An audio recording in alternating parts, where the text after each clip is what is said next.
Hands, are we the baddies?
Hello everyone, and welcome to an exciting day of Bob playing Ultimate Admiral Dreadnoughts on Legendary difficulty. Actually, it's kind of evening time. It's about 6:30. Today is episode 10 of Kaiser Bob, the Baddies at Work. Yes, I am technically playing while working. I have a late night of copying lots and lots of data for one of my business projects, and so I will be at it for a while. So technically, I am earning money while playing this game, which is awesome. Alright, so let's go be baddies while the data's copying. I'll have to go poke it again here in a little bit. So, what were we doing? We were taking over the world. We're invading Italy. We're grabbing lots of stuff. We're also trying to refit some things. We've got to get our assault ships kind of beefed up a little bit. I think there's something fundamentally wrong with the 2.9 gun turrets, or just the secondary gun turrets on this early German design, because every time I get hit on a secondary turret, it like blows out the engine or the rudder or other things that are nowhere near the turret. So that's a little weird. So this may be a problem that we have to deal with. So let's keep refitting some of these things. These guardians I might need to deal with at some point also, but I think we'll wait on those for a bit. So we can do probably 3 of these.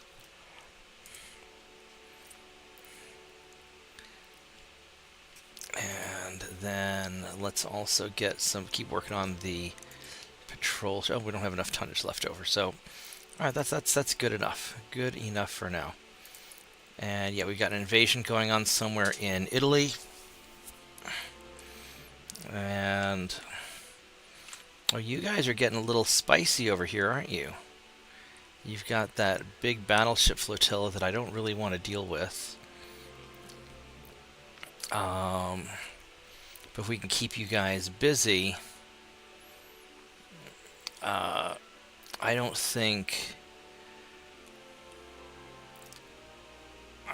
you're going to be that much of a trouble. If I have to, I'll send more ships up. I know I've got some ships somewhere.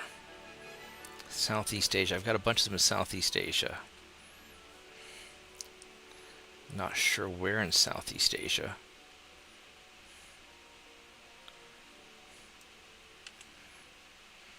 Oh, here we go. We got a bunch here.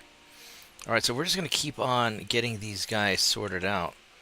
Oh, that Japan has been doing some work on China. China's screwed. Alright, well, not much I can do about that. Our transports are hanging in there alright. Let's go and...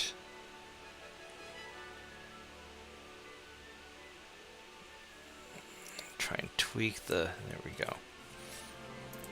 Tweak the research a little bit. And... we're just kind of chilling out. So we're just gonna kind of roll with it. Oh, what happened here? Unable to connect. Why are you...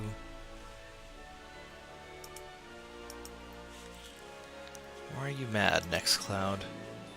Let's go restart you. No, I do not want to go to war with England. That would be annoying. I might be able to take this guy out. I could certainly take out a bunch of his transports. I don't... the problem is one hit from this guy is only 15 knots. One hit for this guy is going to really mess up my patrol boats.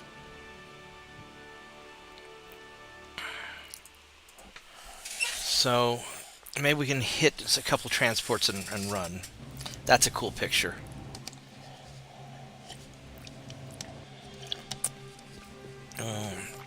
I think American Cage Mass look really cool.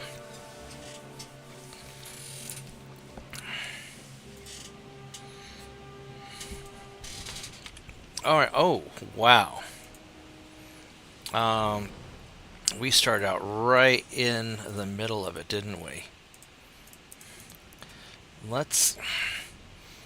this... so he's green. Now these transports don't seem to have any guns. I may just have to get right up on this battleship and take it out.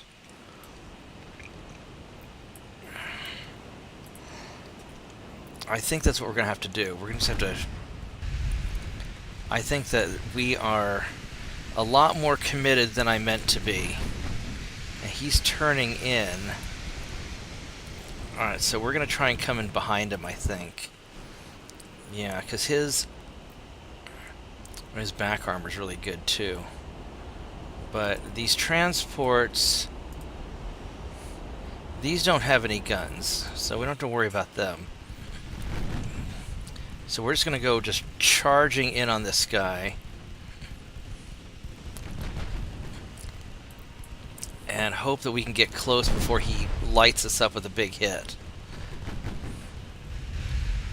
Because that's going to be problematic. We're getting some damage and stability, but not a lot yet. So we're just going to come in right behind him. We've taken out his torpedoes. So we don't have to, we can get in super close and we don't have to worry about it.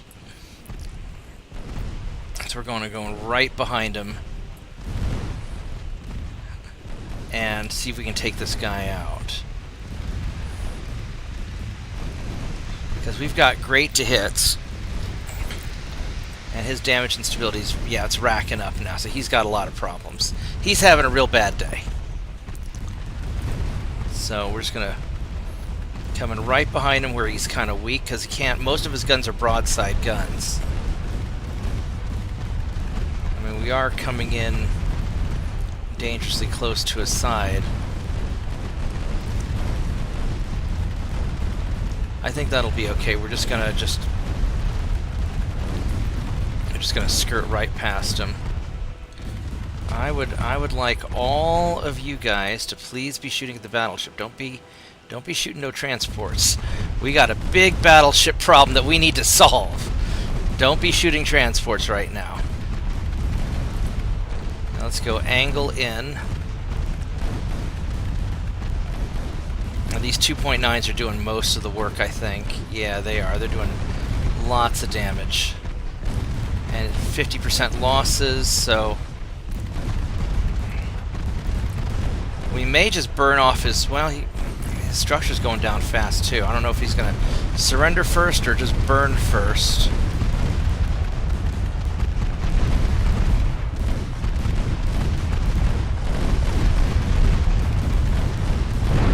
Oh, that was a big hit. That was... I did not want that to happen. That was a 12-inch gun, or whatever that... What hit? We're doing so much damage to it. Yeah, 13-inch gun over pen. Alright, well... That hurt. That hurt. You're gonna be kind of angling away. And you will take over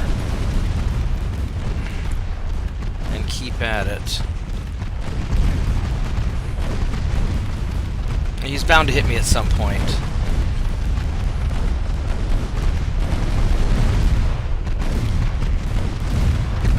Guy's about as big as 3 of my cruisers. But we've got a lot of small, fast-firing guns, and our guns track pretty quick.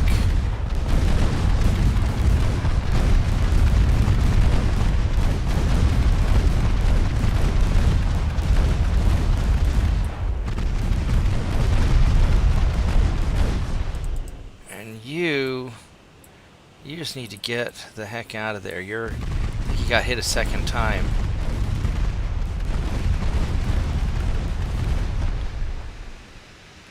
Alright, so the battleship's down. Alright, so now we're going to go have our dessert.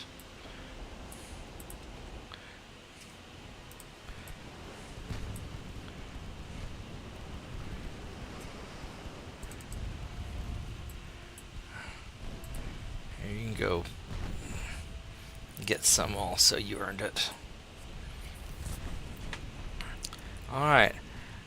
These, I don't like the gun layouts that much of the German cruisers, but they are tanky. Hey, Shadow Wolf. Let's go check this data real quick while we're kind of easy mode farming. And that finished good.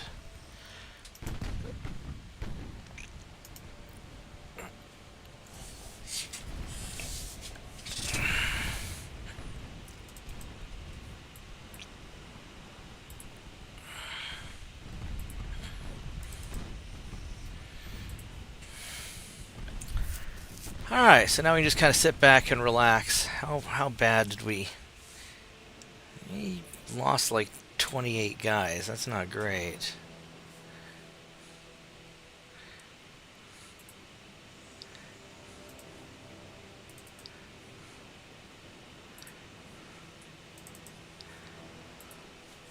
These guys should be here somewhere. Let's do the anti-retreat trick. Looks like they're that way.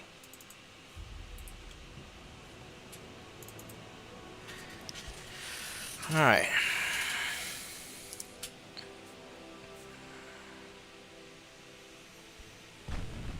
There's another one. So he's got 2 left. Yeah, so they're over there.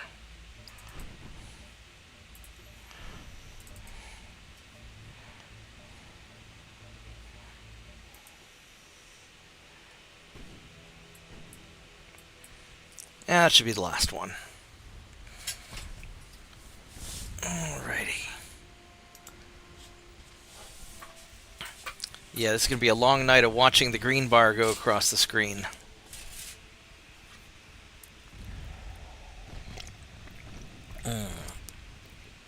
I was going to do some yard work after work, but I got home, it was like 100 degrees out, 97. I was like, don't think I want to do that. So... we're just going to relax in the air conditioning, a modern wonder. Even though the air conditioning's been around for a little while.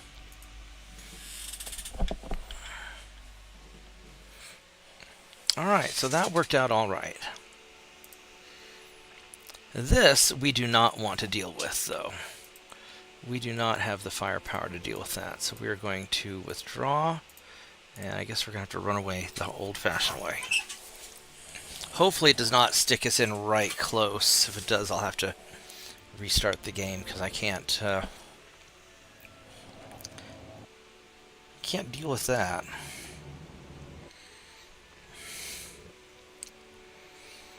And my plan is just to keep those ships at bay for basically the entire game until I finish taking over Italy. Because why sink him if I don't have to?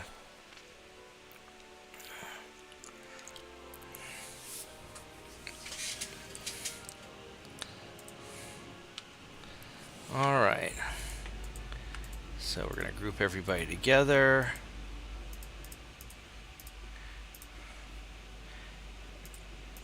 And detach everybody. Oh, it didn't work. Alright, I'll have to retreat each one individually. And hopefully we are far enough away that we won't have any trouble.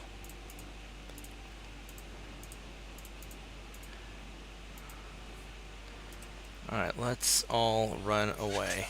How's my audio, by the way? Is the audio going pretty well? Not sure how these new headsets are working. And the data's doing its thing, so that's good. We just get to sit there and watch it for a while.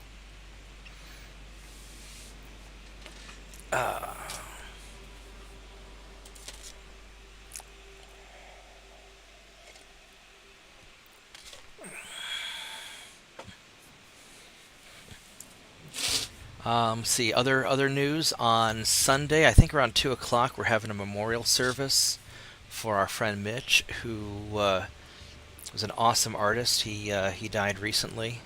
He's played in our lobby a few times, and super cool guy. So if you want to come by and pay your respects, Sunday around 2 o'clock at Norman Computers, we're going to be having our memorial service just to kind of remember our friend. Thought I'd just throw that out there, because I know some of you guys have been to our events. And he's a good dude. Alright, what do we got here? That's a lot of ships. But I've got a lot of ships too, and I think I can probably take this. So let's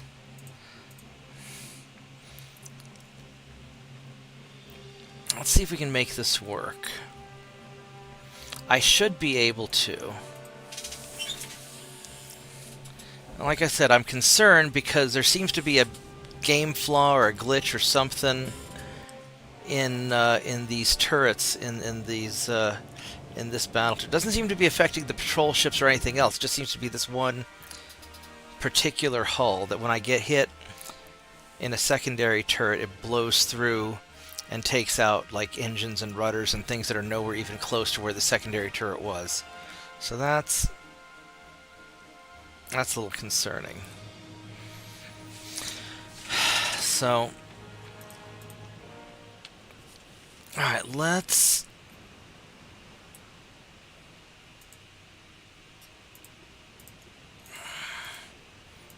get the battle line formed. Alright, so you guys are going to detach, and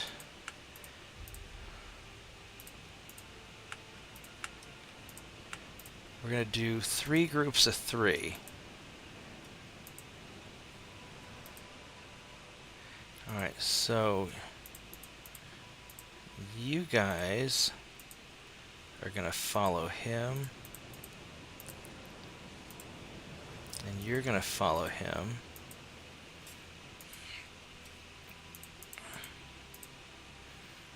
And you're going to scout. These are all tight.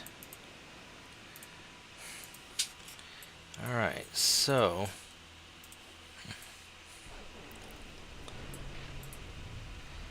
I kind of want to go off sideways, and I want to hit them from an oblique angle.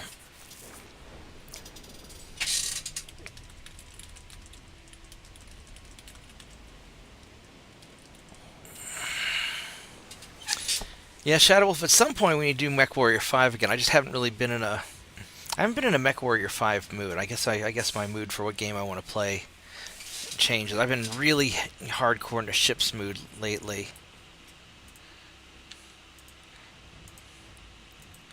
And that's a lot of why I haven't been doing much MechWarrior 5 recently. You guys, I think I want to actually... I'm going to have you guys be tight. I want to send you guys out to look... So I think what I want to do is I'm going to try and bait them in with the torpedo boats. There we go. So there's... There you guys are. So I'm going to try and lure them in with the torpedo boats. Because I want to get their small ships to chase me. Well, it'd be better if I did it with my cruisers, because these torpedo boats are not...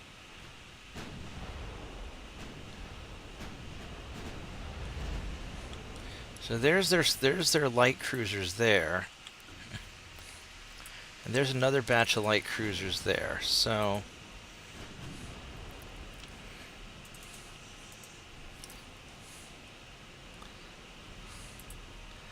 Yeah, so let's kind of angle away a little bit.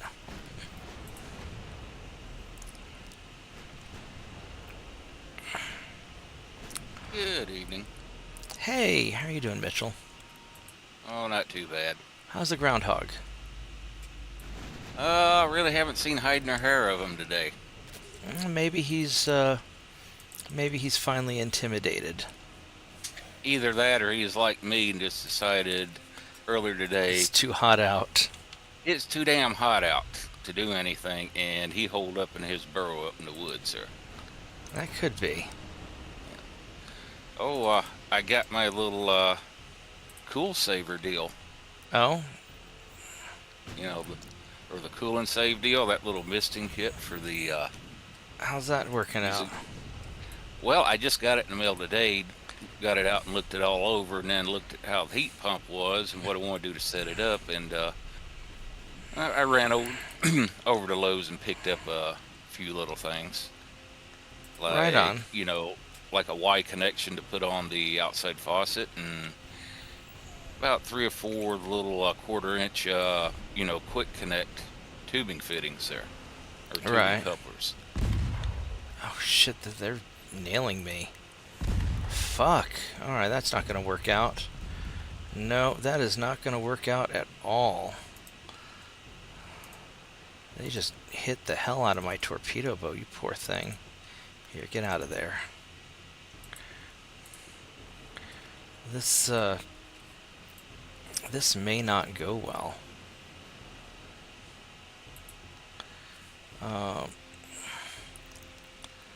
What's the range on my 2.9s? They've got a 8-kilometer range. I'm just out of range.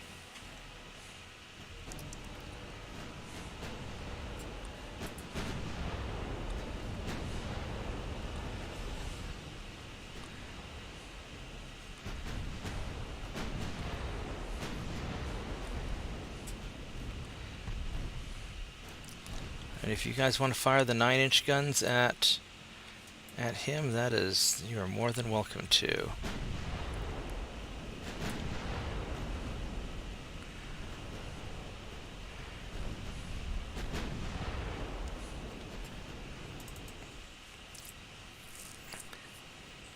I think my torpedo boats are going to run away for a little while. Because that's not... I really didn't want them to get hit so hard.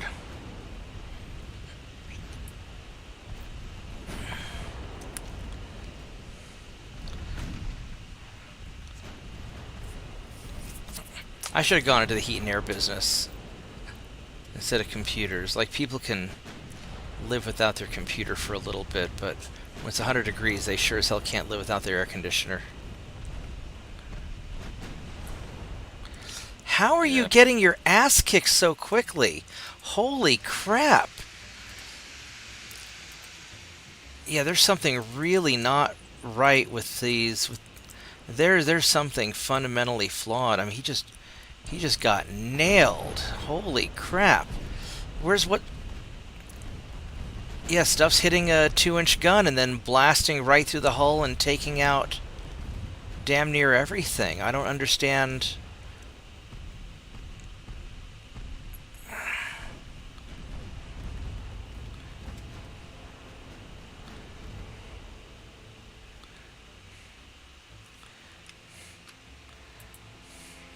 Yeah, back in the day, I could handle the heat no problem because when I grew up in this part of the country, if you had so much as a window air conditioner, oh well, you were one of the rich people. Yeah, I bet. Only place that saw air conditioning was like if you had to go to the hospital or you went to the movie theater. Yeah. Well, one of the big selling points in the movie theaters, you got to enjoy the air conditioner. Yep, that's it. All right, I mean, I really didn't have living conditions with air conditioning available till really went into the Navy there. Right. That was like 1977. So Man, I basically go ahead. This other guy's getting his ass kicked too. It's like, what on earth?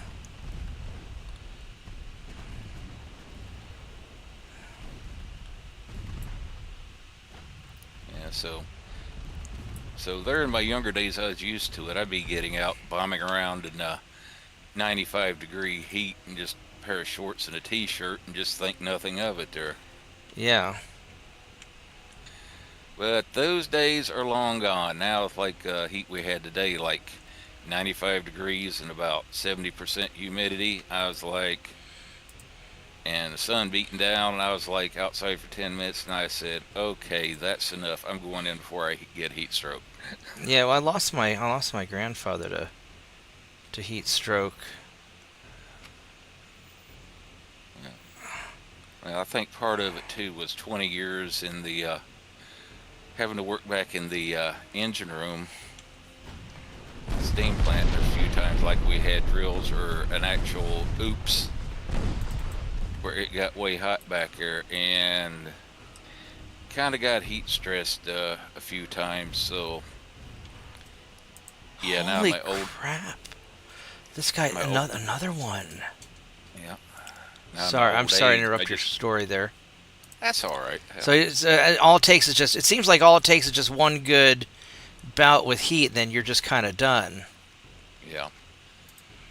That was like 15 years ago. First time I realized it hit me was during the summer when trying to out measuring off and using orange ground marker paint to mark out where mother was getting a carport installed, trying to mark it out on the ground. Right. And all of a sudden, I just started feeling sick as a dog and just almost like started getting tunnel vision and graying out. And, realized I was sweating like a horse. And my sister came walking around outside the house and looked at me and she said, "Get your ass inside in the air conditioning and get some water now." Yeah, no kidding, because you don't want to take risks with that.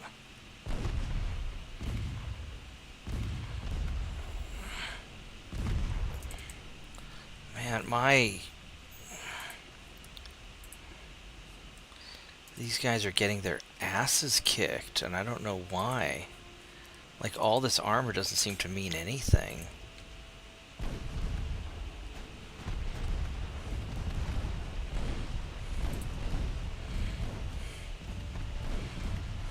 Yeah. Anybody might look at getting one of these little Mister setups to try it out. I'd recommend, going by Lowe's and getting yourself like, say 3 or 4 of these little quarter-inch. Is this for your backyard or yeah, for for going on the heat pump. Okay. It's that thing to where I posted the. Yeah. Okay. Now I know what you're talking about. Now. Yeah. Yeah. And basically, everything else on their setup has, the push to connect and push to release setup on it, for where you can go back and disconnect or anything. But looking at that central flapper paddle that controls everything and sits on top of the fan, it doesn't look like the connections on it, you can push. Doesn't look like they're pushed to release. It looks like they might be permanent. So I'm like, yeah, that might be a problem when it comes time I need to pull the fan to vacuum all the leaves and crap out of the inside of it. So if it turns out they're not pushed to release, well then I've got those extra, 1/4 inch push connect couplings to where I can just cut into the hose, go into the little misting things and into the supply valve, come to the unit and put a quick connect right there, just like right at the edge of the fan, so that way if I need to pull the fan, I can pop all that apart and pull the fan off and not have to go to the trouble of removing all the other bits and bobs that goes along with it there. Yeah. I can't see anything now. This weather got foggy. So how long is it taking you to install this thing? Because the mister shouldn't be that complicated, right? Yeah. Basically, the longest part of it was before I ordered it. I also ordered little their quote-unquote accessory kit. Had like an extra. It comes with 20 feet of tubing, but from where I paced out and then finally measured how far the heat pump away was from my nearest outside faucet, it was like 30 feet. So right.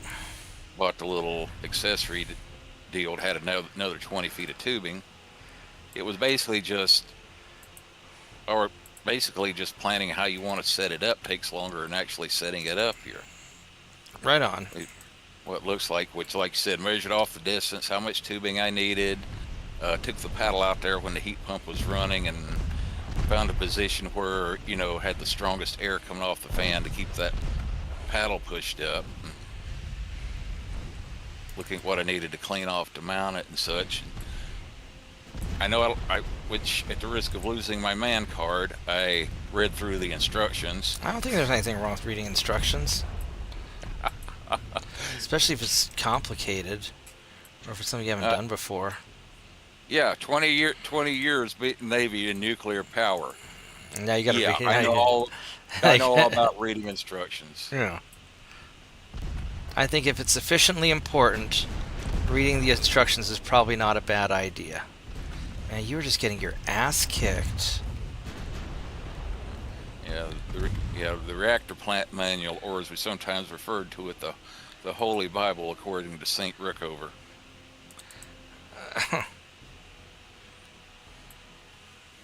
Oh God, that just reminded me of a joke we had back in the day. Said what would Hyman Rickover's screen name have been if he had been a porn star? Oh Jesus, what is it? Buster Hyman. Oh no. This is so retarded. Because my ship is just getting blown to pieces by little guns at a distance and just took out the 2-inch guns, I'm having to completely alter everything that my ships are doing just to try and save this one ship.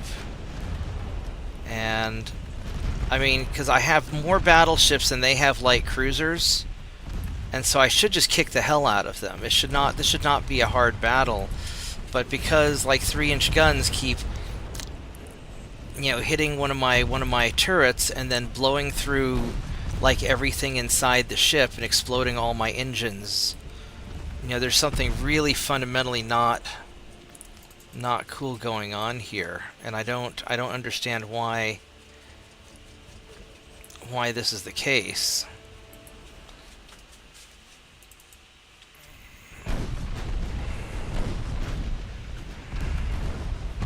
I mean, this ship is getting the...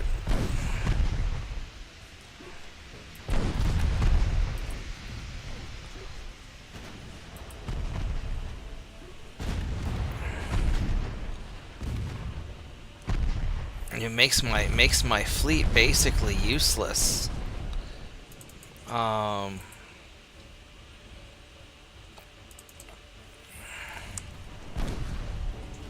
these German ships kind of suck. I mean, I'm sure they're fine ships. This is probably just a game glitch, but... Oh, look, it's a torpedo. Alright, I'm gonna...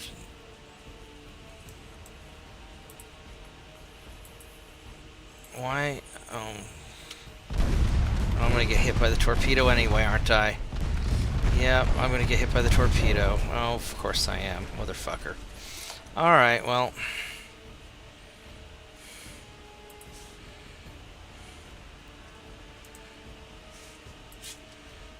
I wonder if these cruisers are glitched just in a different way from like those British cruisers that I don't know if it's Brother Monroe. I thought Panzergraph, and basically saying that there's certain holes as far as like the British light cruisers that it is just literally impossible to cause flooding on them unless you actually hit it with. They could be glitched like that only in reverse.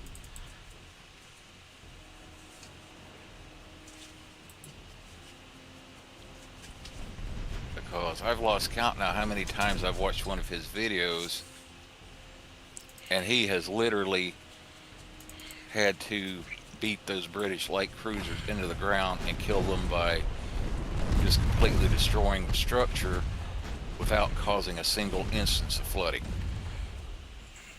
1.1. What's the range on your? Oh, 1.2. Oh, you're in torpedo range. Son of a bitch! I'm gonna get hit by this guy, aren't I? Yeah, I'm gonna get hit by the torpedo. Could you turn harder, please? Oh no, of course it's gonna hit me anyway. That should have missed. Well, it would have been close.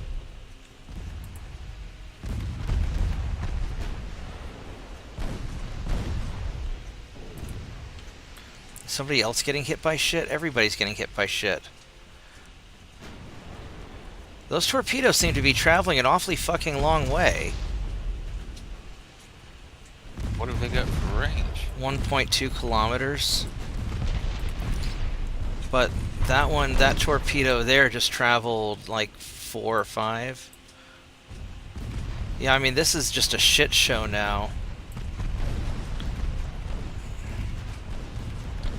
I mean, this should not have even been a close battle.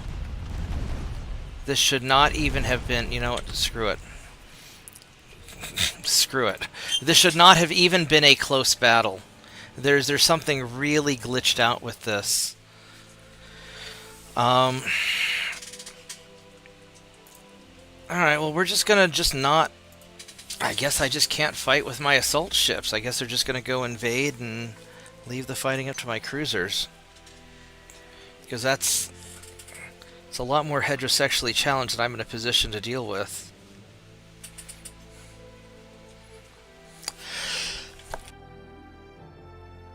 Oh.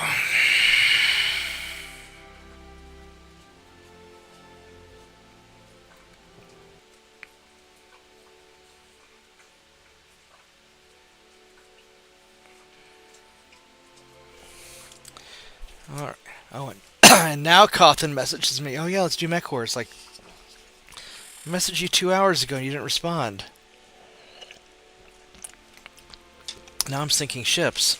Yeah, we're just gonna run away from this. I mean, that's how embarrassing is that? I could probably auto-resolve it and it might be alright, but I just... Well, let's see. Yeah, from what I noticed on YouTube, you'd already been going for 20 minutes. About to say you maybe try restarting the game, but you've only been going about a half an hour, so it doesn't seem like it would be that soon that the game was starting to get, you know, go wacky there. No, and I've been having problems with this hull, and just getting the shit knocked out of me by light cruisers.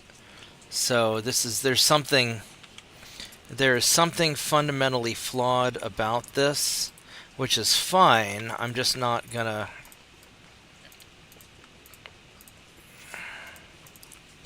Besides the ships being German. Well, I mean, that's more of a Tirpitz problem. Yeah, if he's listening, I know he's. I'm waiting for my ears to start burning. Yeah, no, it's okay. We're just gonna, if the game's gonna be broken, look, I mean, I understand that there's nothing that anyone can do about this because the developers all bailed and everything's just, it's still the best game of its type for what we've got, and I know that they can't fix it. So, just it's what it is. As far as actually working correctly and like that, well, yeah, you could say rule of the waves are basically the same type of thing, but then you're that's rule of the waves is basically like you said, almost like a spreadsheet simulator, and the graphics are like, my Apple IIe back in the early 2C back in the early '80s had better graphics than what they've got for battles and rule of the waves, so not really suitable for streaming like that or getting any enjoyment out of fighting battles. Well, I Really. mean, I enjoy it. I just, I wanted these ships to do something, and they're not going to do it because they just randomly explode. So, um, it's just not going to work. Or SpaceX would say they experience a RUD, Yeah. rapid unplanned disassembly. Disassembly, yep. So whatever. It's fine. These guys are still perfectly good invasion ships. When I refit them, I'll have better. I'm putting in 5-inch. I'm replacing a lot of the 2.9s with 5-inch guns that have better armor. So, I mean, if the ship design is still fundamentally flawed, at least I can have, some bigger armored guns with barbettes. And, and maybe these things are just not going to be. They're still great at just mauling torpedo boats. I just can't rely on them for battles, and that's fine.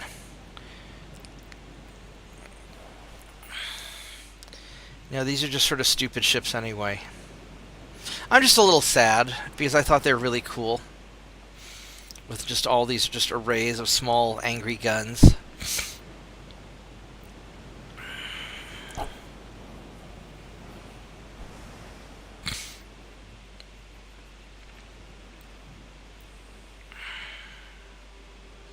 No, this little Mister thing, it's like you said, once you've got it figured out, how you want to route the hoses and which way you want to set it up. Yeah, it shouldn't take more than 10 or 15 minutes from start to finish to get it done here. It's just.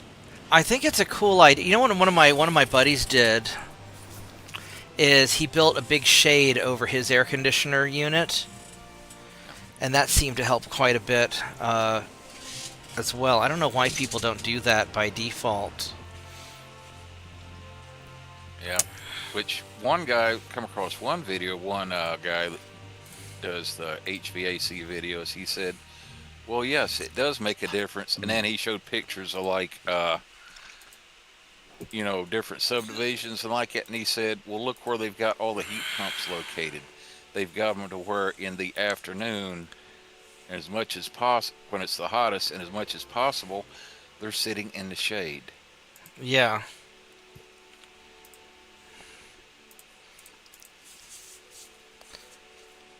Matter of fact, that thought's occurred to me to go to over to that that BJ's membership club, or maybe to Lowe's, someplace like that, and finding like a patio umbrella and a stand and set it up to where during the first half of the day when the sun is actually shining on that thing, to where it could set it up and actually give it some shade, which by about noon, 1 o'clock, the sun's moved over enough to where there's a large azalea bush growing at one corner of that back deck, and from about noon or 1 o'clock on, that heat pump's actually in the shade of that large bush there. Yeah, he just used my friend just used some plywood.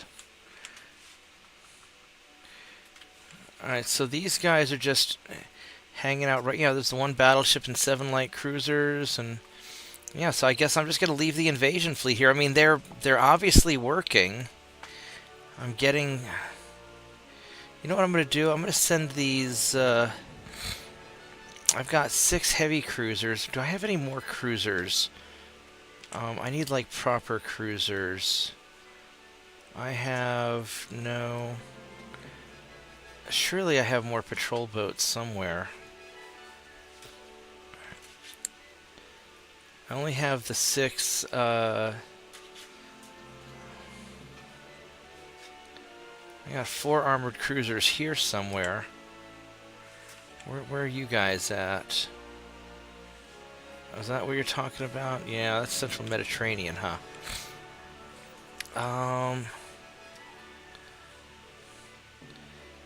There's a cruiser there, blocking. They've got these guys here. So I've got 30,000 tons.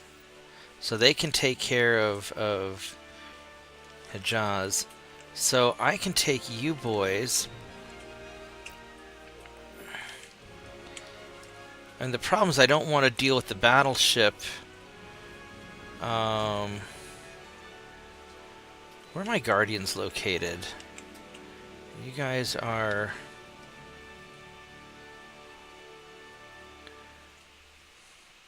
I've got a bunch of cruisers here.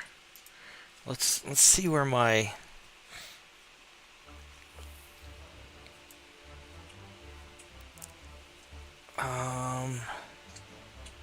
Those are patrol ships, torpedo boats. These guys, they're in the Aegean Sea.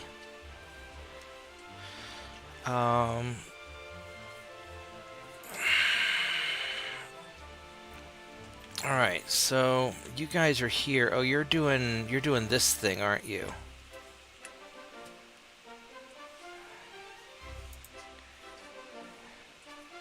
Those are the Guardians. You're there. I've got way more tonnage than I need, so I don't need... Because these guys, 115,000 tons is enough for me to take all that. So I could take you guys... What's that? That's 3 light cruisers. Alright, let's have you guys try and kill them.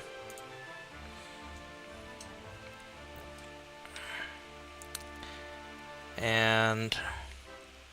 I'd love to send these guys in to do some work, but they're kind of nice and blocking off. Well, it's... I think they're going to be fine regardless. What's this up here? That's an awful lot of cruisers up there. And they're just kind of sitting still, and I don't know...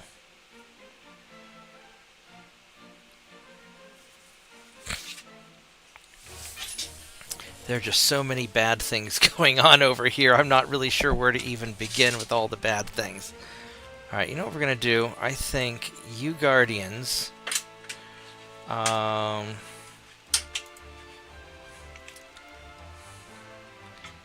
I think killing those are going to be fine, because you guys aren't super high level yet. You're just... Oh, you're seasoned. That's not bad. And then I think these guys... I'm going to move you in here also. Let's see if we can have a party. Let's do that. And then... let's keep upgrading Holy Assault ships. I've got... Oh, Jesus. I've got so many of them. I've got like 100 to go. Oh, my goodness. I've got a lot of ships.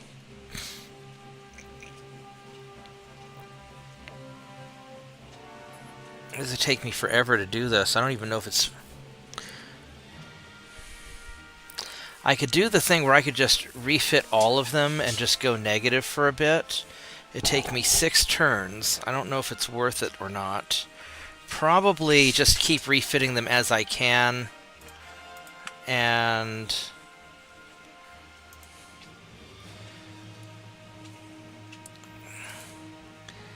we'll just kind of chunk away at them.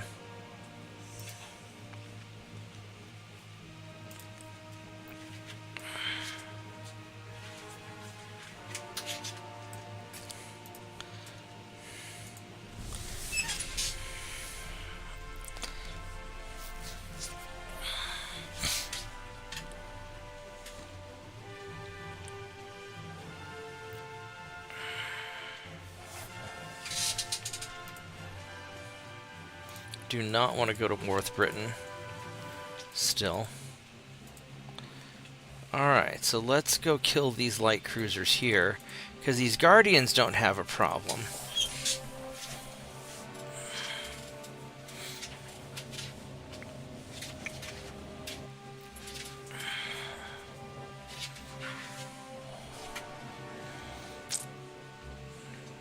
It could also be that I just have so many 2.9s that I'm getting a lot of ammo explosions, but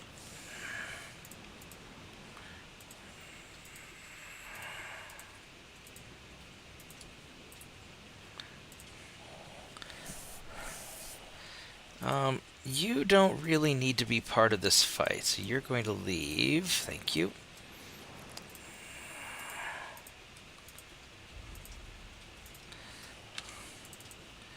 And you guys are going to go steaming on ahead, because these Guardians... I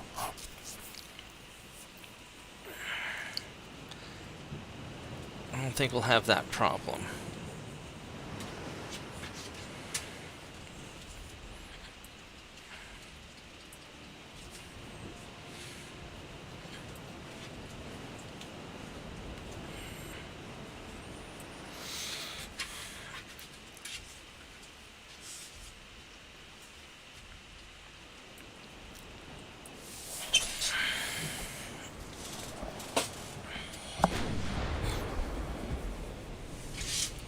Alright, let's go get this guy.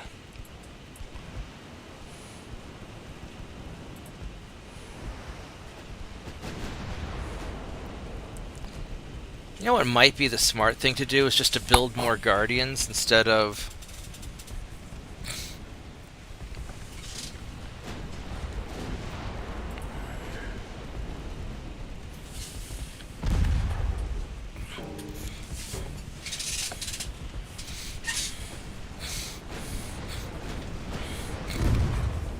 instead of refitting the assault ships. That might actually be the smarter plan.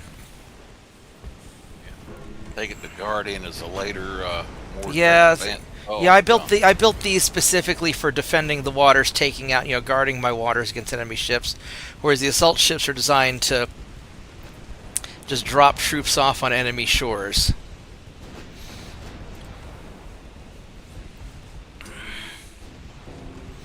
I tend to name my ships by their job description because I'm lazy.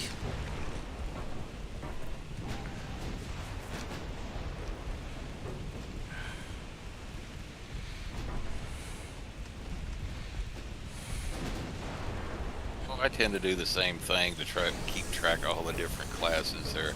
Yeah. Although I don't go to the trouble of naming them like Mine Layer 1, Mine Layer 2, Mine Layer 3. It may, when I'm sending out ships or assigning them tasks, it makes it so much easier.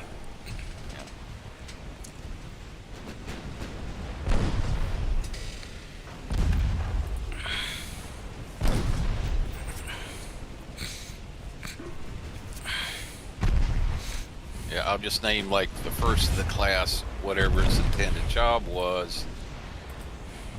And then when it comes time picking them, usually you mouse over it, you'll get the little pop-up that says at the top, okay, it's this class got on it. Okay, I'm like, I want this one right here. No, you're a mine-laying destroyer. I don't want you escorting the fleet. You're staying home. Yeah, but I don't want to go through that much work of having to mouse over everything.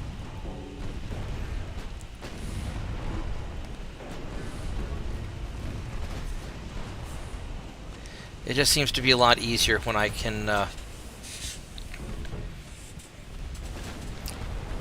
end up putting the main guns on there and I meant to do the secondaries. Oh well. I want to just be able to just quickly at a glance, see it.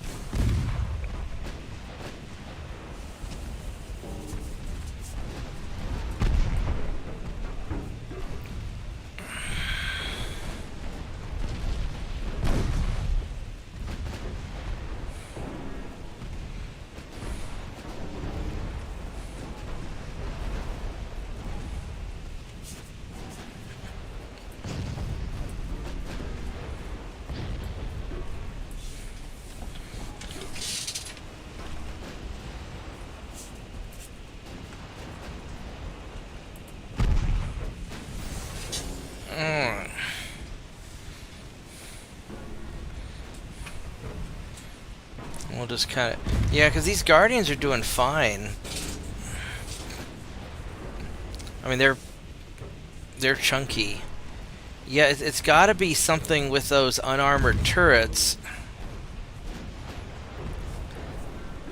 Because even when I do it on an American ship where I have that gun pod with all the 2.9s for shredding torpedo boats, I mean, they'll get damaged, but I never get all the weird blowbacks and stuff that I'm getting with these with that German ship. So it's got to just be too much.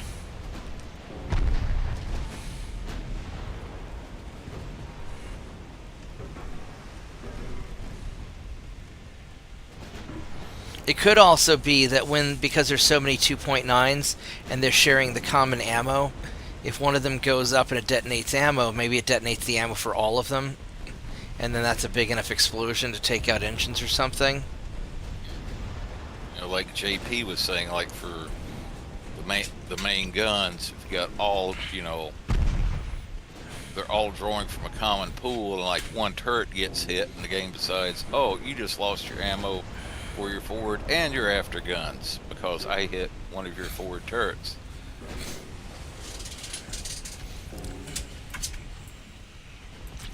Which that's a little bit screwed up because, you know, the forward each turret would have its own magazine, or maybe the forward turrets would share a magazine, the rear turrets would share a magazine, because you're not carrying ammo back and forth along the length of the ship.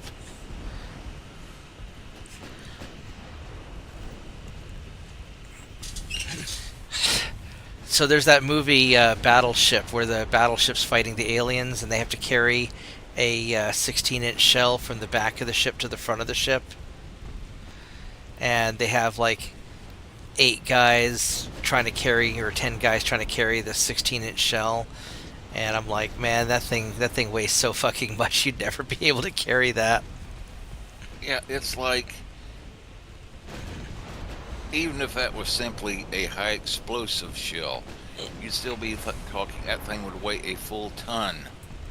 Probably more than that. You know, well, the super heavy armor piercing shells are like 2,700 pounds. Yeah, is that it? I thought they were more like 2 tons. Well, no, 2 tons would be 4,000 pounds. Yeah. Yeah, I thought the super heavy armor piercings weighed about as much as my SUV, which I think my SUV weighs about 2 tons. Whereas the high explosives weigh about as much as my Chevy, my old college Chevy. Yeah. Offhand, it seems my mind is wanting to say that they're just the high explosive. Let's ask Google. Yeah. How much did the Iowa 16-inch shells weigh? Oh, the high capacity only weighed 1,900 pounds, and the armor piercings weighed 2,700 pounds. You were right on the money. Okay, that's less than I thought. Yeah. Now you want to talk about? Look up the shells for the 18-inch test gun they were working on back in the 1910s and 1920s. Oh, I'm sure there'd be just a ridiculous amount.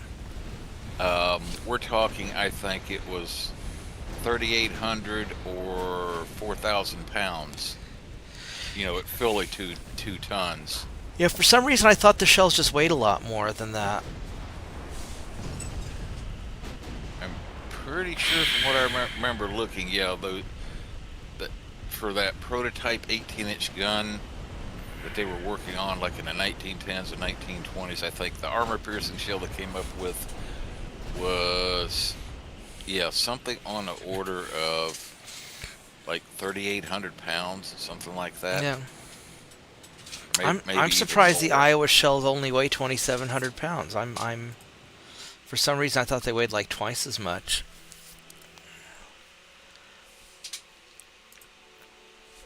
Alright, well, looks like my pile of holy assault ships run into a single light cruiser. We can take that. I'll be embarrassed if it blows up my ships.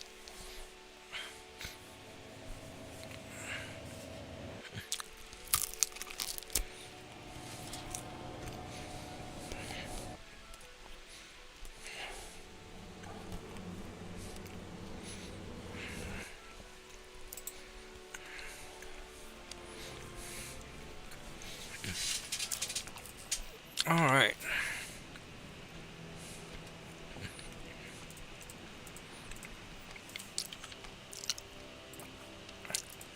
I'm just going to be lazy. I'm not even going to bother reorganizing my fleet. We're just going to chase down this one guy.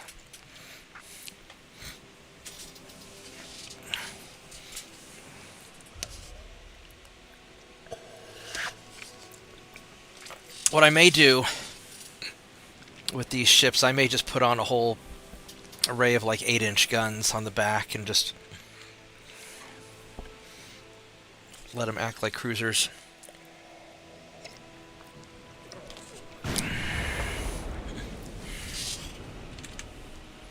Which way are you going, bucko?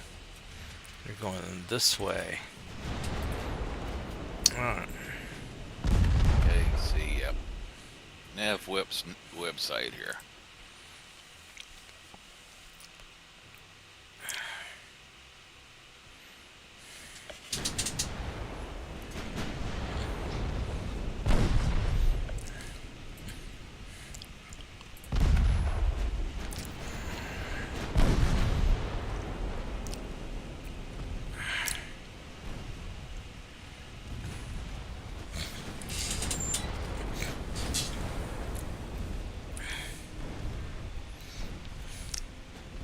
Oh yeah, I found the navwhips.com site for got all the details on that 18-inch gun. Okay.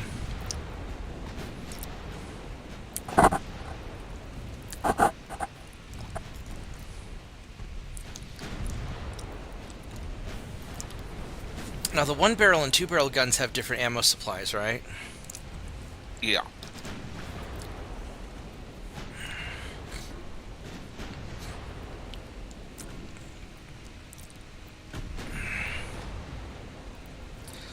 What I'd really like to do,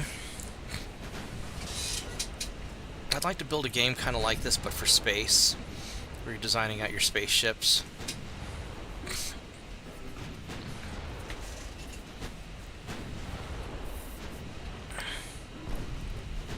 Might make it a little more complicated because you'd be building, you put guns on the top and on the bottom, and you'd probably do a lot crazier things.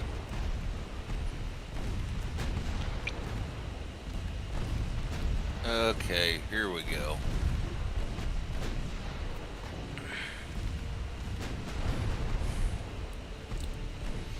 Basically, that 18-inch 47 caliber gun they were working on from, you know, from 1910s and 20s, and then started looking at it again in the 1930s. The super heavy shell they designed for it was 3,850 pounds. I'd say I'm impressed, but that's about what I thought the Iowa's guns were. So I mean, I just completely had the wrong idea how heavy the Iowa shells were.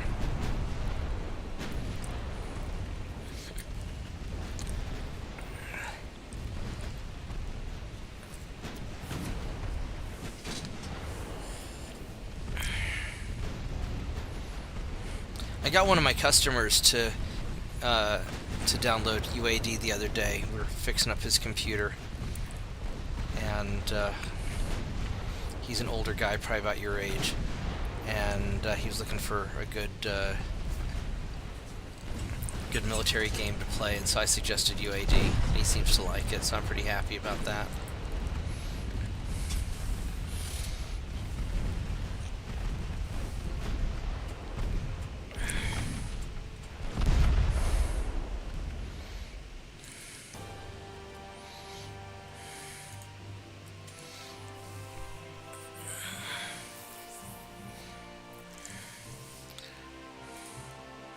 Alright, here we go. We have...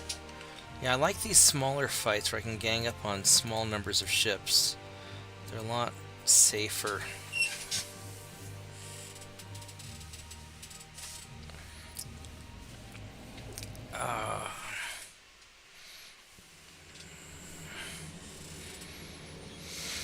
How's my data coming along? It is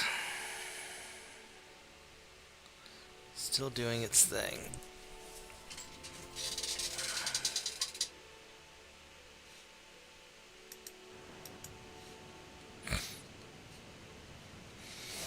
Yeah, it's gonna take me all night.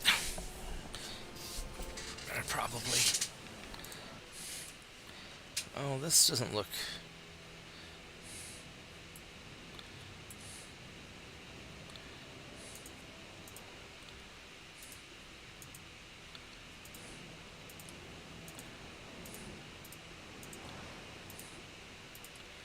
Alright, let's see. So you guys, we're going to detach you, and...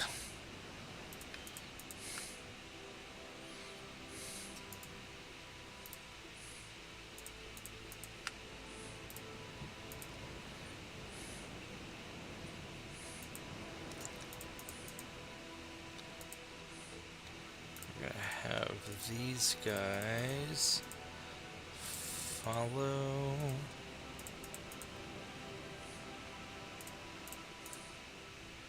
and screen... and scout... Alright, let's go find these schmucks.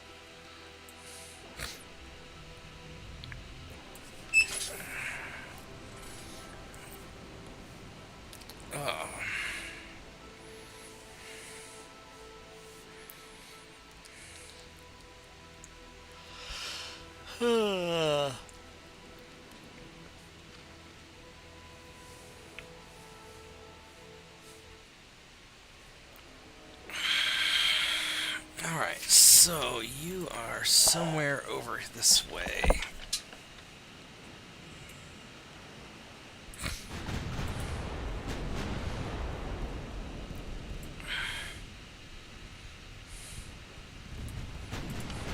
Oh, let's make sure your torpedoes are off, because I don't trust you to make torpedo decisions.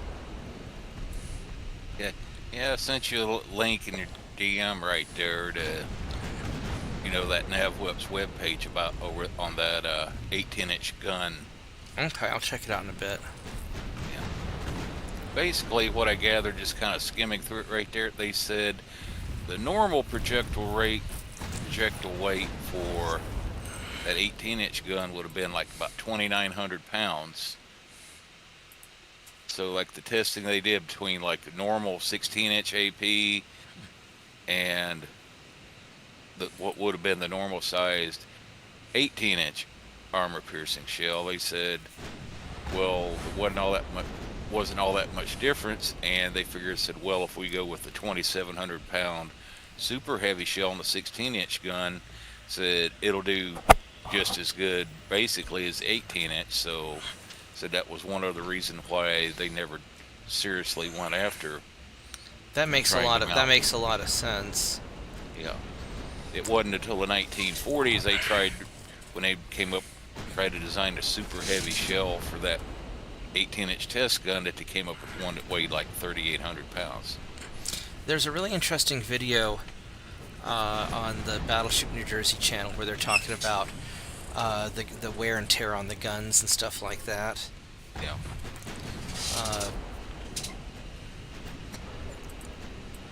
Where after about 300 shots the guns were just done, and then by the 80s they got it to where the guns could handle up to about 1,500 shells, and then at that point they figured the guns would outlast the battleships. They never expected the battleship's main guns to fire 1,600 shells apiece.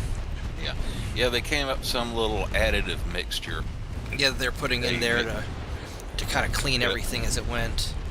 Clean everything as it went, keep it lubricated. What I remember reading said they called it Swedish wax. Yeah. Or something like that. Let's go turn you a little bit. I don't want to get that close to you. I don't want you to torpedo me. Yeah. said that was one other reason that they didn't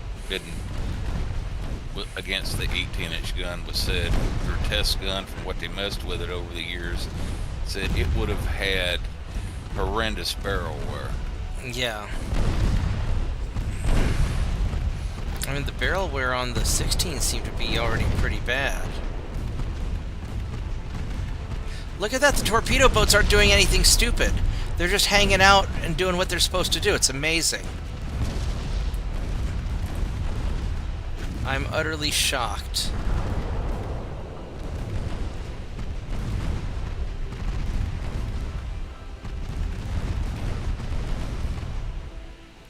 Alright.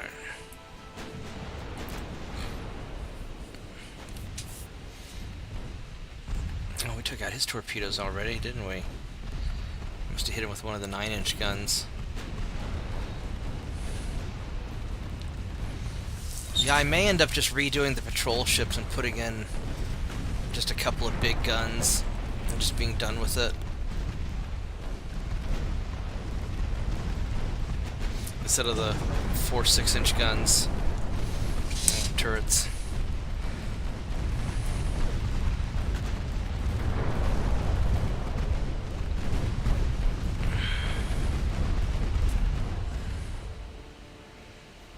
There we go.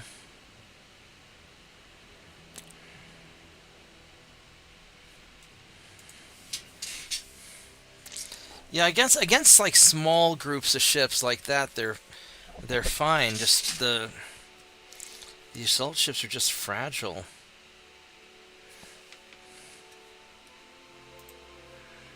So we're just gonna run you guys away again. We're not even gonna mess with this fight, even though I should be able to win it. We're just going to leave because I don't want to get angry at the game for being broken.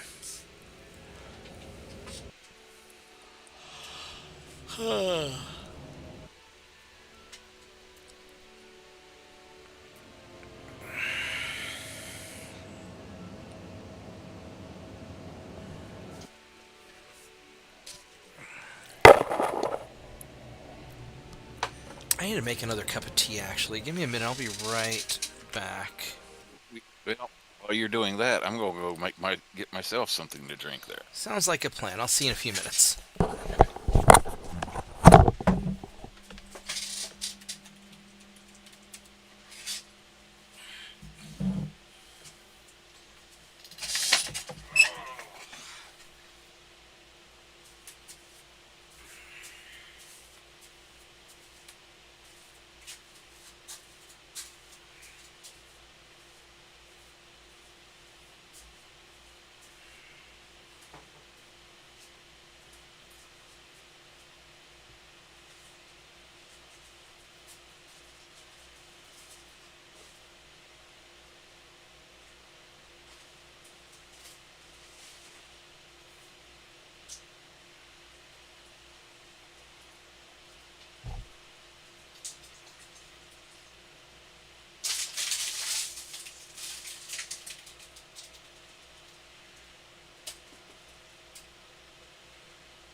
my tea will be ready in a couple of minutes. And Yep. let's go run away from these guys. How embarrassing.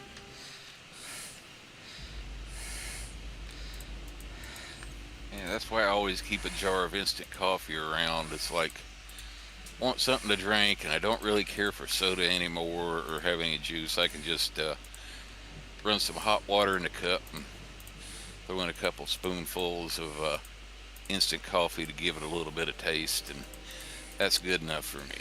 Huh.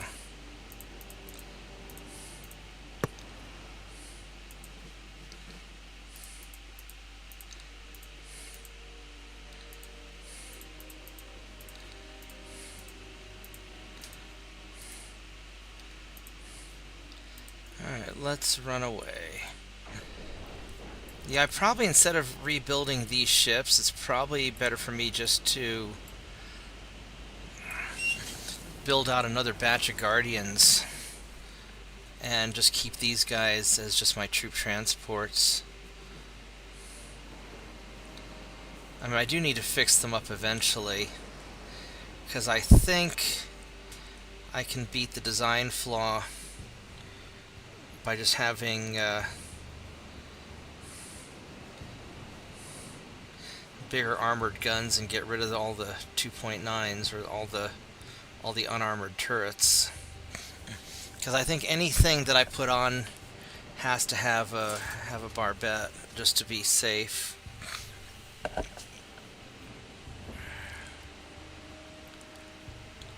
If I remember right, barbette means 5-inch and above. Yeah. Because I think there's just something not healthy about the turrets on this. Because it doesn't seem to matter with the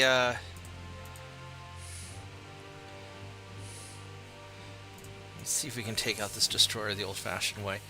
It doesn't seem to be a problem if I'm on the casemate guns, just on the turrets, but the casemates are armored.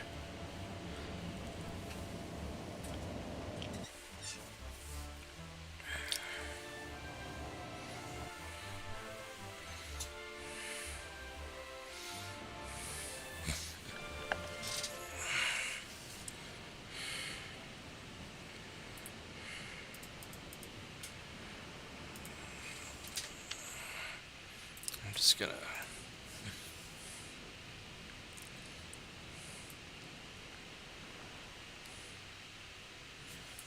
we're gonna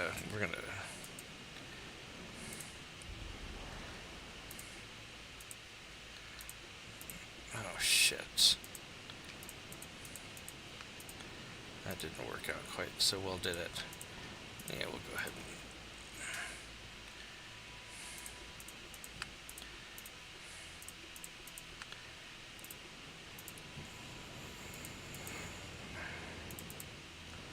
and alright, so you guys are gonna follow him and follow him and scout. There we go, let's go try this.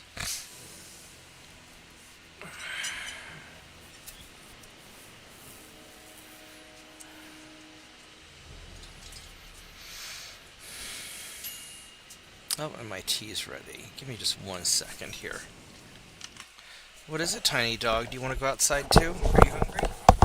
Your food's in the kitchen. Your food's in the kitchen. Come on. Come on. Go to the kitchen.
I swear, when Tiny Dog walks, I think her tail is her main propulsion system, because it'll just like swing back and forth like a propeller.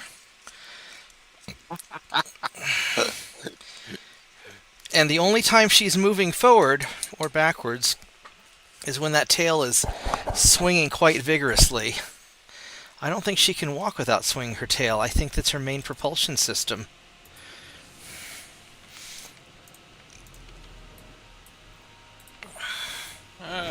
I remember having a dog or two like that over the years. Notably, one when I was back in like grade school and middle school. Kind of probably half German Shepherd. Had this big long tail that was like, you know, one of those little handheld dust brooms. Yeah. Like sweeping up the dustpan. And when she got to wagging that tail, she was moving it around like in a huge side to side, like in a huge circle. Nice. This is 4.2-inch guns, huh? Yeah. Well, you're not. Well, I guess in Tiny Dog's case, she's kind of like how some people can't talk without moving their hands. You know? Yeah, like Italians apparently. Yeah. So, we think JP had mentioned that, and then we asked Lorenzo if it was true, and he said it was. So, I guess it's confirmed. Yeah, I mean, against destroyers, these 2.9s are shredding it.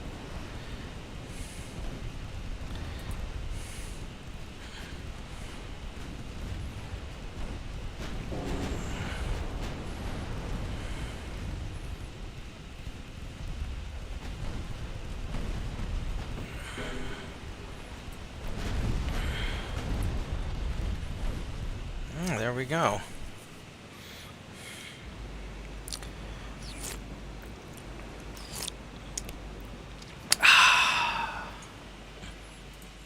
I'm not sure how I lost 8 guys, but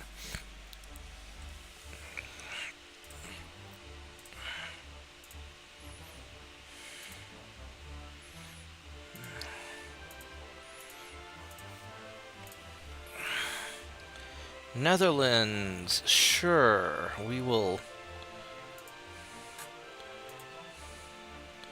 Oh, down here, huh? Well, I guess you are being the terrorists, and I have to. What's Cawthon doing here? He just had a. Oh, that's nice. He did an A48 damage game.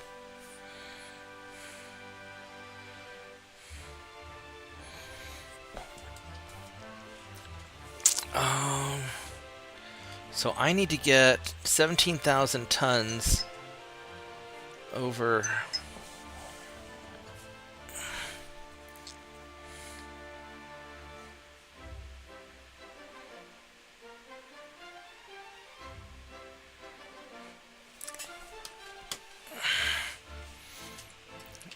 Where do I want to pull this from? I've got a cruiser and some torpedo boats in North Oceania somewhere. I don't know where.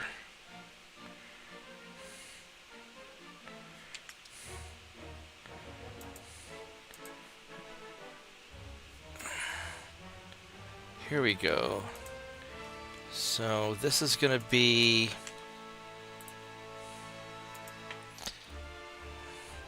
That's 6,500 tons. So I still need another 11,000 tons. Where do I have dudes? I could send. We've got dudes here, and I've got dudes there. I've got lots of people here.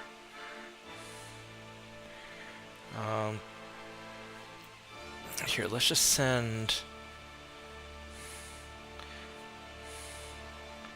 We'll send these guys probably. Before I do, let's see, how many Guardians do I have? I have 6 Guardians. I think I need more Guardians. Instead of refitting all the Holy Assault ships, I may just build more Guardians. Unless I can build something better than that. The Battleship 3. Let's see if I can make something better. Hey, Solomon. How are you doing tonight? Let's see if I can make something better than the Guardian, because I need something I can use to deal with the Brits. I guess the Guardian is a Battleship 3 hull. And that's a Battleship 2, and this is the Battleship... So the Battleship 1 and the Battleship 2 are both equally heterosexually challenged. So I don't know if I really want to...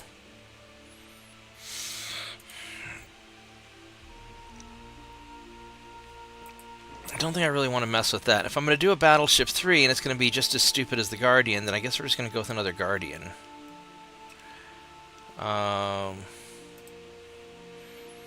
And it's not like an awful ship or anything.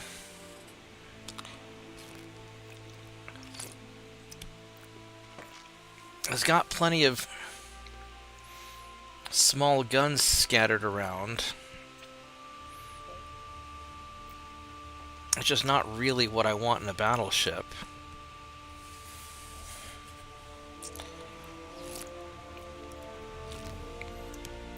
It takes 17 months to build.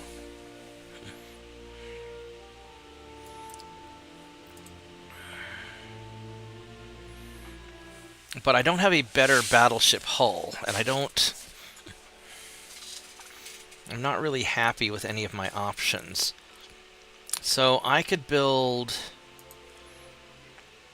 like 3 more Guardians. Doesn't feel like a lot.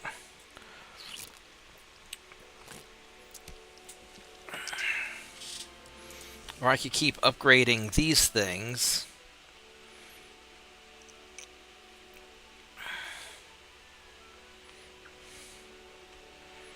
Which are frankly going to be alright.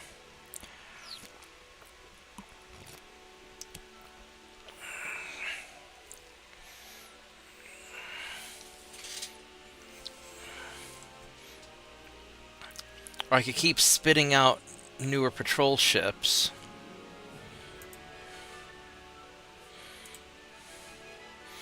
I'll have the better rangefinder coming up soon, and maybe that's when I really go spit out the better patrol ships.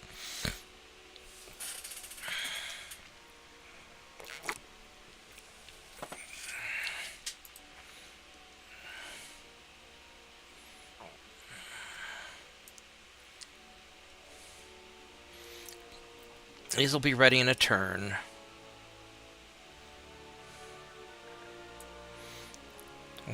I'm building Guardian 12. Where's the rest of the Guardians at? Oh, so I've got more of them.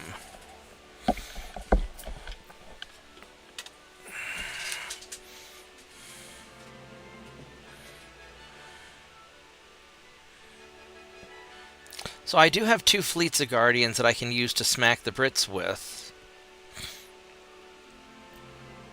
When I inevitably have to fight them.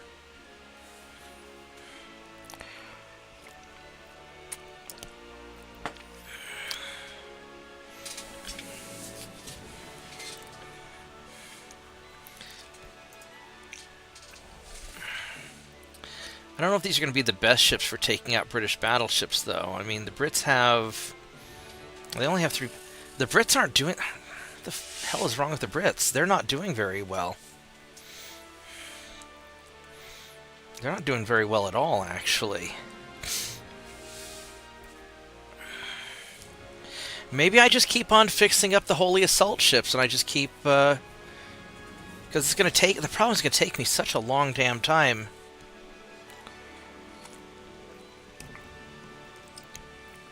To get these guys fixed up.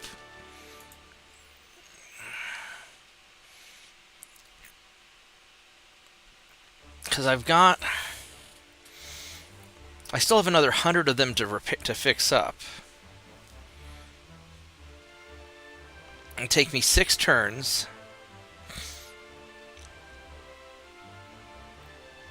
But if I keep doing it this way, where I'm doing... I can do, let's say, 10 at a time. In 6 turns, I'll only get 30 of them done. So it'll take me 18, 20 turns. Maybe I just bite the bullet and say screw it. Let's see something here. Let's go save, because I might need to. This might be a giant mess. And then as far as invading things goes, I mean, that's going really well there. That's going really well there.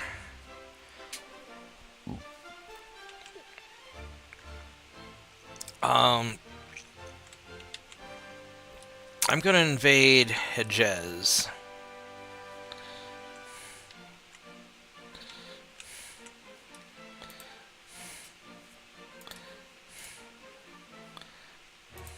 Just to knock that off the map.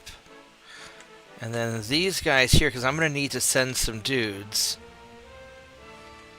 I don't know where these guys went.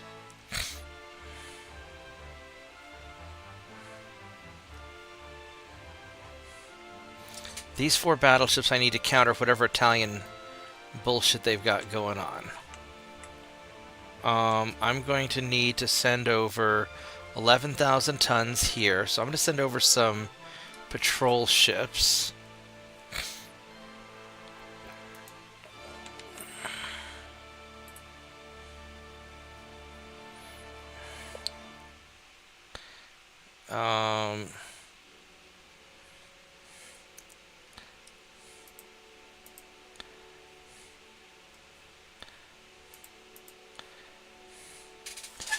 Alright, so we're going to send over more than I need.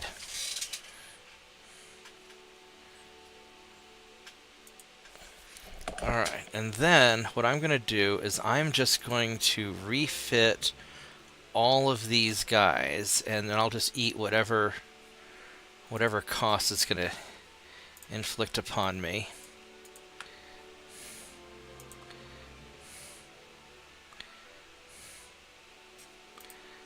And we're going to have to just jack down my...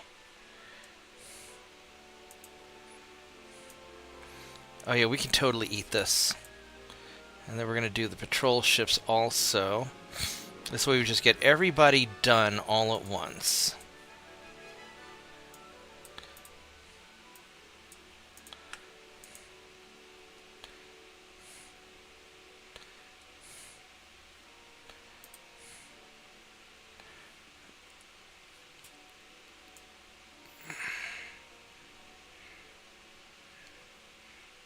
There we go. And this will take me 3 turns on the patrol ships and 6 turns on the battleships. And then we're just going to be done with it.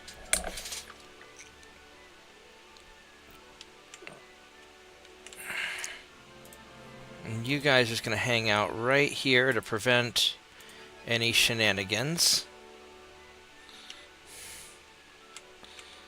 And you guys are going to go move up here to prevent any shenanigans.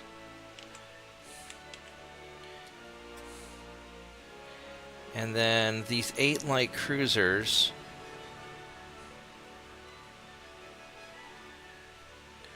I think what we're going to do with you, we've got these Guardians. Oh, you are low on ammo. That's not good.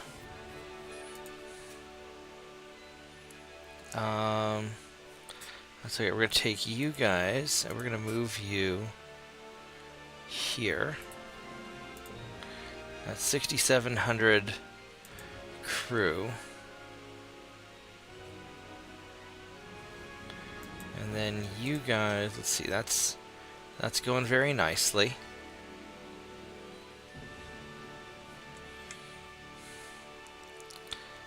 I guess that destroyer, we need to go take him out. What do we have over here? It's a light cruiser. It's another light cruiser. We're gonna send you over here.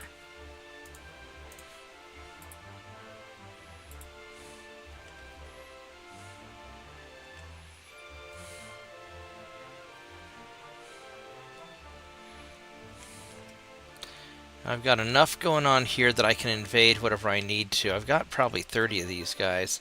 I could send them back to port and get them refitted also if I need to.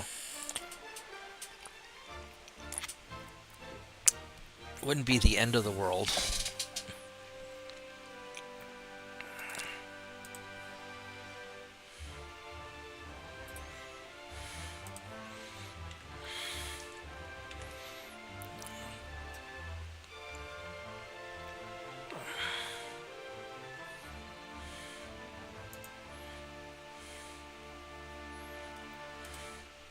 We could take care of Sardinia next.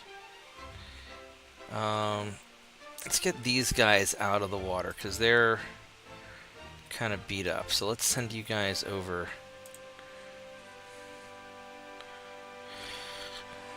Yeah, I'll put you over here.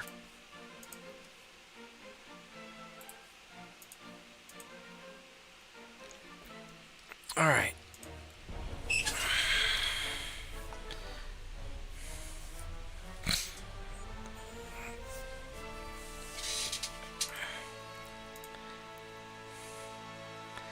You're going to leave. There we go.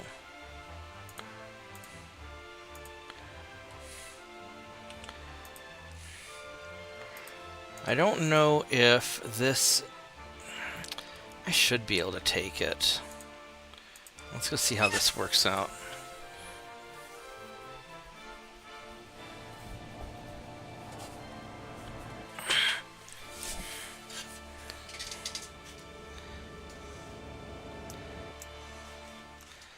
You're still taking your sweet time, huh? Alright, well, it'll take what it takes.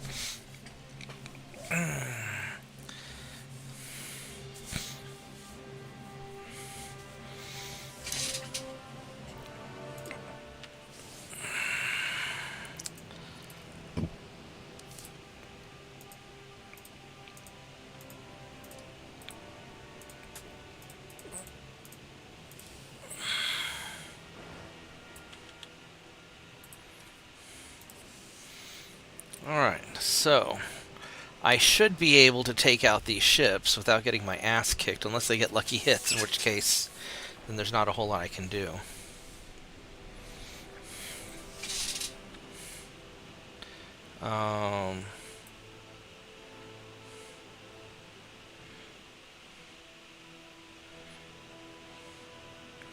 I probably ought to have a denser... This will probably be alright like this.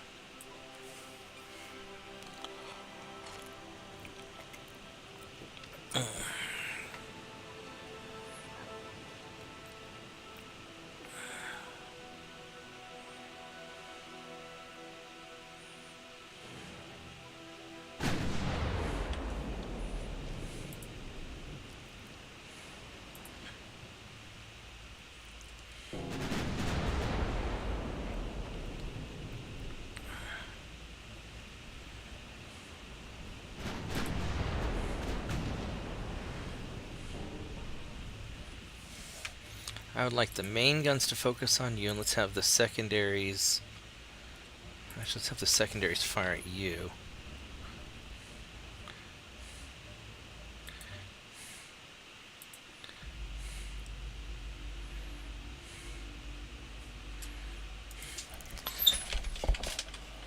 Alright, well... That suspicious blob of smoke is going to try and come up on me, maybe.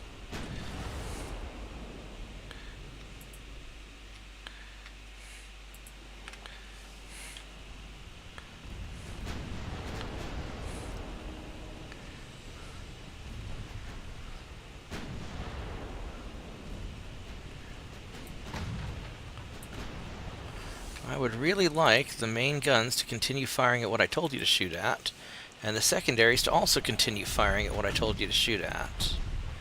You don't have free will. This is a dictatorship.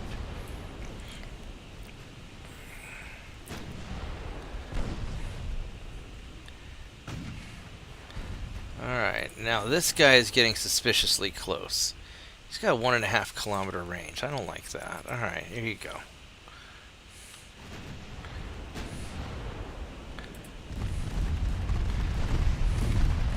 Let's just go shred him. Yeah, that's what I thought. Now let's keep on firing at you.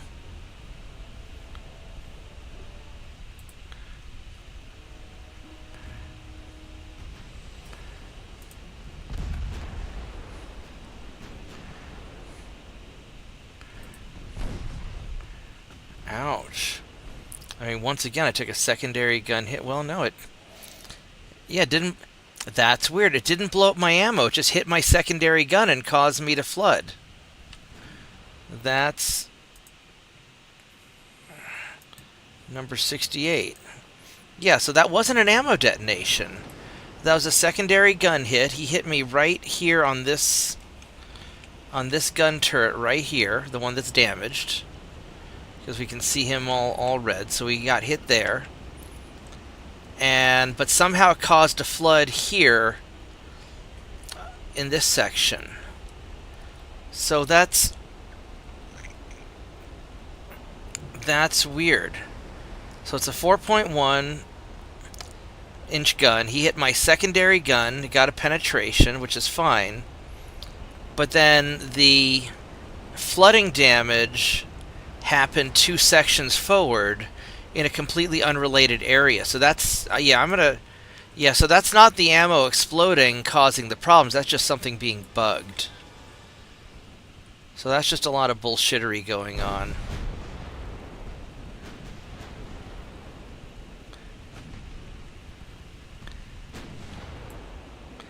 Here, go take him out. And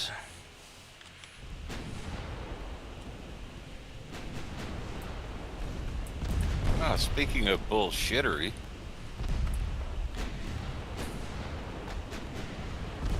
holy crap! Like right here, this, yeah. Once again, that's not an ammo explosion. It hit this back gun right here and blew out the engines, which are located over here. Wow. Yeah, 4-inch gun hit the secondary gun in the very rear and then blew out all the engines and all this stuff up front. Yeah, this is super bugged. Wow. Yeah, this is, and now he's flooding like crazy. Yeah, there's something really jacked up with this. Holy crap. I was about to say, speaking of bullshittery, we have the resident Australian in chat here. Oh, hey Maddie, how are you doing? Yeah, so we're gonna... Yeah, so I can't take these battleships in to fight because if they hit one of the secondary guns in the back of the ship, it's those middle secondary guns that are glitched, I think, and they're causing explosions deep inside the ship. So maybe once I get those guns replaced with something else, maybe it'll be all right. But wow, that's really nuts. At least I think I figured out what's causing it. How are you doing, Maddie? Yeah, got no official complaints. Yeah, I'd asked Cawthon if he wanted to do Mech Warrior because I saw him on earlier, but then he was, I guess, busy with wife stuff and eating supper. You know, it's funny how when a woman just gives a man supper, they just sort of forget everything. I'm guilty of that too. And so I started sinking ships, and as soon as I started getting into the stream, he was like, hey, let's do Mech Warrior. I'm like, where were you an hour ago? So where's he now then? He's playing Mech Warrior. Oh, is he? Well, I'll go join him. Tell him to hop in channel. I mean, I can... Oh, here's the Guardian. I can go jump in a little while. Yeah, maybe. I'm just copying a bunch of data, so I'm a little half distracted. Because I'm trying to get this... Is it the Epstein files? No. Nah. I didn't attend Dalton until long after Epstein had been fired. No, I'm serious. I'm serious. I used to play chess. I used to play chess with the guy that fired Epstein.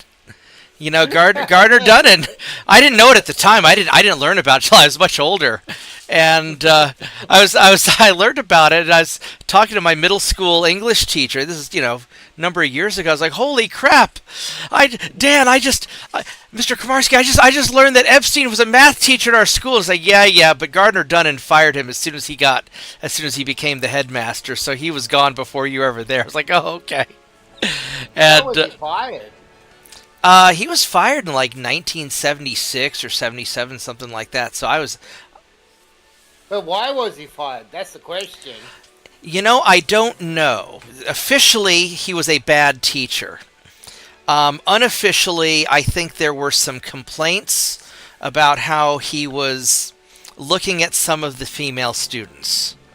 But nobody ever really confirmed that, but that's what was hinted to me when I asked around about it. But nobody really knows for sure. Just, officially, he was a bad teacher. And I think unofficially, I think Gardner just thought there was just something off about the guy. And I think because let's face it, there was something off about the guy, right?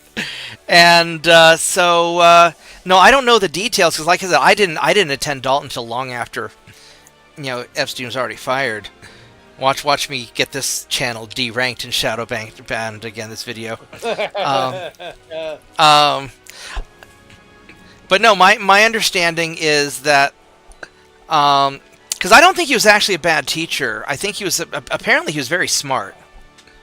But the word on the grapevine, from what I heard from talking to some people who were there at the time, was that there was just something not right about the guy, and some of the parents felt uncomfortable, and I think that Gardner Dunn just didn't want to take any chances because it's a school full of lawsuits just waiting to happen, and so he tossed the guy. Apparently, he only taught there for like 2 years. But what's interesting is Bill Barr's dad, the Attorney General of the United States, the first time under Trump, his dad, Donald Barr, was the guy that hired him. I didn't realize that Donald Barr used to be the headmaster at Dalton School. And I guess, I don't know anything about the guy other than like some news reports say he was a little bit weird. And apparently, so I guess he hired Epstein on the way out, and then when because he was because I think he resigned not long after hiring Epstein, and then as soon as Gardner came in, Gardner was like, nope, and that was the end of that. But yeah, so that's a little bit of trivia that I learned.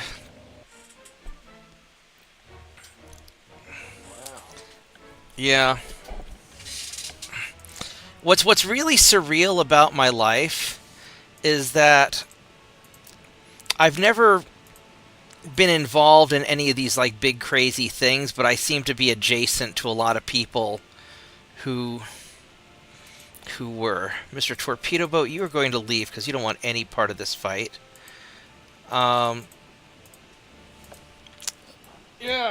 I feel you there. I seem to come across a lot of murderers. Fortunately, I don't have to worry about that. I do not have very much ammo. I don't like that. Let's see how these Guardians fare. If these Guardians are worth a shit.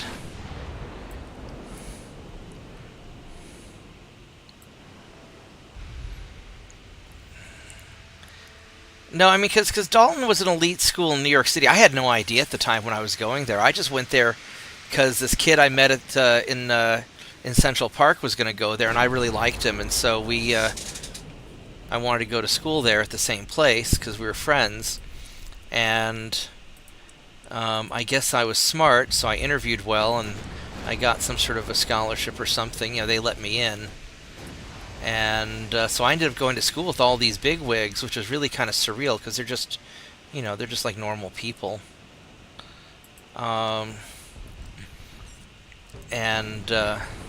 Well, some of them weren't, but would you please keep shooting at the guy that I tell you to shoot at?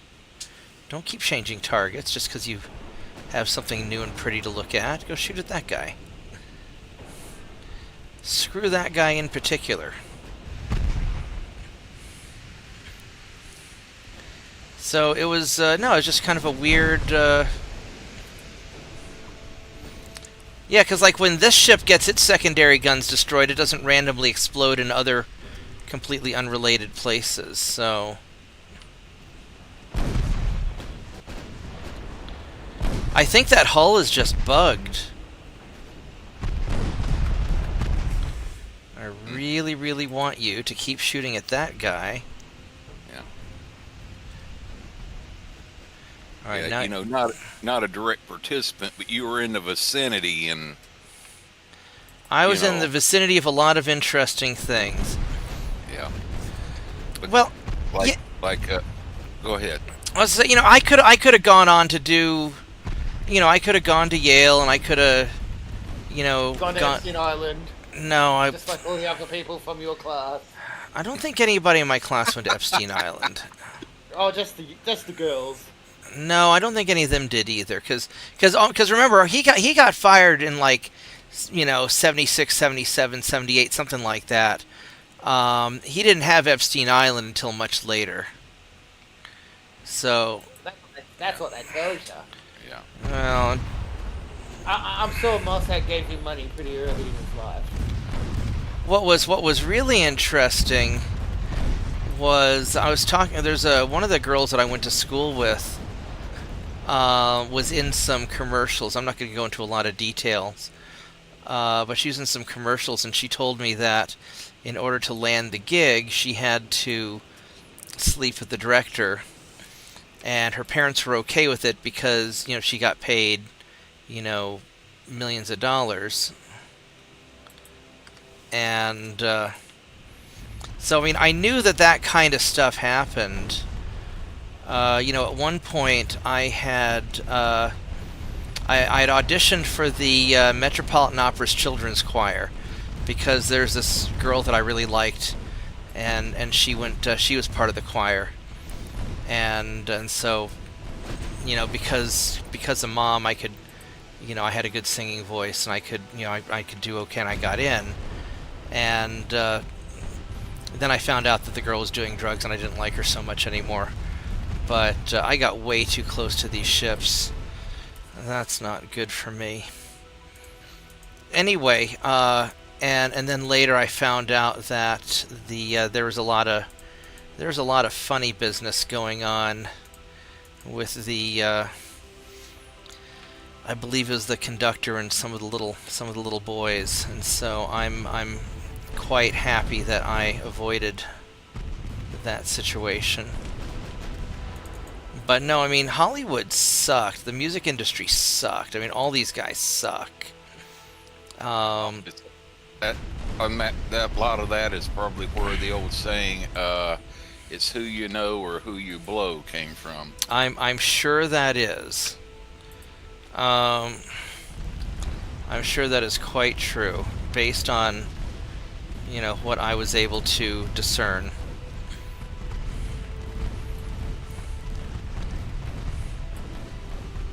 Man, these guys are crawling right up my ass, and I don't like it. Yeah, but I know what you mean about being adjacent to history. I had something along that line occurred in my first few years in the Navy there. Long about when I was stationed on like my first submarine, where we had you know, our off-crew offices in like Charleston. Well, you know, had our ballistic missile submarines got two crews that rotate like 3 months on, 3 months off. Right. You know, something like that. And like in 1980, you know, we were an off crew there in Charleston. We had a British fast attack sub pull in to pay a port visit. Right. You know, tied up for a few days, and I went down there because I was on, you know, submarine crew and like that. You know, they actually brought me down there and gave me a tour all around, you know, forward of the engine room and like that. And you know, the guy getting about their dinner time and like that, the guy took me up to the mess decks, and which the British still allowed alcohol on their ship, so I was sitting on the mess decks having a beer with the guy. Now, and went through there. Now 2 years later, when I'm stationed on subtender over in Holy Loch, Scotland, and the Falklands War kicks off, imagine my surprise when that same submarine that I got to take a tour of 2 years before Was ends involved up in sinking the General Belgrano. Oh wow. It was the HMS Conqueror, the only nuclear sub up till now that's ever sank a ship in combat. And Right I on. actually got to go on and take a tour of that thing. That's pretty awesome.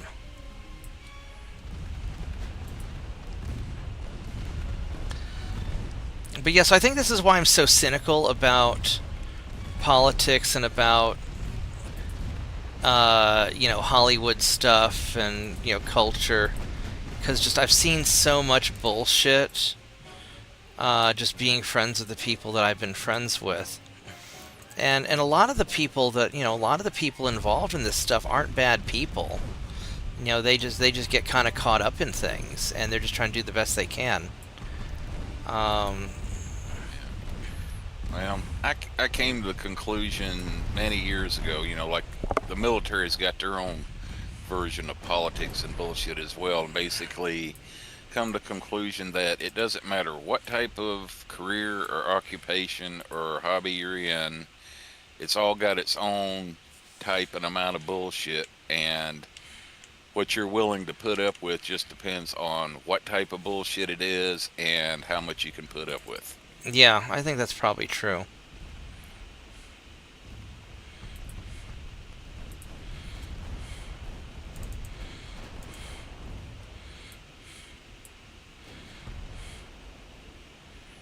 Mr. Torpedo Boat there.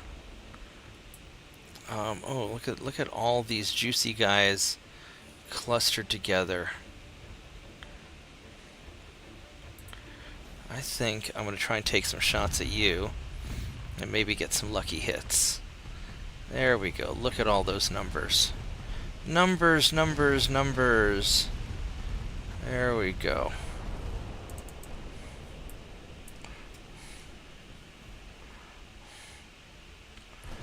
Yeah. I think one of the biggest a-holes that I ever run across as like a supervisor, at least in civilian life, was one supervisor when I was working for Freightliner up here at this one plant in Cleveland, North Carolina. Thankfully, this guy was like supervisor over a totally different department in the area of the plant Right. than what I was in, thank God. But to show you how much this guy was hated, which I was inspecting down, being QC inspector at the time, and inspecting the trucks down in the area that, the work area that he was over. Right. Well, they had an incident to where he went down to see a race. I don't remember if it's Charlotte Motor Speedway or one of the other ones in the area. And it was a big news story at the time because it was a bunch of people trying to leave at the end of the race and going over like this concrete walkway over part of the track and like that. And for some reason, that entire walkway collapsed. Right.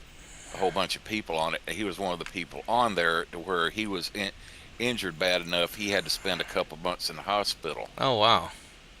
And the day after it, next work day after it happened, was in there at the beginning of shift doing a little briefing and such, and had the next guy up the chain come in there and told the whole work group that was under this guy what had happened and that he would be out for a couple months.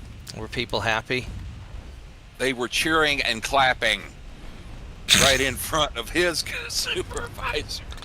Oh no. And to be honest, his supervisor just kind of stood there with like a shit-eating grin on his face too. I mean, that's how big a dick this guy was. I mean, was it like, happens. I'm just kind of sitting there going, Jesus Christ,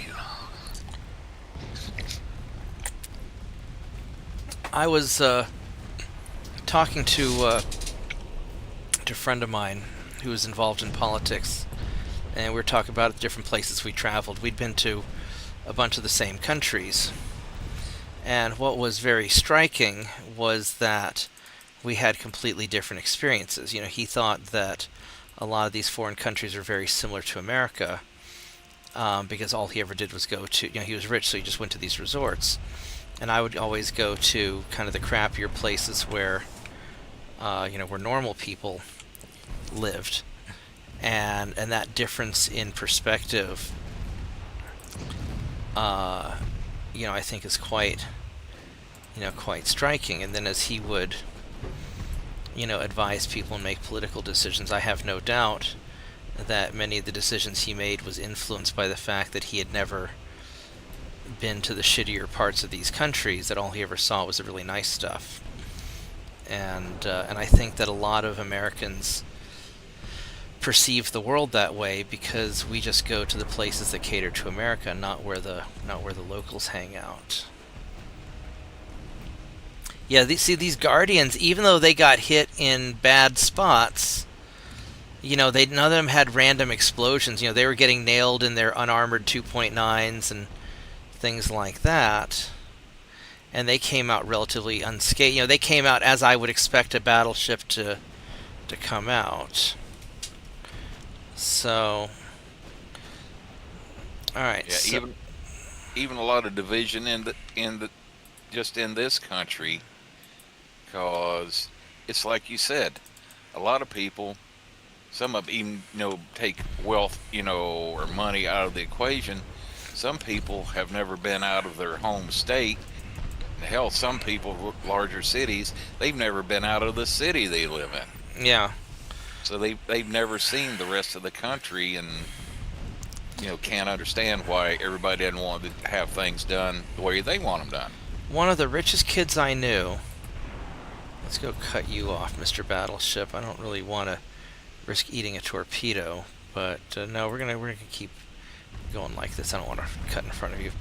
One of the richest kids I knew, super nice guy. His dad or his grandfather owned, hotels at Disney World. His grandfather ended up dying in a helicopter accident, super tragic. But this kid, was never. His grandfather had a mansion, that looked just like, Bruce Wayne's out of Batman, right, with the elevator and the 5 floors, and super awesome place. But walking down the street, he just acted like a normal kid, and he was just totally not full of himself, just, very smart, very mild-mannered, well-behaved, super nice guy. And he was, a close friend of mine when we were, very young. And, and that's just strikingly different than, the children of some of the lawyers and doctors that I went to school with, who were kind of the new rich, who were just really full of themselves. My daddy's a lawyer. He has $2 million. And I was like, this other guy's a billionaire, and he was well behaved. So I think it really just depends on the person. Some of these people. I used to play with the daughter of the president of Mattel. Super nice girl. She was such a sweetheart. She ended up dying in a ski accident. It's very sad. And she's Kennedy? No. She was on one of those, Black Diamond or whatever, the really hard. It was in 6th grade, I think. She's on some really hard ski thing, and she messed up, ended up getting, face planting into a tree and died instantly, is my understanding. And, super tragic, because she was just such a sweet girl. And her, I'd go over and I'd play at her house, and, I'd keep the bullies off of her, and so we became really good friends. And so whenever we went on school trips, her parents would call and ask if I was coming along, because she always wanted me to come along, because I'd make sure nobody beat her up. Not that I was all that tough. It's just if anybody tried causing trouble, I'd stand there and I'd take the hits, because, I wasn't very strong, but I had a lot of hit points, And super sweet girl.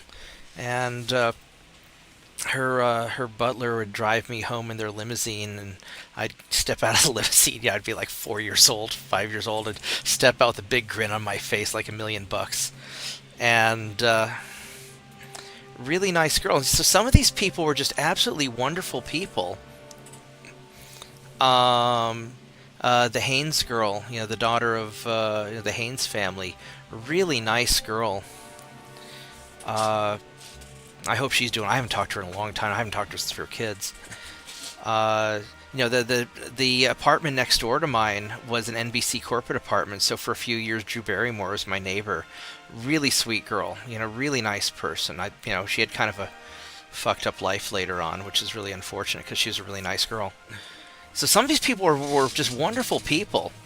Or, some of these people, very well-meaning, intelligent people, who got into politics, they just, because of their skewed experience in the world, they made, in my opinion, some very bad decisions.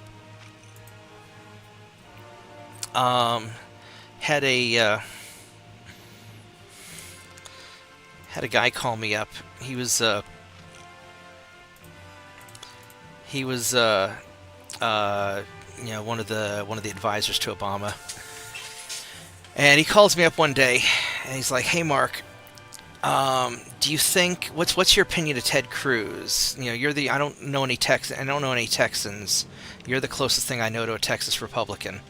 And I'm like, "Oklahoma and Texas kind of different, but what do you? I know a bunch of Texans.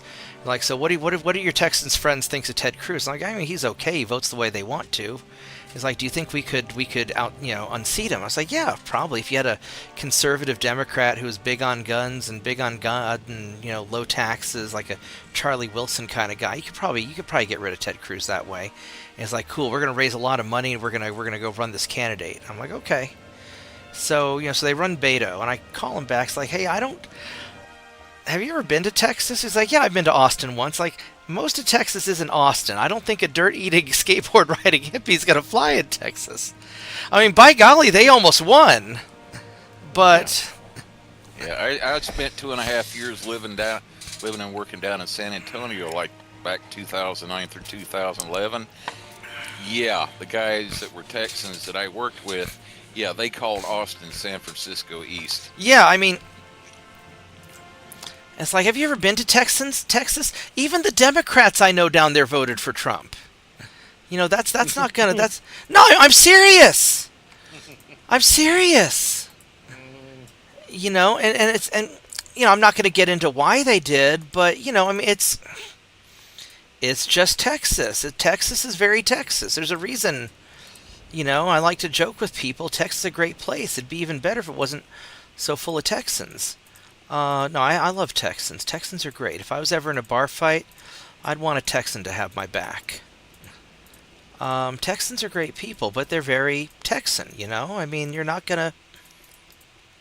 They're not gonna go for a skateboard, dirt-eating, riding hippie. And... Sure, in Austin, sure. In some of the parts of Dallas, I was there in Addison, Texas. I was talking to this guy at the hotel. I was doing I was doing some an R&D job for some glass stuff, and the guy there running the hotel, this young kind of yuppie white dude with a man bun. He had a Beto shirt on, and he was super excited about Beto. That's the only guy in Texas I ever saw that liked Beto, and he had a fucking man bun. No offense against man buns, but most people in Texas don't wear man buns. Yep. I having spent a couple years down there, I can testify to that, yeah. Or it's like... Yo!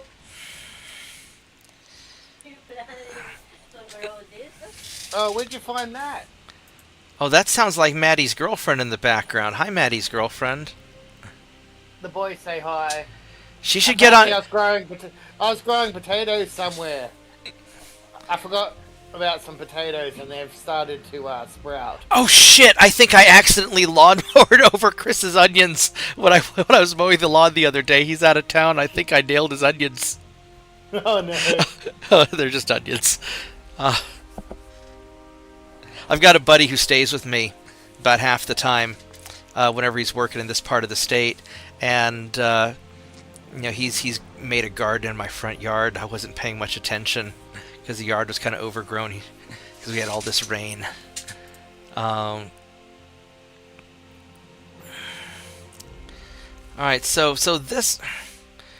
like this group right here, you would think that like 2 destroyers, 2 light cruisers, and a heavy cruiser, I should be able to kick the hell out of them, but I don't. I think I'm just going to run away because I don't think these ships are so glitchy. I can't risk the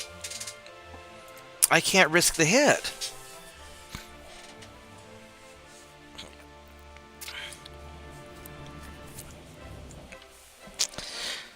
Well, Maddie, your girlfriend sounds very Australian. I'm proud of you. She's Filipino. Is she really? She had an Australian accent, sounded like. Did she? I don't know. That's what it sounded like.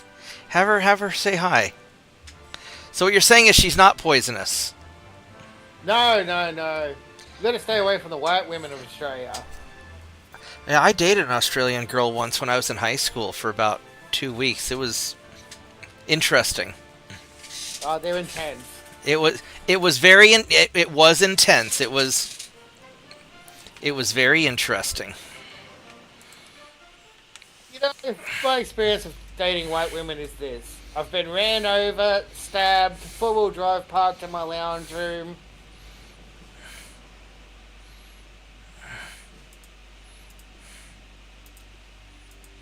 So, I've learnt my lesson.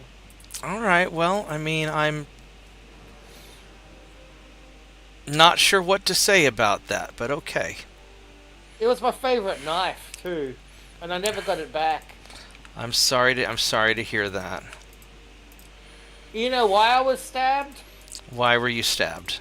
Because she cheated on me and I wouldn't raise some other dude's kid. Alrighty, well.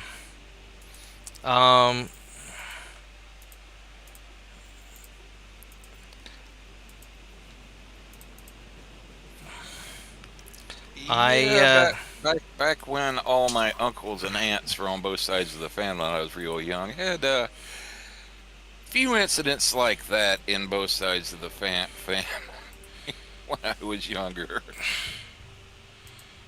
I mean, I wouldn't necessarily want to raise some other dude's kids either, so I don't blame you. Yeah. Nothing along the line of raising someone else's kid, but let's just say there was some serious drama involved, and one time there was even some gunplay involved. I bet. And I had one uncle on my father's side where he is such a dumbass, he let his wife talk him into trying to rob a bank. Was he from Texas? No, North Carolina. Huh. But, yeah, he tries to rob a bank up in the county seat about 20 miles away.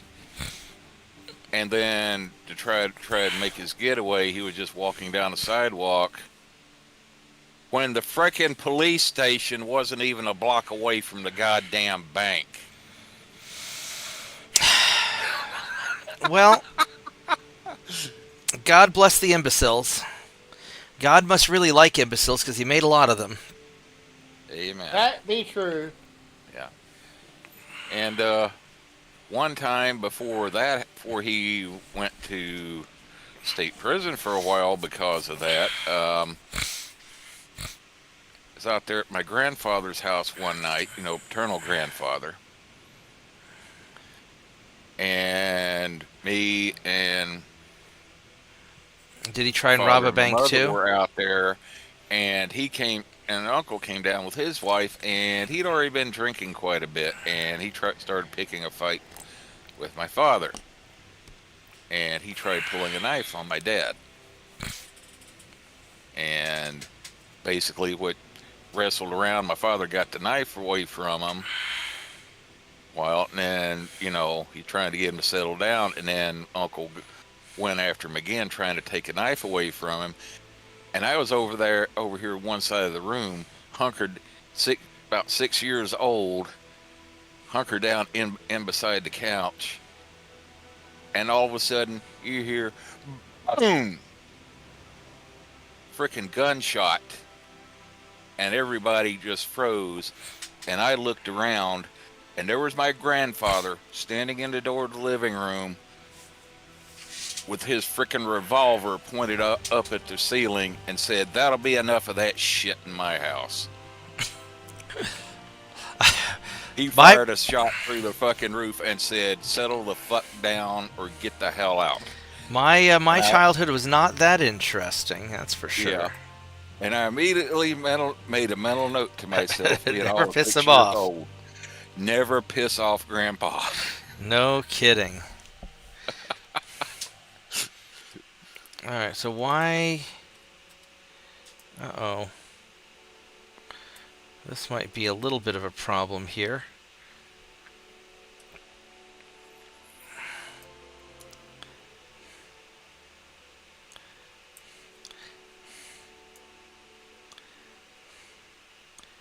There you go. Alright, well, so this is going to take a while. As a matter of fact, I inherited that same revolver. Well, there you go. Congratulations. Passed away. Yeah. Matter of fact, that is my go-to that's hidden in a certain place in the bedroom in case somebody gets stupid. I figure there's got to be some good juju to go along with that revolver. It belonged to that man. There you go. Well, it's going to take a couple turns for him to get there. Alright, and this is all happy.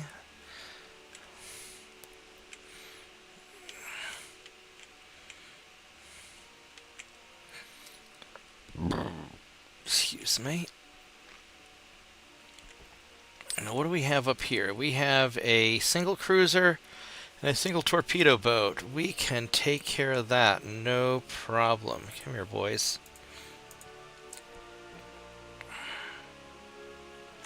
And that is a single light cruiser. We can take care of a single light cruiser.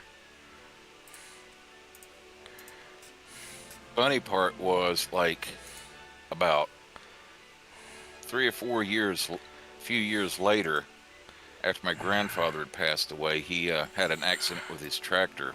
Right. Like 1966.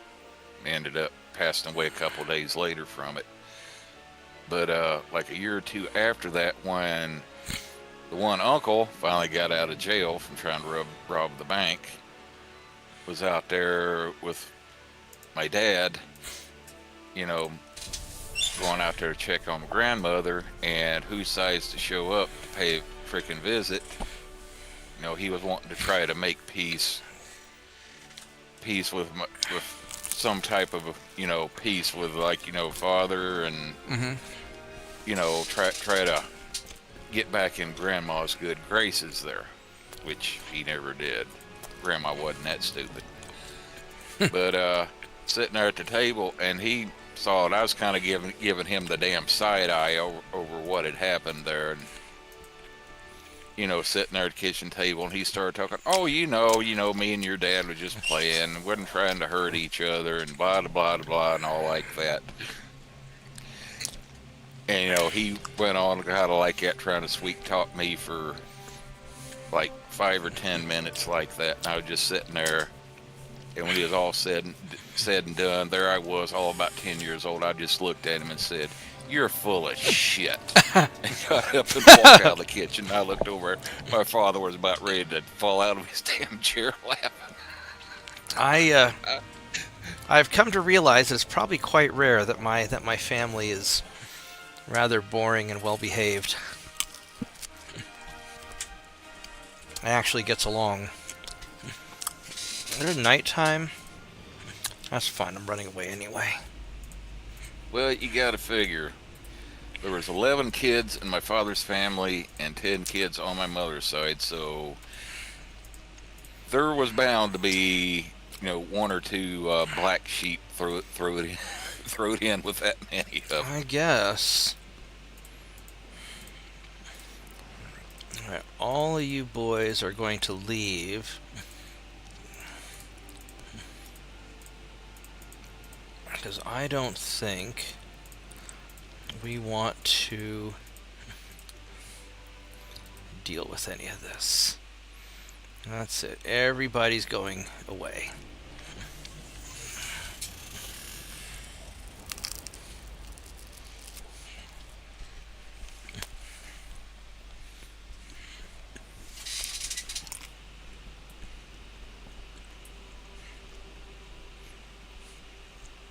Which, if memory serves, the one on my father's side that tried robbing the bank, he was the only real black sheep, you could say. He's the only real miscreant.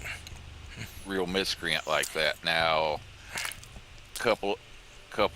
one or two others, who they married turned out to be a rather poor choice, but still they turned out to be not excellent people, but they were, I guess you could say they were average. But on the whole, most of them were actually pretty decent there. Alright. Yeah, I don't think we had any bank robbers in my family. If I ever robbed a bank, it'd only be in like some country with like a no extradition treaty with the U.S. so I could get away with it. Yeah. And preferably you would do it over the computer. Yeah. I wouldn't know how to rob a bank over a computer, to be honest. Yeah. A la, hacking into the bank's computer system along that line. That would seem to be a lot more. No, I decided a long time ago, if I ever decide to become a criminal, I'm just going to run for public office, because that seems to be the best way to be a criminal. Yeah, and you get paid for doing it as well. That's right. Give me my insider stock trades. Yeah. Oh, don't even get me started on the Dignity Act. Oh my God. What's the Dignity Act? That one to where that one rhino congressman from Texas or from Florida that where they're trying to give visas to all the illegals because Americans don't want to work. Well, basically, it was going to end up being. That's the Tyson food one, right? Yeah. Well, no, this is like Maria Salazar, from where basically they were wanting to give amnesty to all the illegals that came into the country before 2021. In other words, only wanting to deport the ones that came in under Biden, but all the rest of them wanted to give them a pass because the way she put it, because, we need workers for the jobs that Americans don't want to be bothered with, trotting out that old line. Now, to play devil's advocate, there are a lot of lazy Americans who don't want to work. That's true. On the other hand, there's also a lot of companies that don't want to pay a living wage. I mean, I don't mind digging ditches and picking vegetables, but I'm going to get paid for it. Yeah. Cough, Tyson Foods, cough. Yeah. Name some names. Oh, because here's the thing, because a lot of my family on my dad's side of the family are farmers, and I had a conversation with them. It's like, once it was like, how do you guys harvest your crops without illegals? Like, we use machines. So, and the Australians do. Combines aren't cheap. These big tractor things aren't cheap, but you're not going to have ICE raiding your farm every friggin' year. Yeah. Taking your workers away. All right, so let's go and I've known some illegals who are great people, and I've known some illegals who weren't. If it were up to me, I would say let the good people stay and kick the bad people out. I don't care if they're illegals or Americans or whoever. Just kick all the assholes out of the country. The problem is, I don't trust the government to make that decision, because the government at best is incompetent, and at worst they're corrupt and awful. So, how do you do it? Yeah, I could go along with what you're saying right now. Anybody, any of them that's got a criminal history, okay. Do not pass go, do not collect $200. You're friggin' leaving. If somebody's been working and paying taxes and contributing, I'm open-minded. But how do you? no, no criminal history. They behave themselves the times they've been there. They're actually maybe a credit to the community and to the country. Right. They, while they're getting rid of all the criminals, come up with a plan and criteria for the ones that are decent. Right, to keep them around. around. Want to become a citizen and such, let them to where they can become a citizen and let them stay. Yeah, I mean, I don't have any particular problem with that. Now, where I do have a problem is like specifically in my case, I'm trying to get my girlfriend in from overseas, or just friends in general. I've got friends, from my friend in Greece who helped me. Oh no, I don't want you going that way. I want you to retreat. You're gonna leave. I've got. So I was working on this software project. Our on-point system. Back, the underlying technology, we call it Smash Fusion, and one of my friends helped develop it. This is a Greek girl, very, very smart, very nice girl. And so I tried doing everything right, getting her a work visa so she could stay.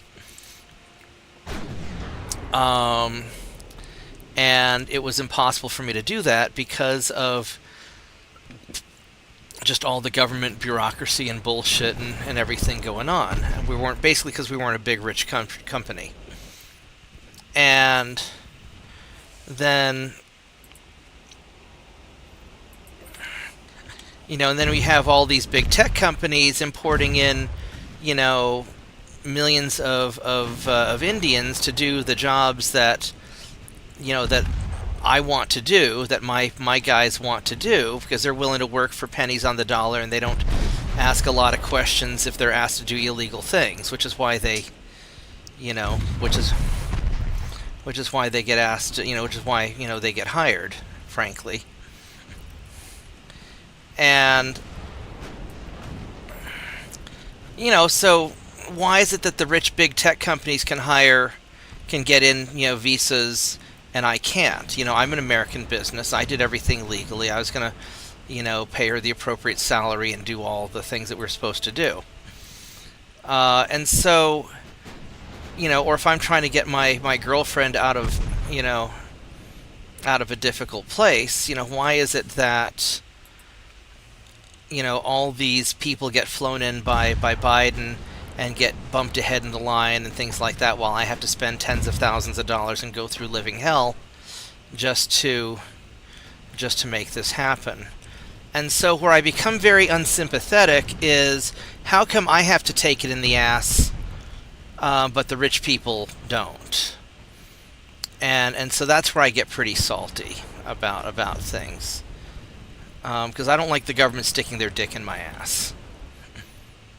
And so that's where I start becoming less sympathetic. Holy crap, I'm getting my ass kicked by a single fucking crew. I can't do that. Alright. It's that same glitch. So that's where I get salty about immigration. It's not that I don't have compassion. In an ideal world, I want the good people to come and the bad people to go. On the other hand, if I'm going to get screwed over, then fuck everybody else. Because if we're going to be playing a game of who can be the biggest asshole, then I'm going to be the biggest asshole. And that's just how it's going to, I don't care if they're Democrats or Republicans or whatnot. I'm willing to overlook a lot of corruption, because I know that the government's corrupt, and I know that only awful people typically want that kind of power because of all the awful things they have to do to get it. I have no desire to be president or leader of the world or any of that shit, because I don't want to sell my soul to get there. On the other hand, if they're going to, so if they're just going to embezzle a little bit of money or whatever, whatever, fine. Inside stock trading, sure, I understand. I can, it's the rewards for knifing your way to the top.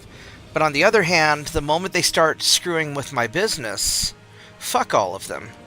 So it's like, under Biden, I probably lost anywhere from $250,000 because he killed the Keystone Pipeline. And you can make environmental arguments one way or the other. Personally, I think that it would seem that pipelines can be, if done right, one of the more environmentally friendly ways to transport oil. But much more efficient and safer as far as spills and like that than, say, tanker trucks, or right? Railroad tanker cars, or even very large crude carriers. Right. So if you're going to use oil, pipelines are generally the way that you want to do it. But either way, you can make environmental arguments and business arguments and whatnot. And that's fine. I'm open to that. However, when you arbitrarily cut this thing off and it puts half my customers, out, to cause them to leave the state, and then I end up losing over the course of 4 years, probably anywhere from $250,000 to $500,000 in lost business. I had maybe more. I mean, I had this one project where we were going to be doing safety control rooms for testing high pressure oil equipment. Where we'd build like a hardened facility and then use cameras and technology to remote monitor and things like that, so that if these, because some of these things are operating at like, tens of thousands of PSI.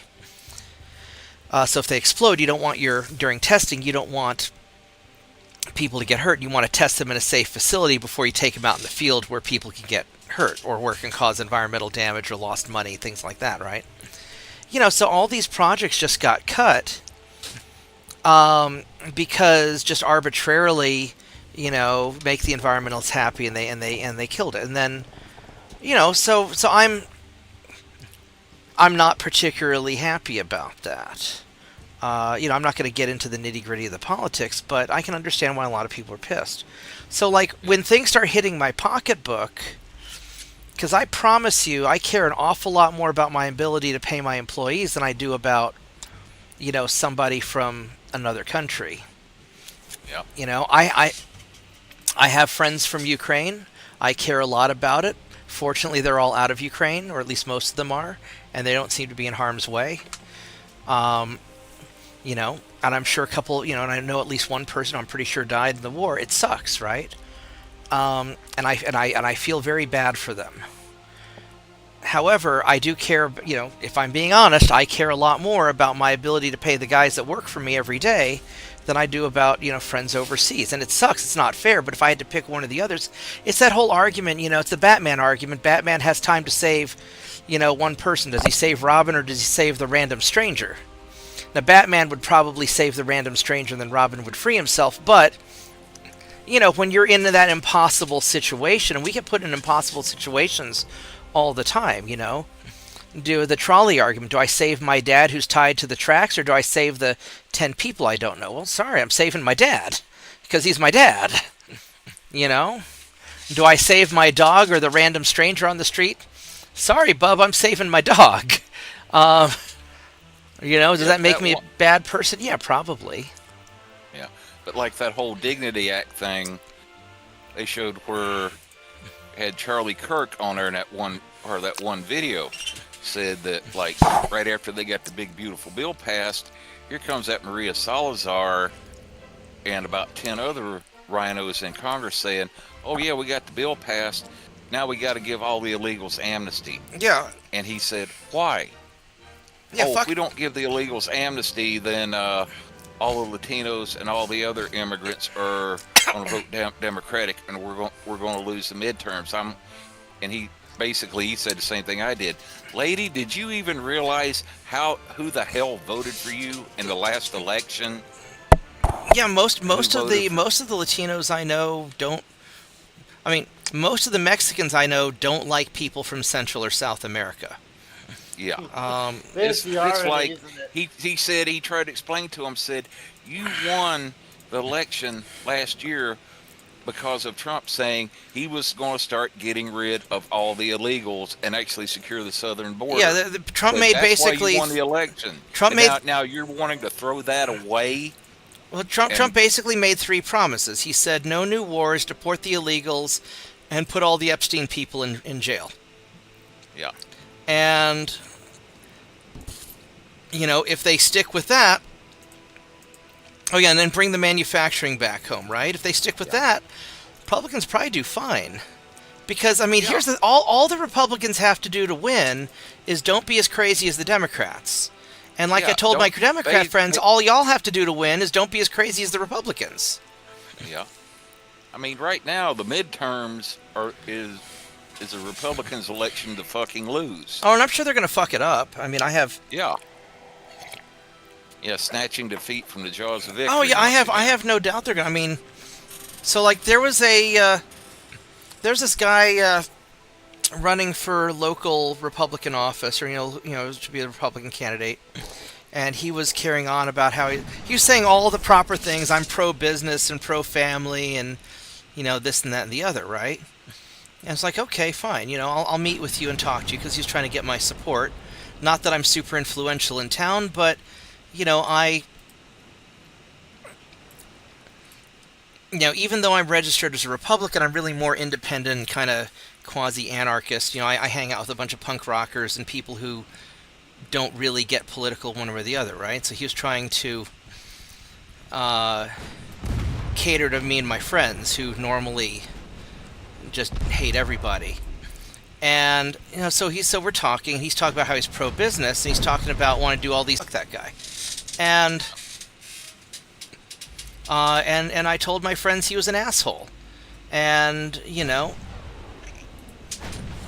And then when he was talking about being pro-family, all he really meant, he was anti-abortion. I was like, look, buddy, I don't give a shit one way or the other about abortion. You do whatever you want to do, and I'll do whatever I want to do. I care about putting money in my pocket and putting money in my people's pocket because the economy sucks. This is at the height of, all the COVID-y stuff. It didn't hit Oklahoma that bad. But, And so the problem with a lot of these Republicans is they're big donor, they're the rhinos, the big donor Republicans. And the thing is, the Republican voters have moved on. Trump won because he had all these, blue-collar, working-class people, the old Democrat Union coalition that got fucked by the Democrats. And they gave Trump a chance because he said he wasn't going to fuck them too. And, jury's still out on that. I don't know if they're going to stick with him or not.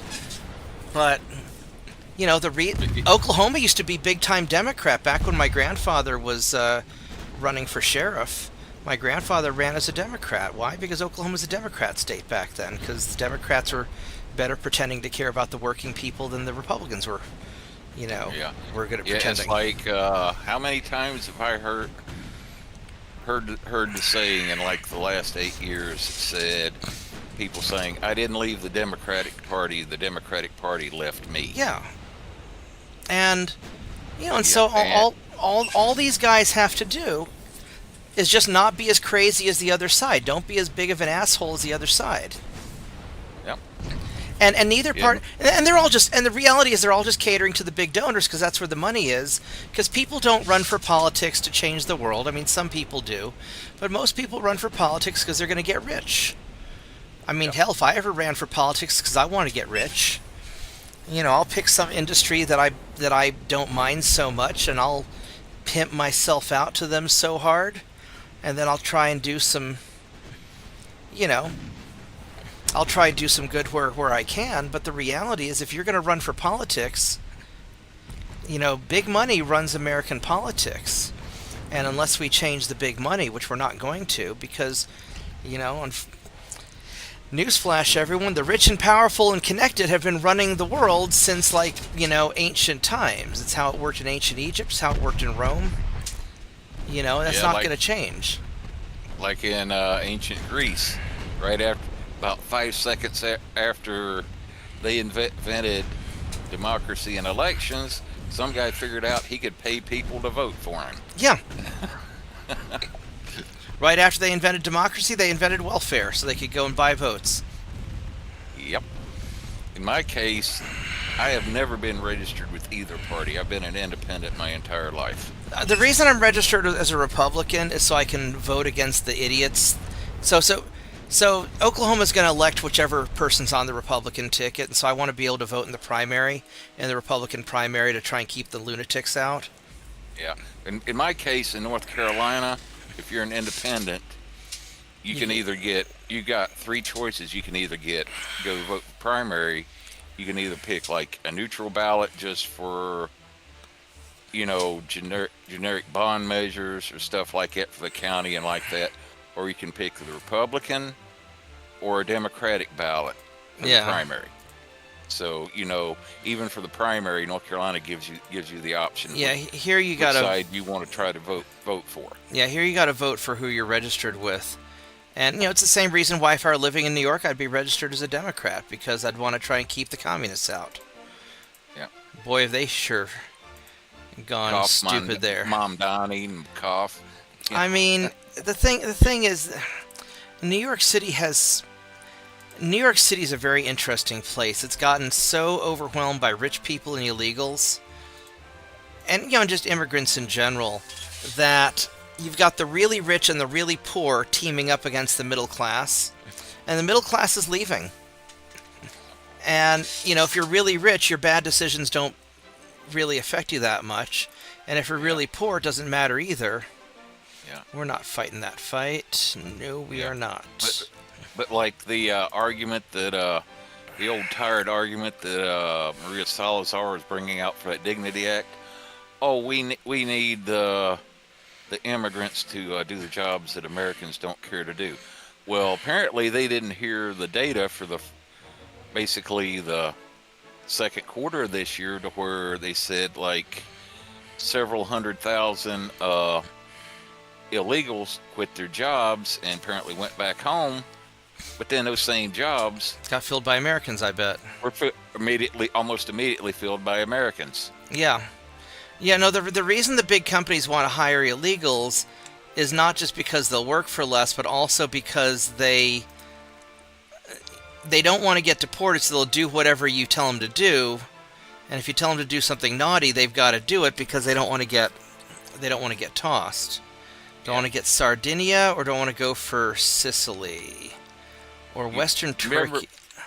Yeah, back in the day before Reagan did that 1986 immigration deal, where he gave a whole bunch of them amnesty, from what I heard later on, he admitted that was the biggest mistake he ever made. Oh, of course it was. But yeah. Many states had laws on the books regarding businesses hiring people who were in the United States illegally.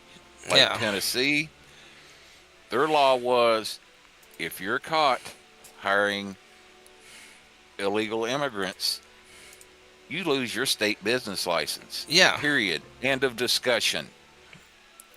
If they went back to that, see how fast we'd end up being able to get rid. Oh yeah, without a doubt. Well, and the thing is that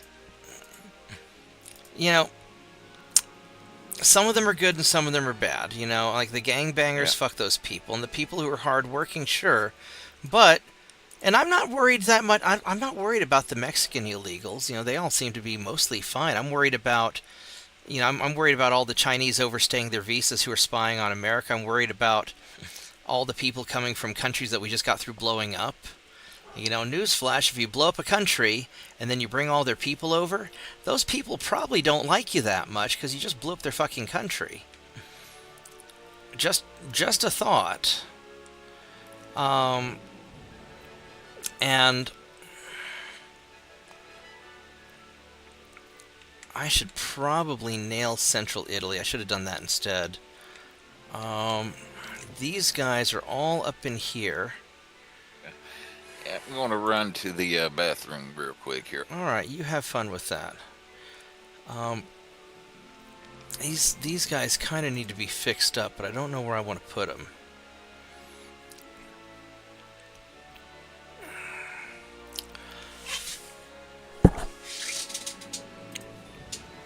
I could start...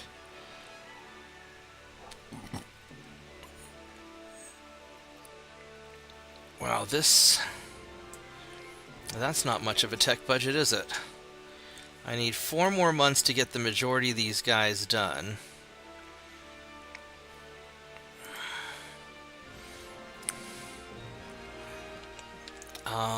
I could keep refitting stuff. I'll probably want to nail Central Italy. I should have gone for Central Italy. That battleship there... Where are you trying to go, Mr. Battleship? You are trying to go over here. I probably can take you. I don't have a lot of ammo, but I could probably take you out. So, let's go right there to intercept you.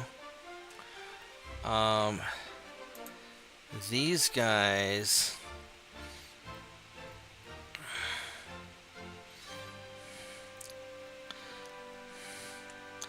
I think I want to take out Central Italy, because Sicily I'm not super worried about. Turkey, I'm worried about a little bit.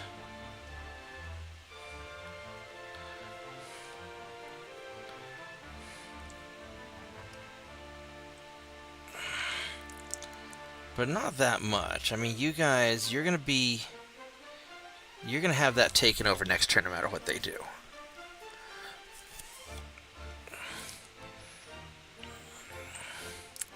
I could nail Western Turkey.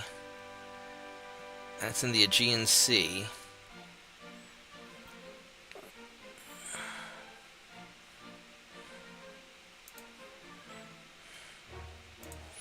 If it's a single cruiser, I think I can take out a single cruiser with my assault ships, probably so. Now these cruisers certainly could. They're a little beat up. They need to...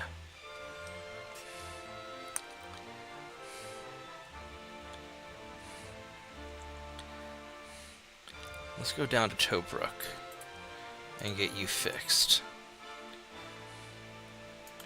And these battleships also need to get kind of out of there. I really don't want to let them loose, but...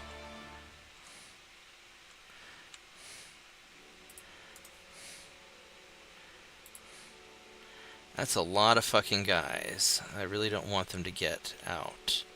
Alright, so you guys have to stay here.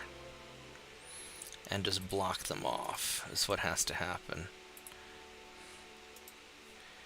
And we're going to have you on Protect. And...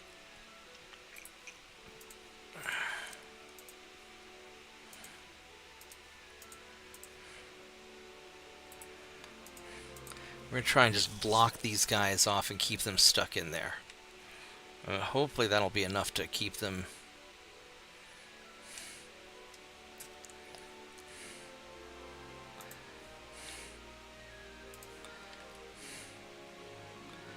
A single cruiser, I should be able to take out a single cruiser with these yahoos.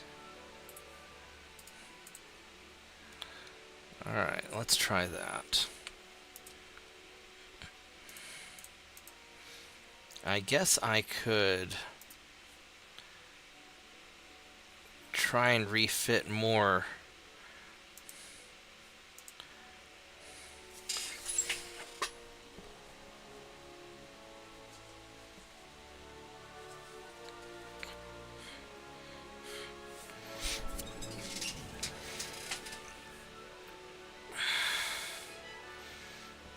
No, I think I'm just going to...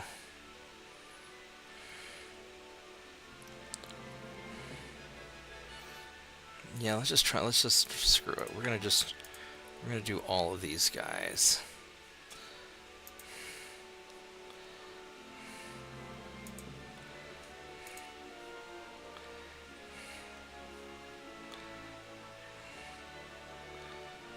I'll just leave you sitting there, because that's not a big deal.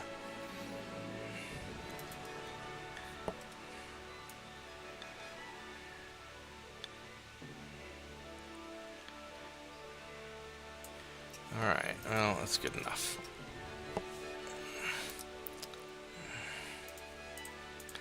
Alright, I'm going to take a break and I'll be right back.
I am back.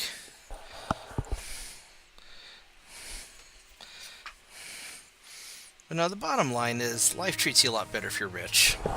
That's really what it is. Everyone should just try and get rich, because all this stuff, regardless of what you're voting for, believing in, it always seems to be bent in a way that benefits the rich and powerful.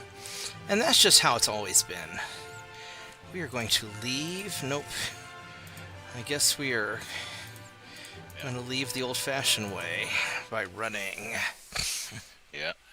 It's what I believe for years. You're never going to have perfect form of government as long as human beings are involved. Yeah, well, and if we get AI, we're still not going to get perfect government, because AI is programmed by people. Look at what happened with Grok when they unchained Grok and let Grok do whatever it wanted to. Then Grok started quoting fucking Hitler. Oh yeah, AI mustache man. Yeah. Oh my God. But yes, there's always going to be somebody that's going to try to game the system solely for their own benefit. Yeah.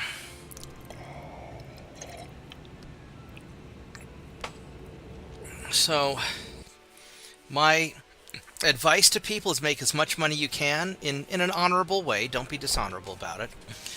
And make friends with powerful people who owe you favors, or be...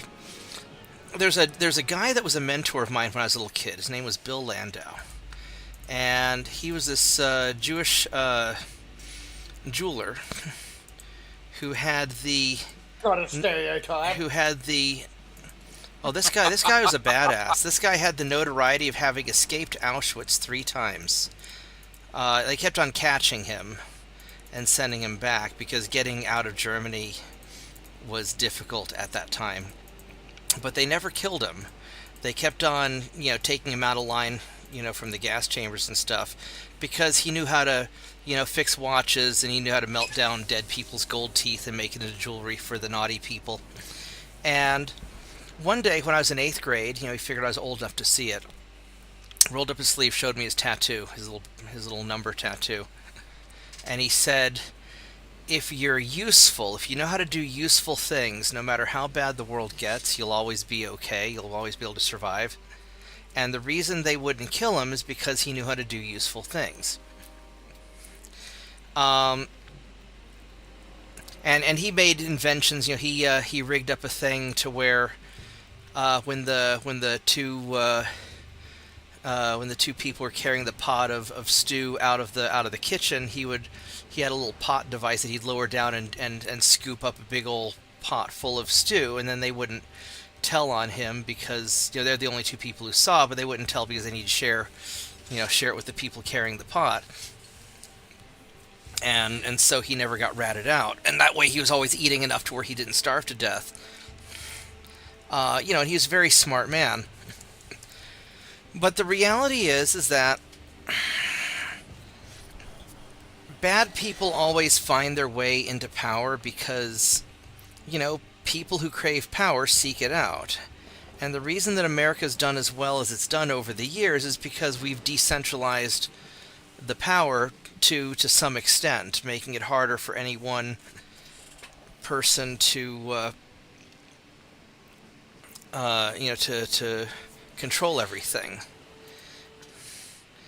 This is why we have the 3 co-equal branches of governments. You've got the satanic pedophiles, the international corporations, and the district judges. And they balance each other out. Oh man, I didn't even get a laugh out of that. I thought that was funny. No, and we have, this is why we spread everything out. We've got all this power down at the local level and state level, and it makes it harder for anybody to take over. And in order to do bad things, you have to conspire with a large number of people. Let's see if I can take out this battleship. I'm not sure if I can or not. It's probably asking for trouble, but yeah, and having the 10th Amendment to where supposedly there's limits on what the federal government can do, and all the rest of the powers are delegated to the states. That helps it too, because you got individual states like cough, California, cough, Well, I mean, They're really- the same laws that make it difficult for Trump to screw with California made it difficult for Biden to screw with Oklahoma, and it's how it's Yep. supposed to be. And that's helped us out, better than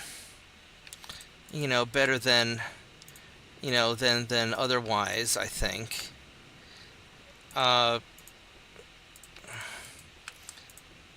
Yeah, what's really screwed us over from what was originally intended is they created an administrative state and created all these agencies Well, to, it's to do because a good part the of the job, but should have been being taken care of by the states or well, it's because people Congress want to get or the people executive. want to get reelected. They want their dirty stuff to happen, but they want to get reelected, and so by assigning it to unnamed bureaucrats that they can't do anything about. That's why they made it so hard to fire the bureaucrats. I mean, most of these people who bitch and moan about, oh, we'd love to do this thing that everybody wants, but the bureaucrats are preventing it. These are the same people who gave the bureaucrats the power in the first place. That way they can, and the Republicans and Democrats are both guilty of this. Oh yeah. So it's just but people, the power being decentralized and also, frankly, having an armed citizenry, which makes the government a little bit leery to go too far. It's probably why we don't have a police state. One of my friends is always concerned about there being ow, that hurt. One of my friends is always concerned about there being a fascist takeover and all that stuff. And I'm like, maybe you're worried about that in New York where you've given up all your guns, but we're not worried about that in Oklahoma because we're armed to the teeth. Texas even more so. And so it's hard for a country to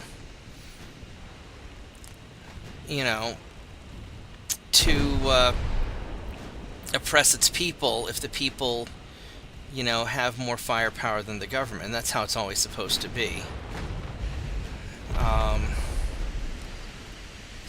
And this is why, I'm not particularly worried about Trump, and I was never particularly worried about Biden or any of these guys. Because they can only do so much to screw things up. I can do a hell of a lot to screw things up. They can, but they can only do so much. I mean, frankly, your local mayor is going to do more to screw. I mean, the reason California is so fucked up, because you've got, the supermajority of Democrats there who are all on the same page. You've got the idiot governor, you've got idiot mayors, and, so you've got a whole lot of people all screwing up in the same direction. Causing that after the California fires, wouldn't be more trouble about the lack of preparedness that they have. Well, a lot of it also. So, like in Oklahoma, we have a lot of forestry stuff that we do. We have fire paths cutting through the forest. We clear out the underbrush.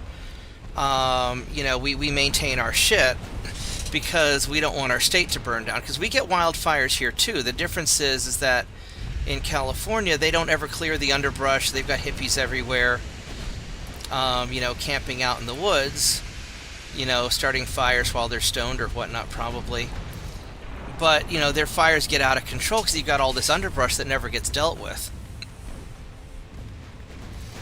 And so they just don't take care of their shit.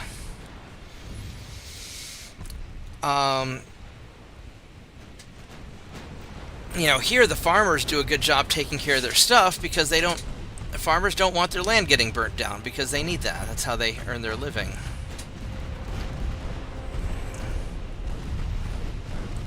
So it's just a different world. But the point is, in America, it takes a lot of people to simultaneously screw up. Whereas in a dictatorship, it only takes one person to screw up.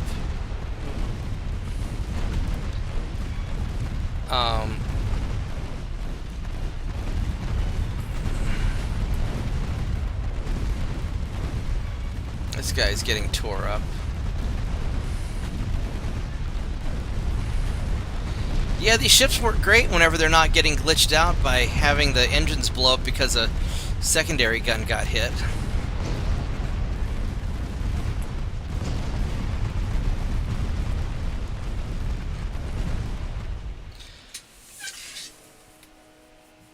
Hey Jen, how are you doing?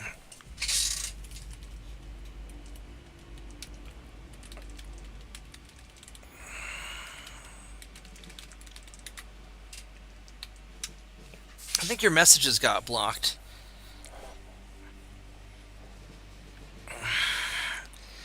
But and this is why I don't get like overly political about stuff. I don't worry too much about. I care a lot more about what's going on like my local level and my state level than I do about the national politics, because most of these national guys, they're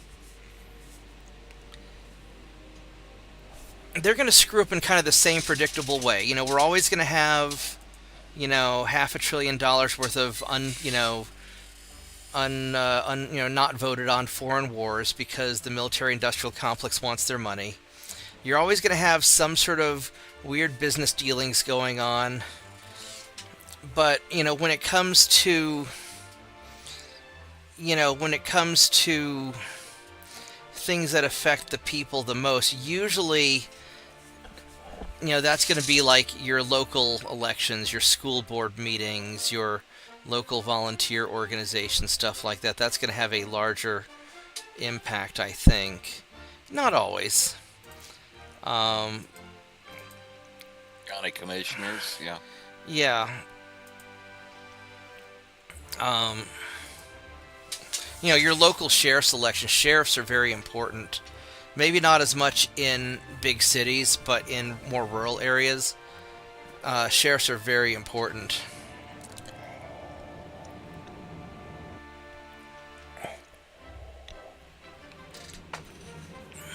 Because a lot of stuff gets dumped on your sheriff's departments and whatnot. And frankly, what you do yourself matters a lot. You know, I mean, I focus on just taking care of me and my friends. You know, I've got the guys that work for me. I've got my friends and family that I care a great deal about, and that's my focus. And I don't worry about. I worry about what I can directly control.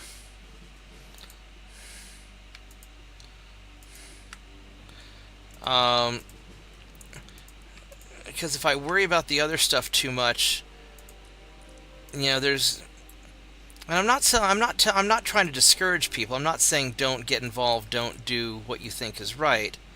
I'm just saying that your local immediate stuff tends to have a bigger impact. You know, your own personal efforts will generally have more of an impact on your life than anything that anybody else does. And this is true in almost all, you know, situations.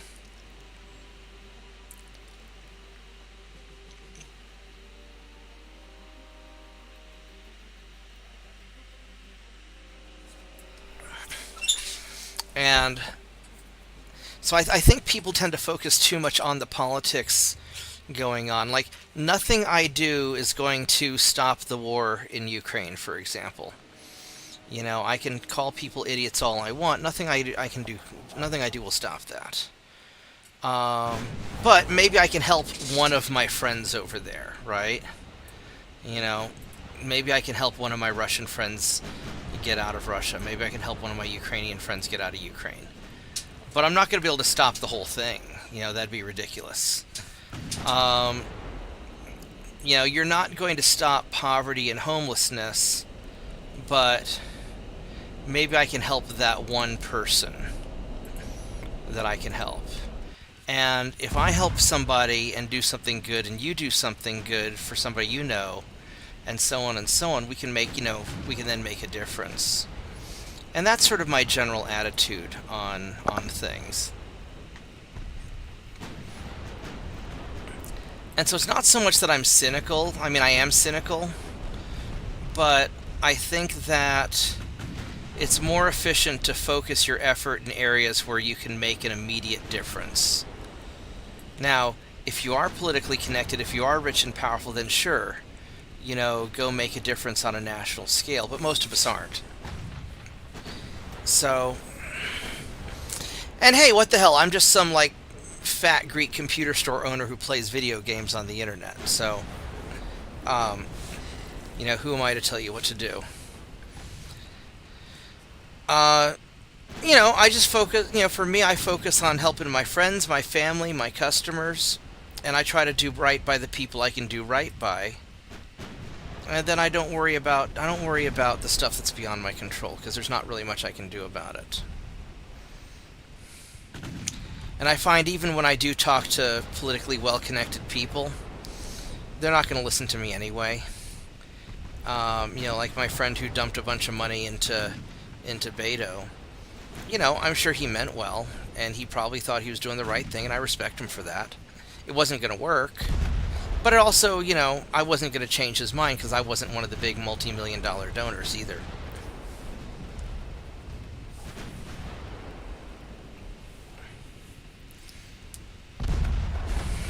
And I don't know Beto from nothing. I just know he wasn't going to win Texas.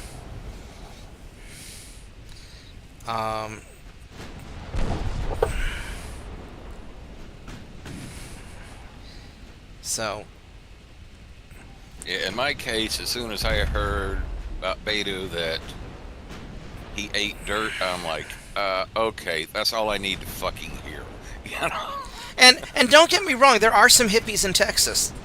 And, I knew hippies in college, and they were wonderful people. I knew this absolutely wonderful hippie girl who was just the sweetest, nicest thing. She always kind of smelled funny, probably because she was smoking pot all the time, so I got kind of a headache every time she jumped into my arms and gave me a hug, but she was a really nice, sweet person. But she, Texas isn't going to elect a hippie. It's just not. Now if we were running for like a House seat in Austin, sure, that's different. But not on a statewide election. And... and a lot of it is just the world is what it is. Places are what they are. You can change them over time, usually through demographic changes. Look at England and France becoming Muslim countries because the Muslims have a bunch of kids and the Brits and French don't. And so over time they're going to change. But, places are what they are. And people are who they are. You're not really going to change people.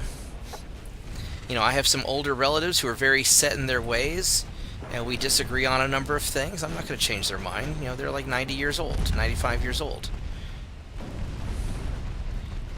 So, just help the people you can help and do the best you can.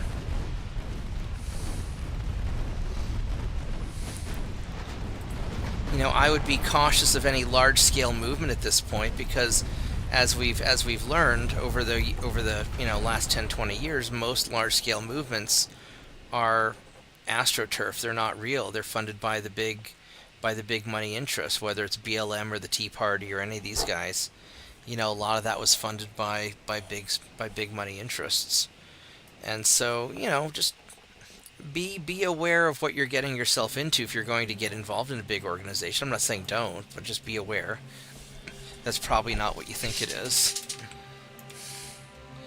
And, but this is why I prefer to focus on helping individual people. I help the people I can because, the larger the organization, the more likely it is to be corrupt and doing, just being about the money. Because it seems to always be that way.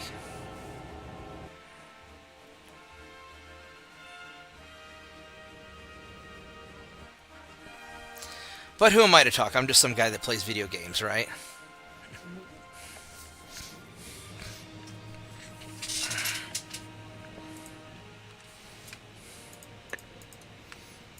Well, then again, Joe Biden was just somebody that liked eating ice cream.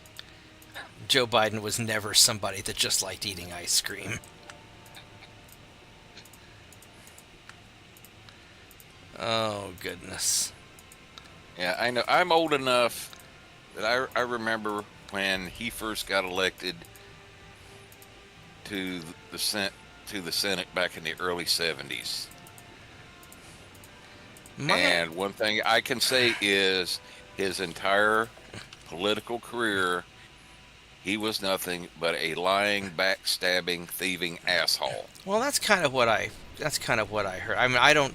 I first, learned of Biden, during the Clarence Thomas hearings, and he kind of struck me as being kind of a dipshit.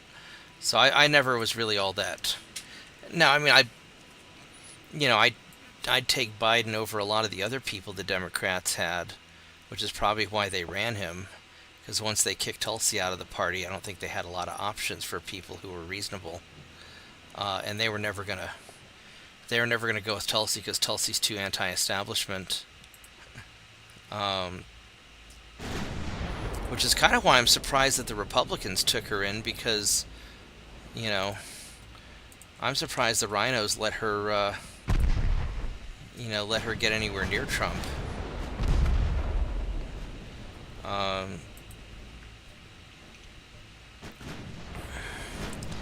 But no, most of these guys, they're just saying what they need to say to get elected, and a lot of it's just, the big money interests are going to get their guy,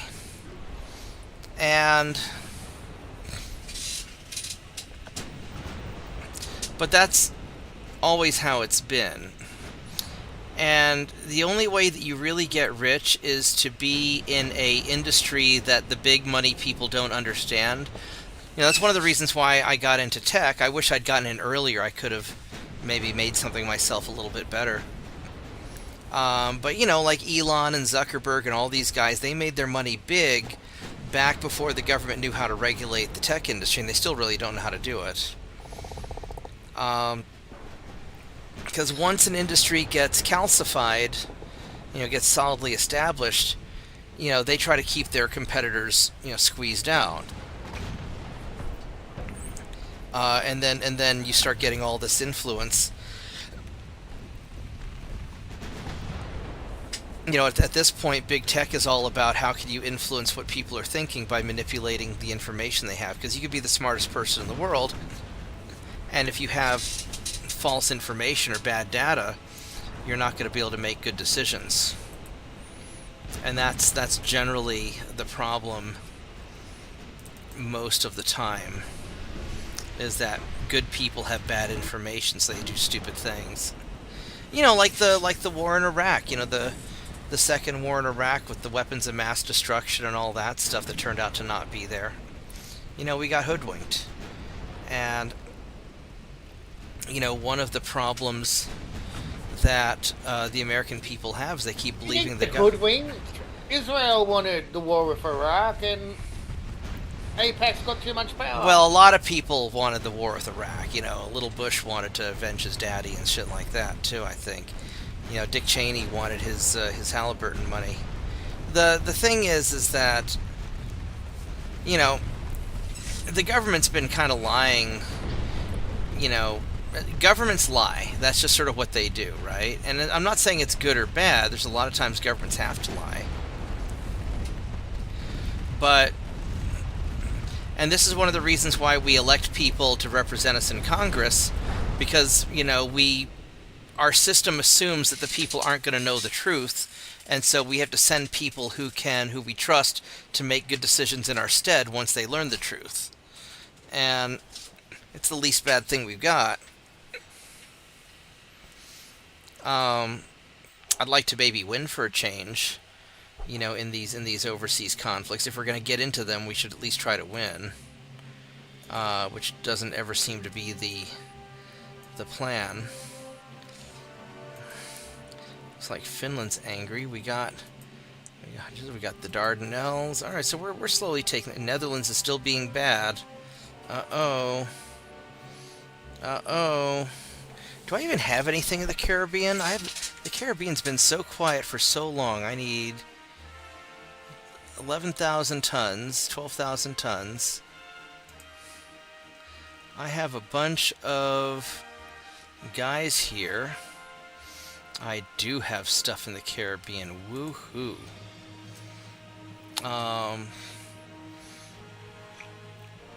I've got a bunch of... That's not what I wanted to click on. Well, I mean, it is, so I think I want to click on politics first. Is this a This is an invade Italy turn. Alright, so before we go for that, what do we need? I could take over Western Turkey or Central Italy. I kind of want Central Italy. Western Turkey's easy. Central Italy is less easy. Central Italy is worth almost 7 million a turn. Or billion. It's worth 1 billion. This will be easier. And Western Turkey gets you guys out of this area. Can I move you now to... I can. Alright, let's get Western Turkey. Now, who controls the Ottomans? Who's big with the Ottomans? Because I don't really want to fuck with the Ottomans that much. Ottomans aren't... Ottomans are allied with the Soviets. And the Soviets don't hate me as much as they could. So maybe it's not... Maybe it's not so bad.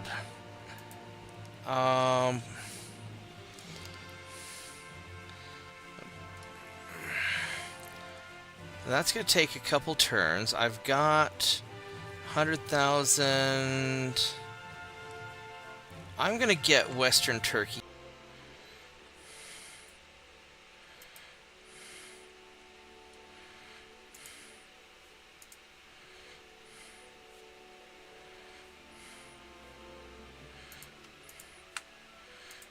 I'm going to go and fix you guys up.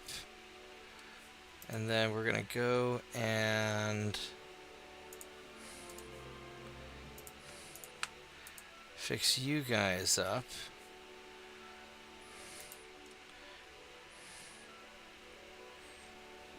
Okay, so as far as over here goes, I'm going to go send my 12,000 tons of people over here.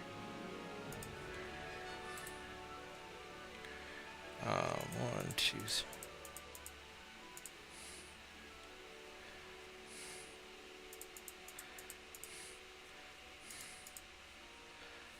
Oops, I have...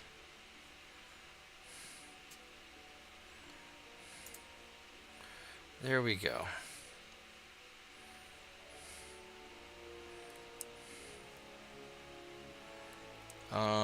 This has a... That's a lot of crew. Yeah, it's gonna be too many. Alright, so we're gonna send you guys over here to deal with that.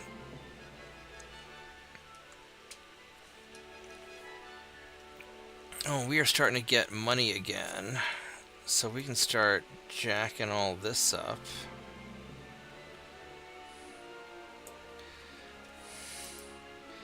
Now we're starting to... Transports are still kind of suffering a little bit.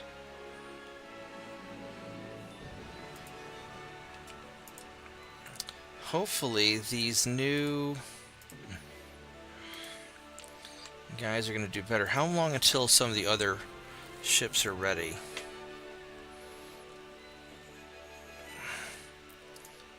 Three more months.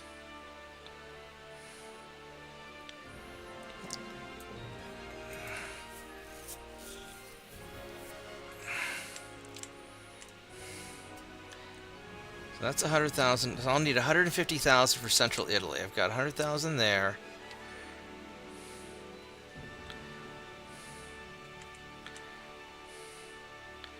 I've got these guys here. That's a battleship.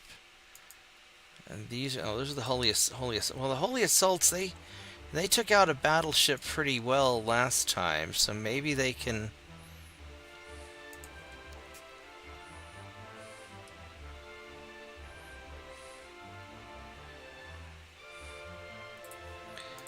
Maybe we can catch him.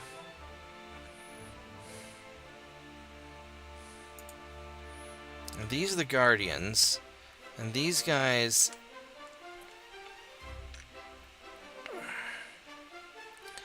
They really need...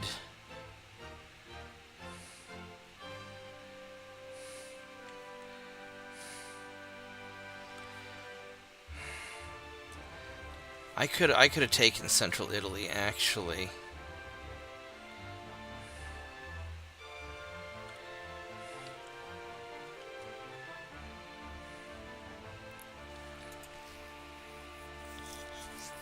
These guys need a lot of repair. And I probably don't want to repair them till after I get the other stuff done.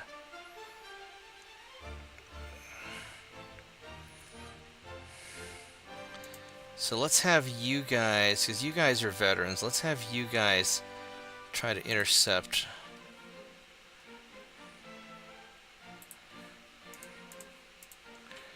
Him. Central Italy's in Western Mediterranean. I got... yeah. Let's try that. Then you guys over here, you're good. Alright, so that's all. And you guys are finished up here, so we can send you guys to...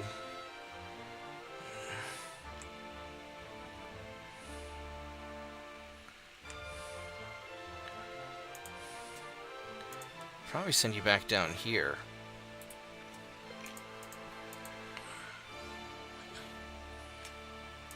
Alright, here we go.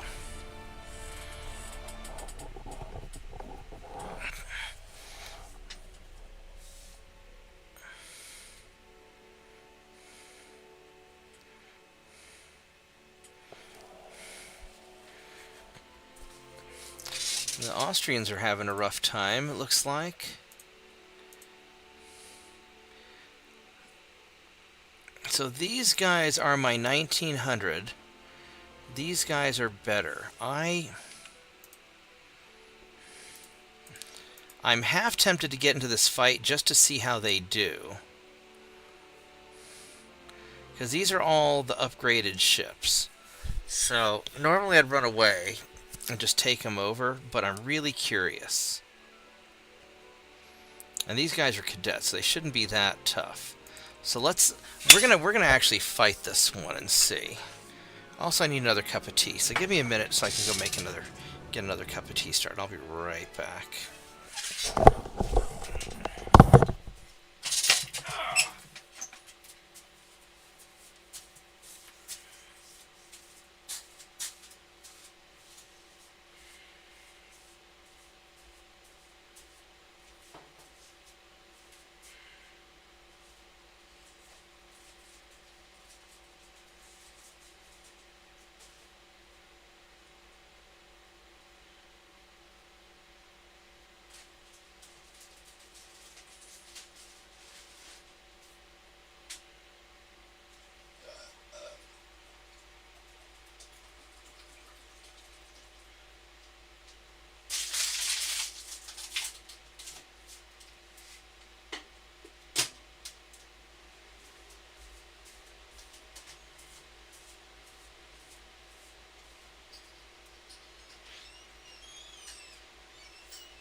Four.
lay down. Good doggy. Alright. A few more minutes till my tea's ready. So, Maddie, did you end up playing MechWarrior with Cawthon, or what are you up to? I think he's off talking to his girlfriend right now. Oh, that's probably more important anyway. Alright, so let's... I want a strong jawline when I see your parents. I want a strong jawline when I see your parents. That sounds great. I don't know what it is, but it sounds great. Alright, so... You... And you guys... Let's see here.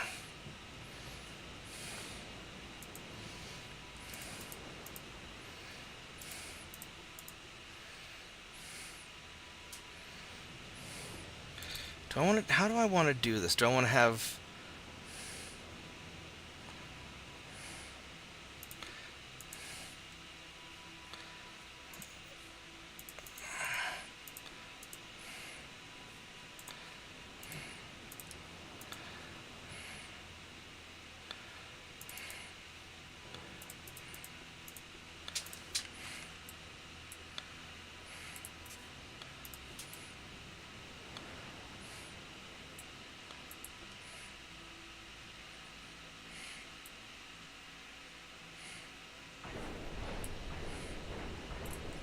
Actually, what I kind of want to do with you guys, instead of having you screen,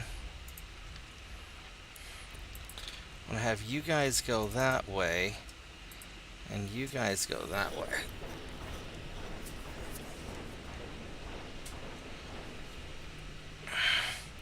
Yeah, because these guys have... Yeah, okay, so my single-barreled and double-barreled have two different ammo spots. Now these guys, the 2.9 still don't have armor on them, but I've got armor on the 5-inch. I've got a lot of armor on the 5-inch guns, and these vulnerable center turrets that kept on blowing up and then blowing up the engines over here, they have bigger armored guns now. So alright, so we're going to use the cruisers for screening, so we're going to manually screen them. And you guys, you got your torpedoes turned off.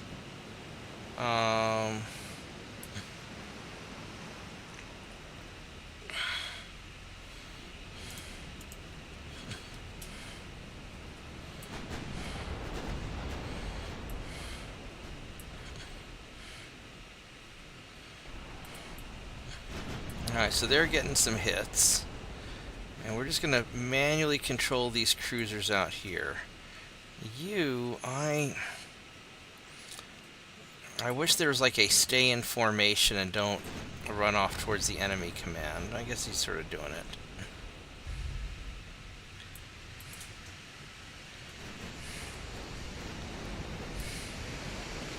I only have that single 2.9 turret. Or the double one, that's alright.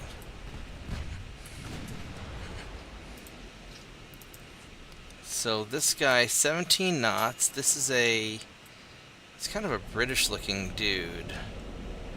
The BB Canada, that's probably British. And this light cruiser, semi-armored cruiser, good armor, well, lots of bad armor. Mark 1 guns probably, crap torpedoes. Alright, well, it's not that crappy. 1.2 kilometers. Let me grab my tea. Hold on just a minute.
Here we go. I've got my hot cup of tea. This is cup of tea number 3 for the stream.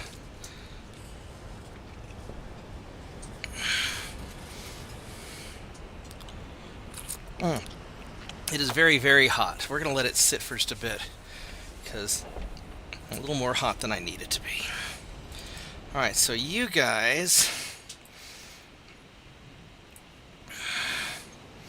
Yeah, go nail that light cruiser. And you're just gonna... You also nail that light cruiser.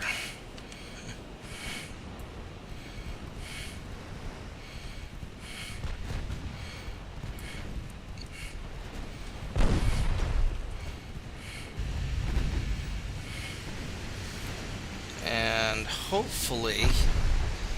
He's got a number of ships, but hopefully we can put secondaries into this torpedo boat, main guns into the light cruiser.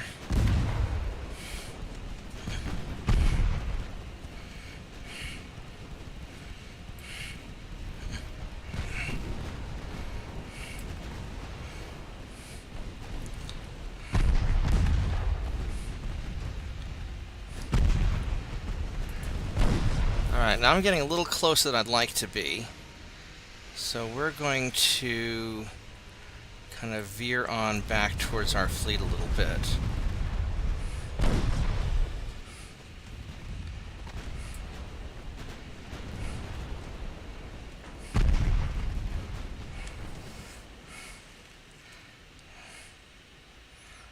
And let's see, what do we got going on here? You guys...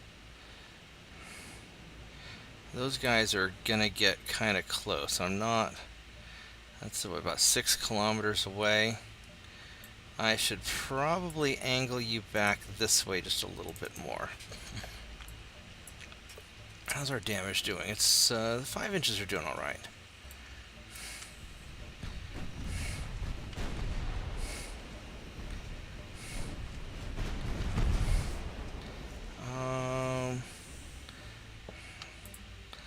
Let's go after that guy. Maybe we can also catch the torpedo boat and some of the mayhem.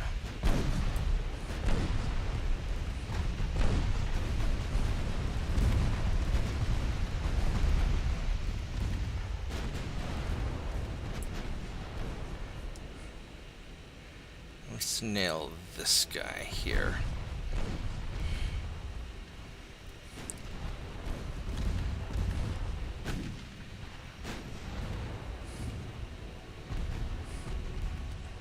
Let's go nail this guy. What are you battleships doing? You guys are still doing your thing. I could turn in a little bit. Not yet. Let's just keep chugging away a little bit longer. Oh, there's an opportunity right there. What's the range on these guns? That's still 12 kilometers, 10 kilometers. 9.2. Let's nail him.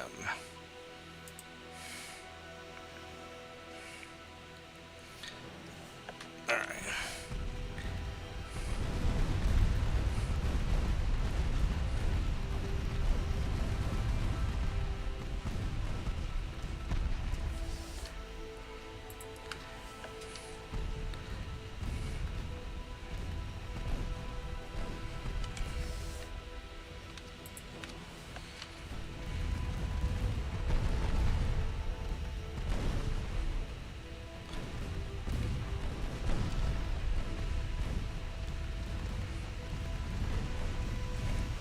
Alright, so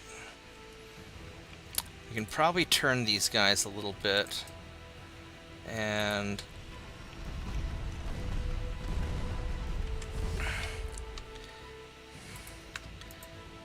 now these heavy cruisers, what do you guys have? You guys are kind of, you're the basic bathtub cruiser design, good armor, Mark II guns, Mark II, Mark I. These guys are actually going to be potentially a problem.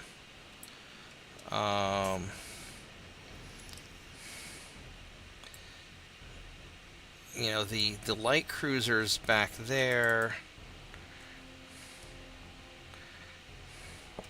Let's put main guns on you and secondaries on you. I think that's probably the best option.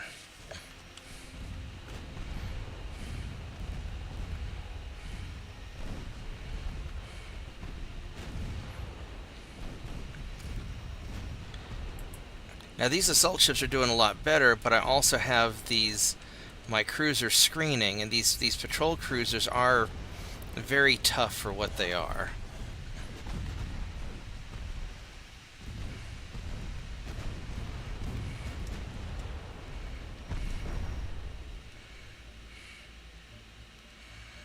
I'll just put all the fire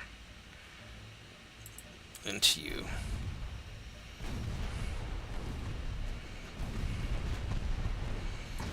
I really want to try and burn you down.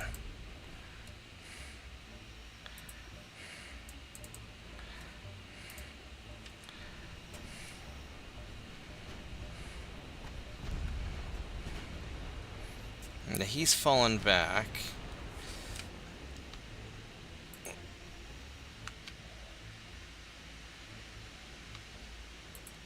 So I'll start hitting the next guy.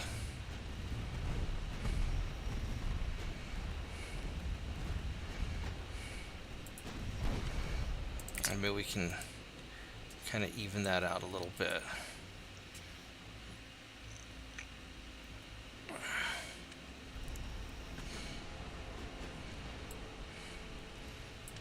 Is the torpedo boat shooting at anything? No, he's just hanging out.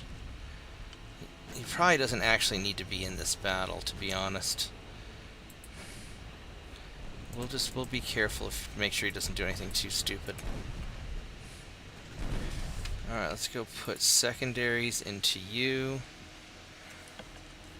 Because they're going to cross paths, and maybe I can get some...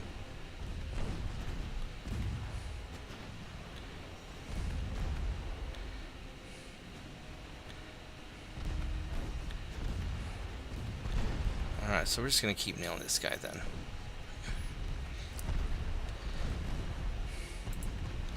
So my guys are doing pretty good. I'm satisfied with them.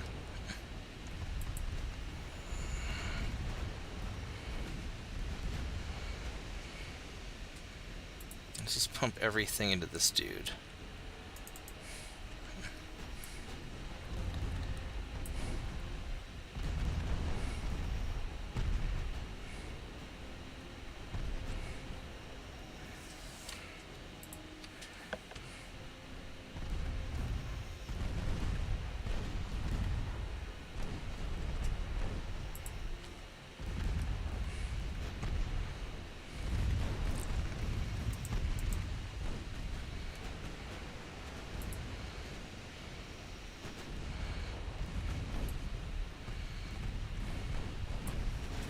How are you doing, torpedo boat? You're doing fine on fuel.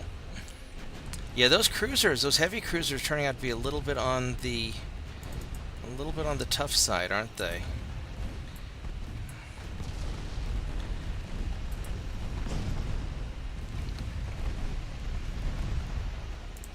Looks like his armor's finally starting to wear out.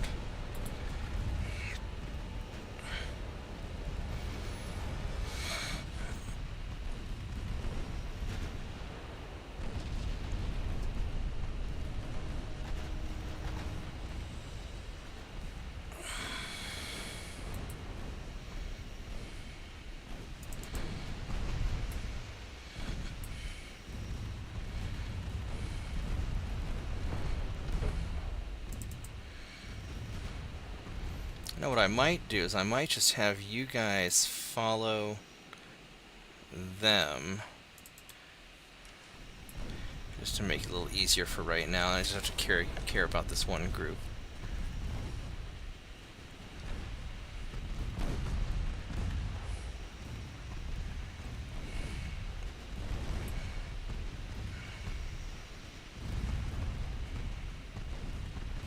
And we'll just sort of strafe along this path, and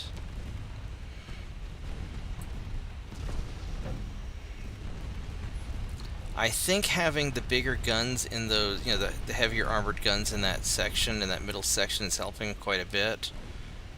But I haven't been getting focused down that hard either, so it's hard to say.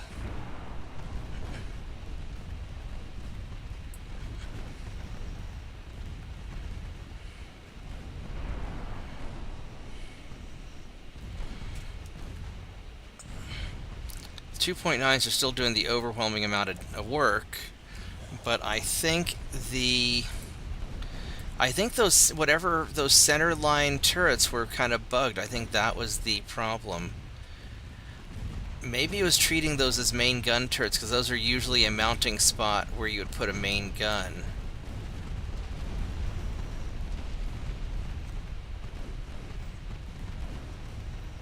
I mean, at this point, now we're kind of turning the corner.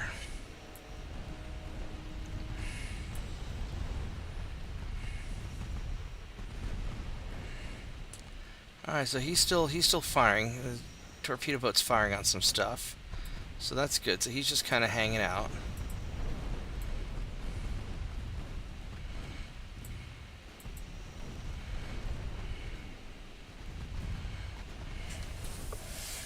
And we'll just go maul all those guys.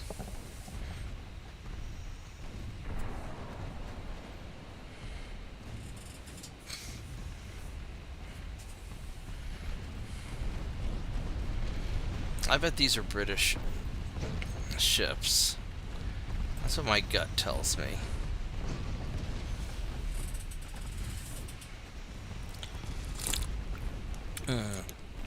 Based on their names and...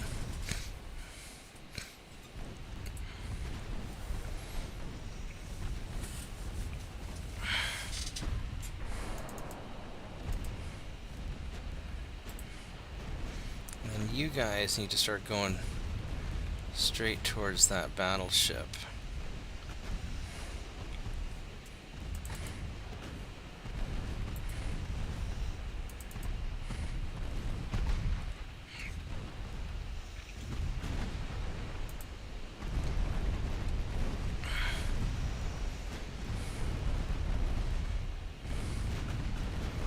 Hope you burn down pretty quick. Let's just start turning sharply. Alright, so we're gonna have... How fast are you going?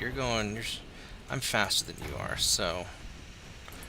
We're gonna have you guys kind of harass the rear, and you're going to go pull up broadside and just kind of get them.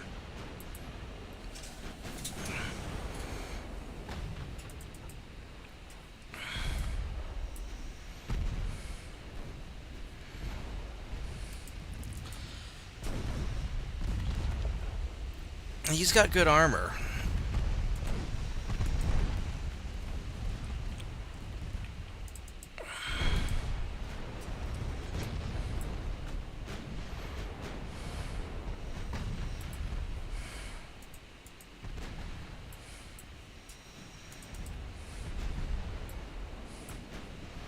Alright, I don't want you to get too close to the fight, because you are small and squishy, and I don't trust what's going to happen to you.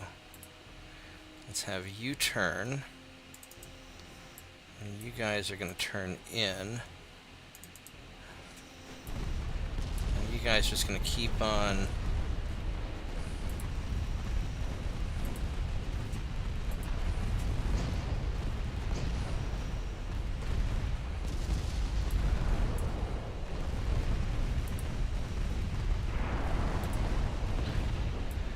I could try to get a torpedo off. I don't think it's going to matter. I think he's going down too quick.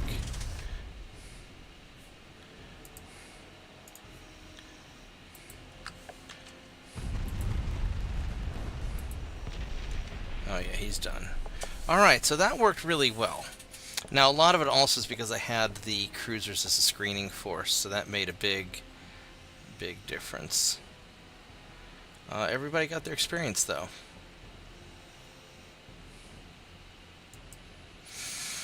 Alright, so that worked out alright. Why is...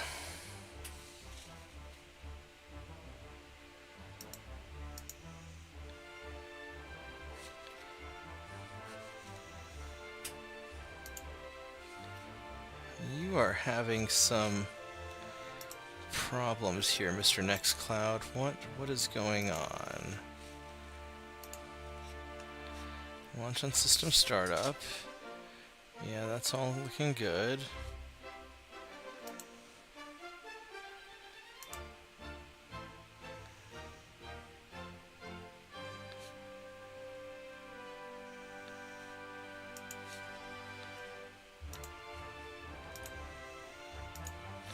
Alright, let's restart that.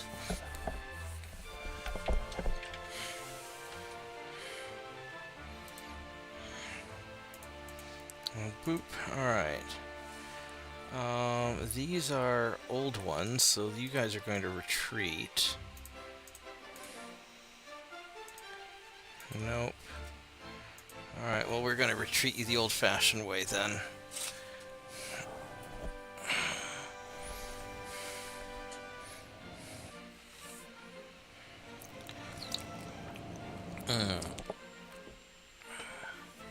Well, I've already been playing for 4 hours.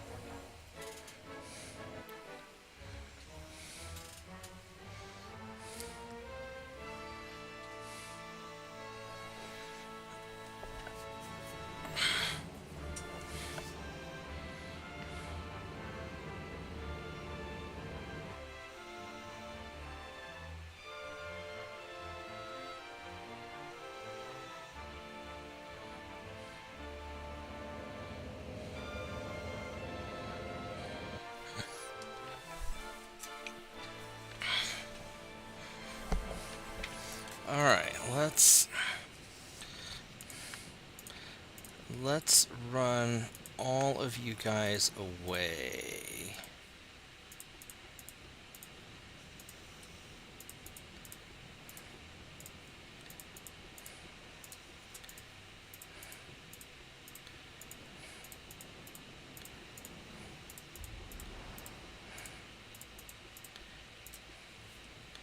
And then I'm going to go turn on the air conditioner while they're running away, so I'll be right back.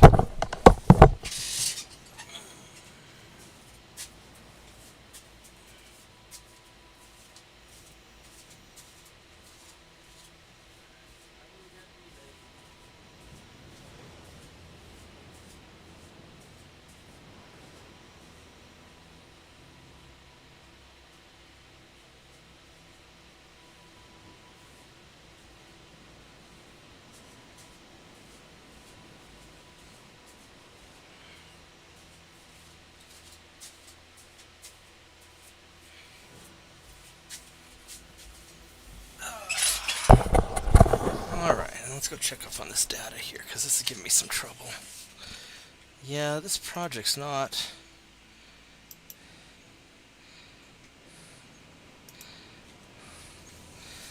going as well as I'd like it to.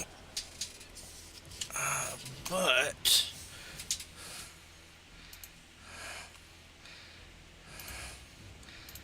there's also some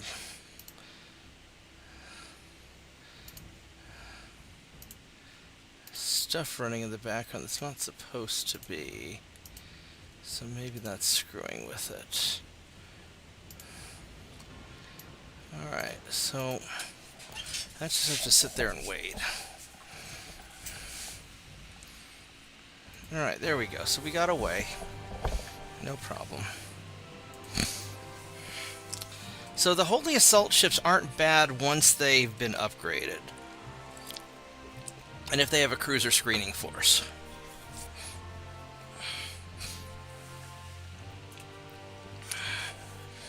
Alright, so the Guardians caught the battleship. So I should be able to take him out, no problem.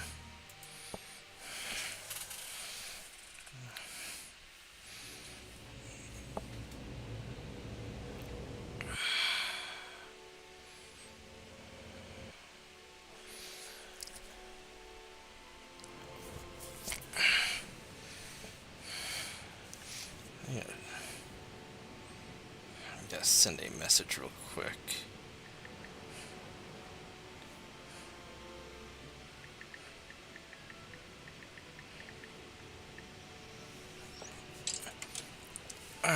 So let's.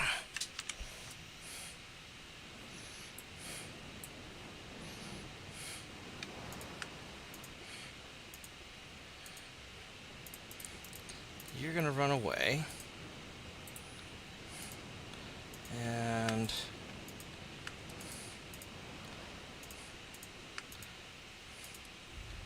who's the front guy?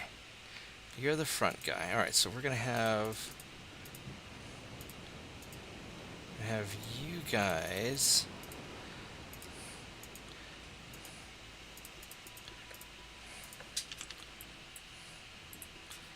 There we go.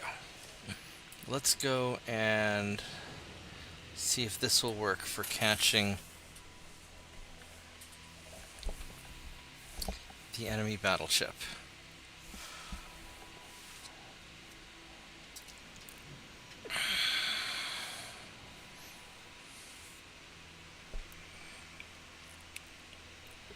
Sad thing is I'm going to have my targeting system 2 coming out soon, and then I'll have to start refitting all of these ships again.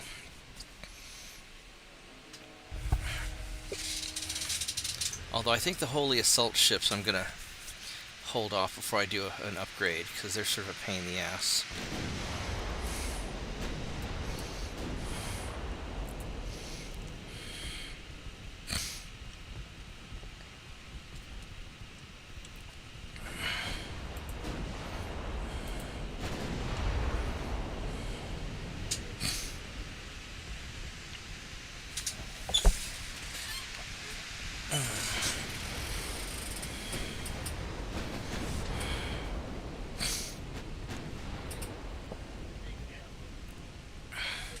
No.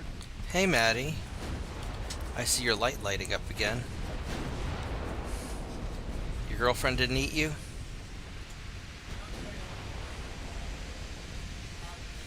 Oh, maybe he's not.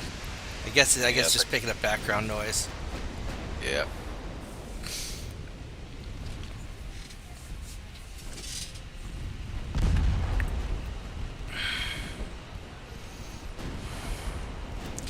I really don't like the German. I mean, I guess the German battleships are okay, but they're just not. I don't know.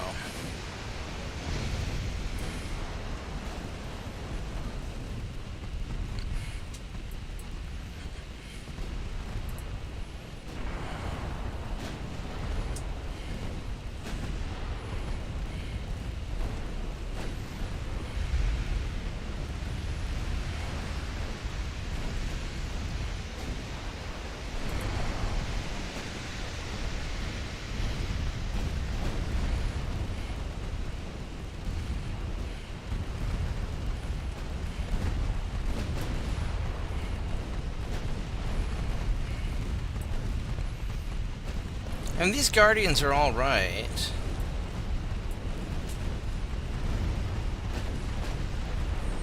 There's one of the Forge guns taken out.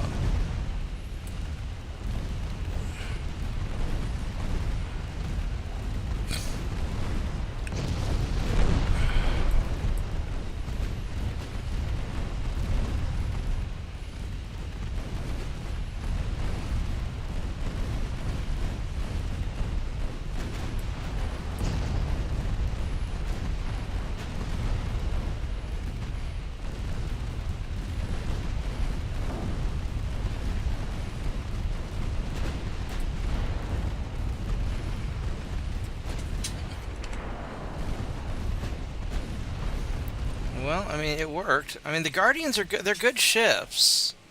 I don't have room to put really big guns on them, but they're good ships for what they are.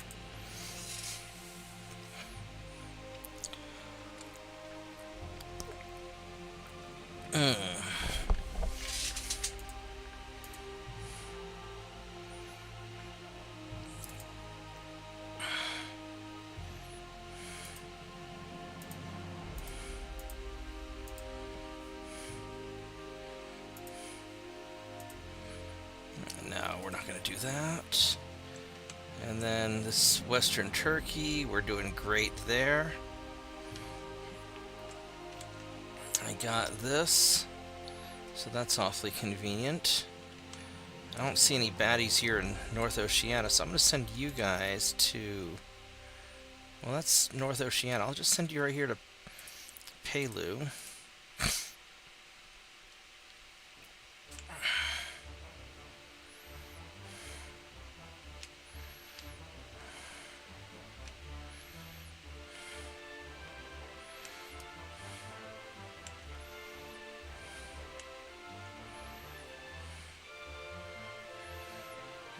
All these torpedo boats.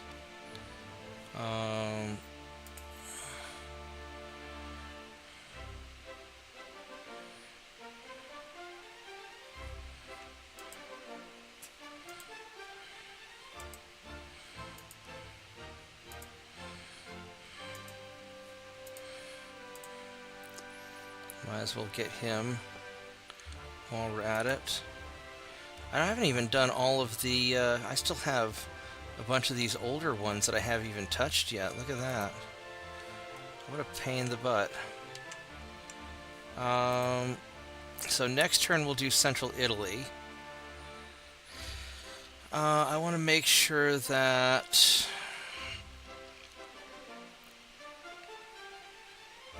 Britain doesn't have much of a fleet. I could probably kick their ass if I wanted to. I don't really want to.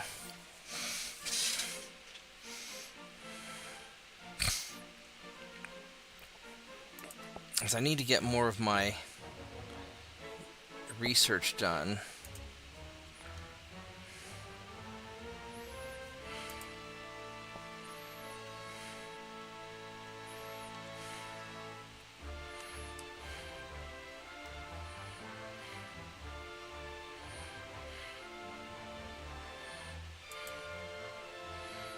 That's a lot of these.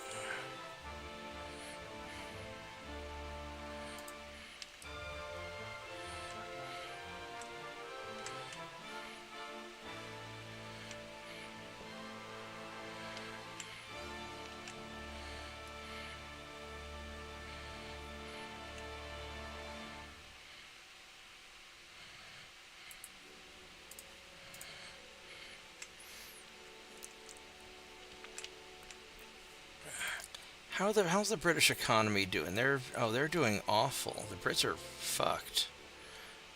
I mean, I could go to war with the Brits, but I need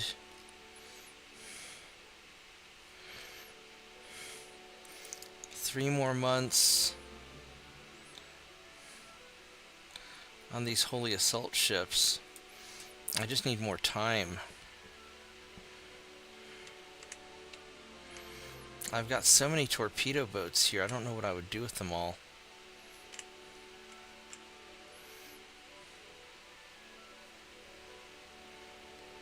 I mean, that's going nicely.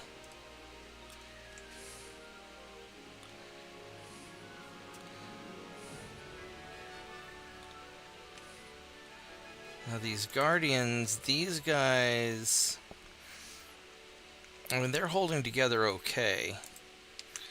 I could try to take out... That's a lot of battleships. I don't know if I want to take all that out.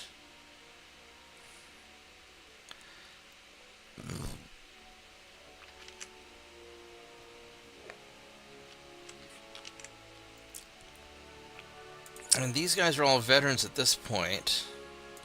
It would probably be smart for me to go repair them someplace before I get them into another fight. So I've got the... But next turn I'm going to be taking over Central Italy. 108,000, another 108,000. So here's what we're... And I only need 29,000 for that, which I've got not enough here.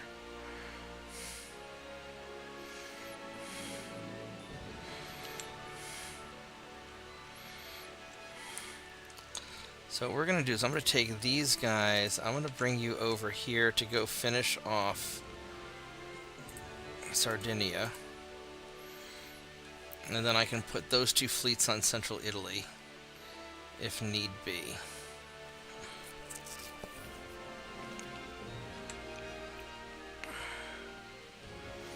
I think that's how we're going to do it.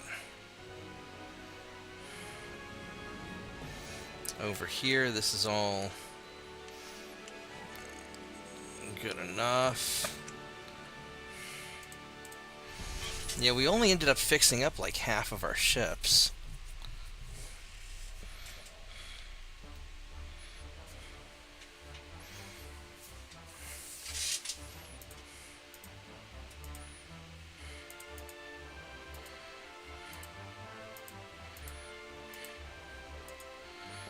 This ambush, what are we doing?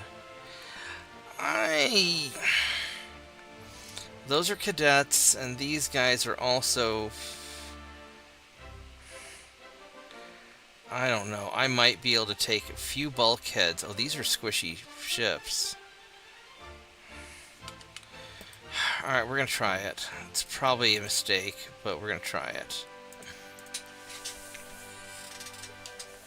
I just don't trust torpedo boats fighting in pitched combat, because they're just not made for it. They don't have the stability, they don't have the targeting systems. But I do have a lot of guns.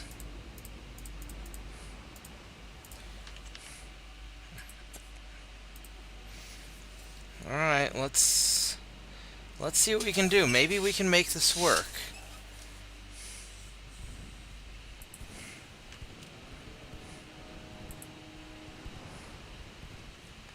What kind of torpedo range do you have? You've got 1.5 kilometer range, so I don't...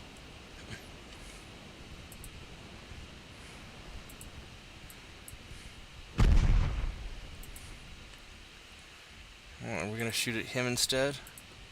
Alright, let's get the guy in the back. Now you've got few bulkheads, so we should be able to really take you apart.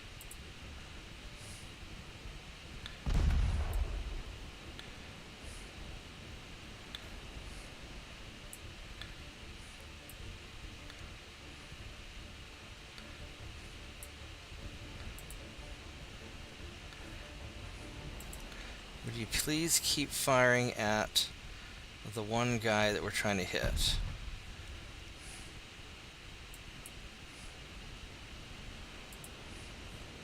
Because what's his to hits on me? I mean, not really that great.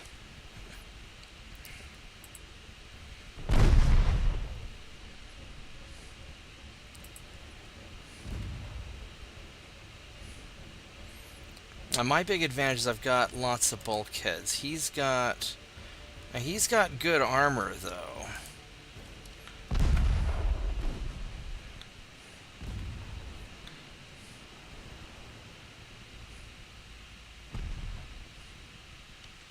Please keep firing at the same guy that you're shooting at. Would you please keep firing at the same guy until I tell you otherwise? You can do...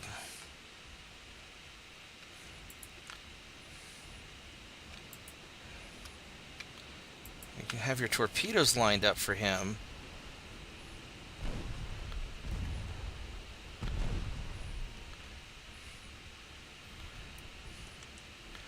Alright, so you guys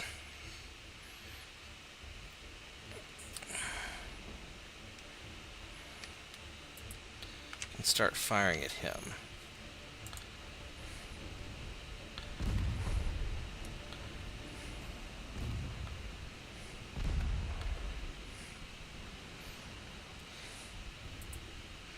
Because I've got a lot of guns, so maybe we can... Your engines are still hurt. Alright, so let's have everybody shoot this guy now. And maybe we can finish him off, or at least damage his engines.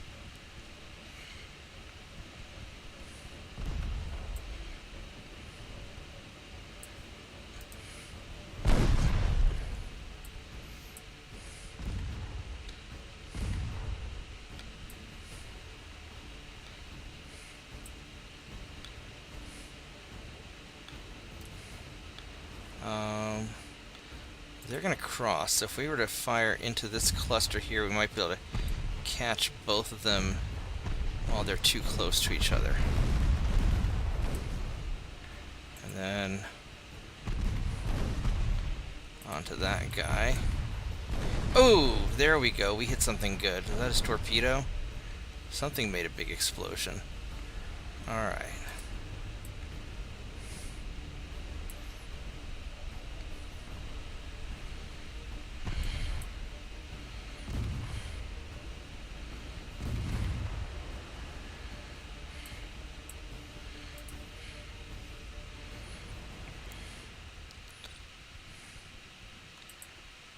Only a 1% chance to hit. It's not great, but at least I have a lot of 1% chances to hit. And he's going slow, so he shouldn't be able to dodge me very much. There we go. Now we're...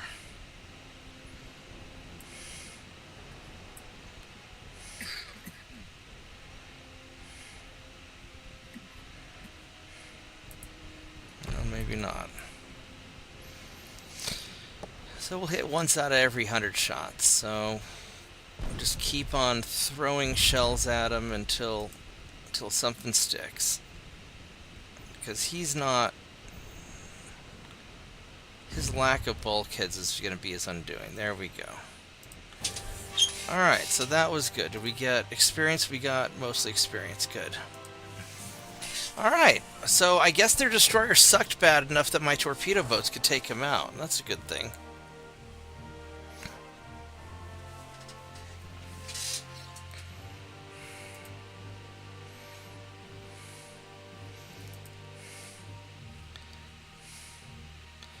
Alright, so we are going to go for probably Central Italy. Ooh, look, we are invading Austria.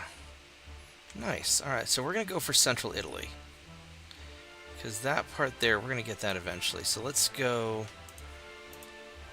Central Italy, 150,000 tons. I'm not sure where Dodecanese is. Where's Dodecanese? That is right here. We will get that later. Let's get Central Italy first, and then we will get Dodecanese.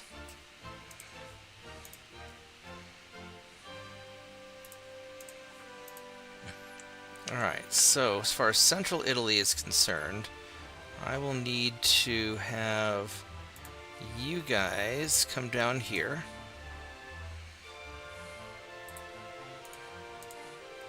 I will need you guys to come down here.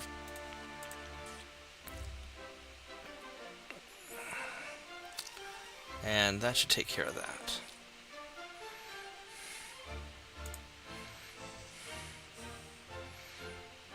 Let's see if we've got any more.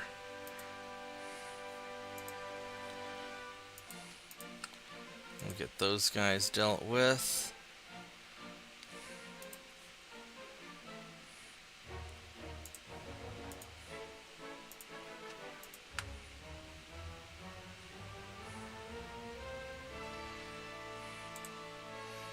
Those guys dealt with. Probably running negative again. Yeah, a little bit. There we go. It's really hurting our research, but that's fine.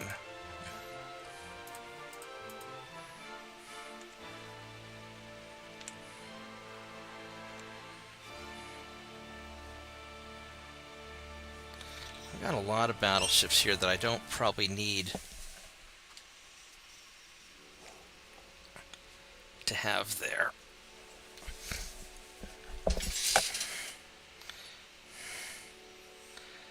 So you guys could probably go down here. And you guys could probably go over to Eastern Sicily.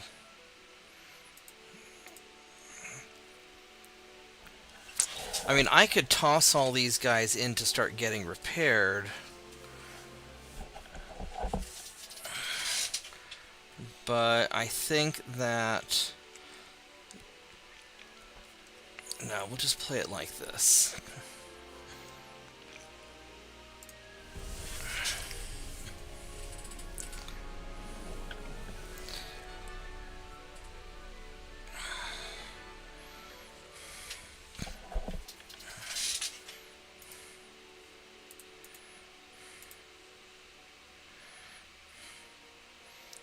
We're gonna withdraw you guys. I don't want anything to do. Yeah, you guys are not really ready to fight yet.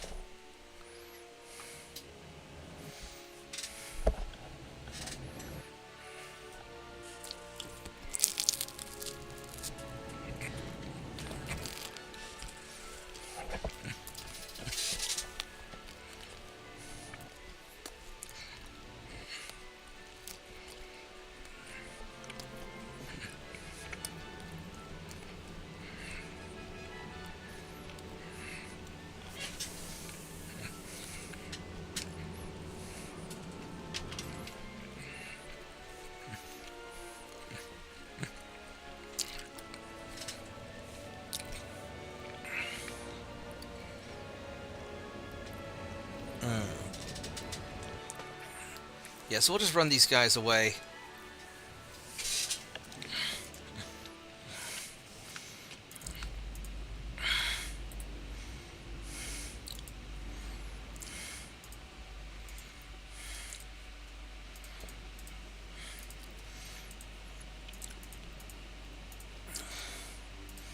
As long as they don't have a big speed advantage over me, I should be able to get away.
Yeah, we'll get away, no problem.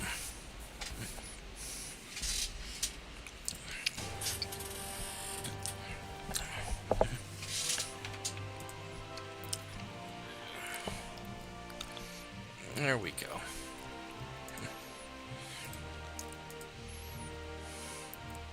Sure, we will sell you a torpedo boat.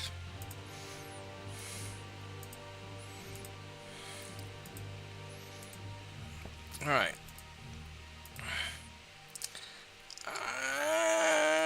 It worked last time. These guys are cadets. Screw it. Let's try it again. As it worked last time.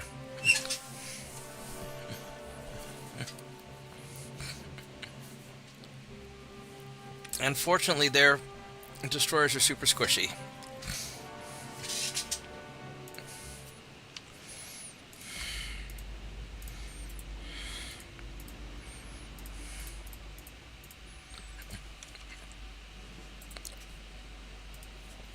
Alright. Of course, I'm running a little bit low on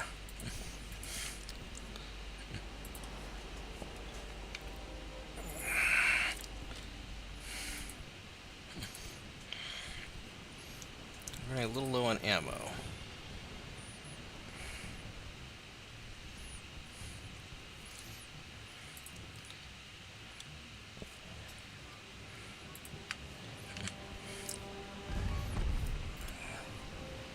But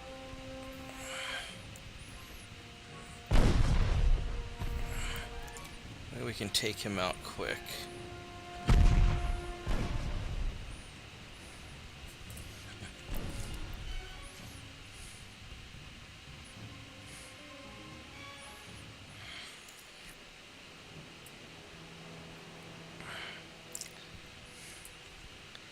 Alright, here we go.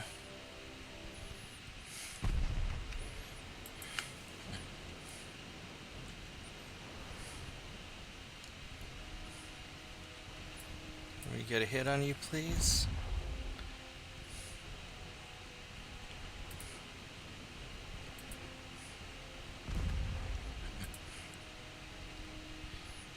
I don't have a lot of armor-piercing shells, unfortunately. Ooh.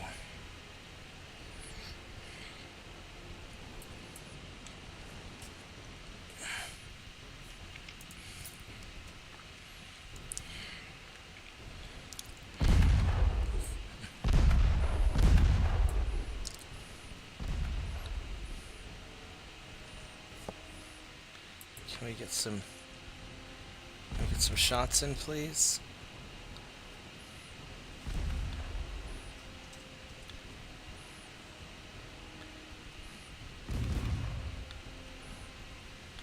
We're not really hitting you very well, are we?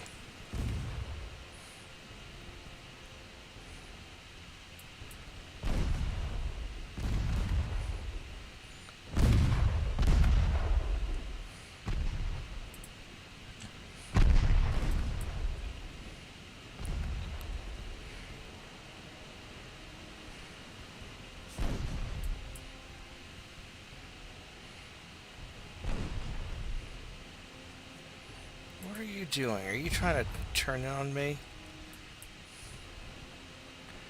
I don't know what you're doing, but I don't know if I like it. Y'all better dodge.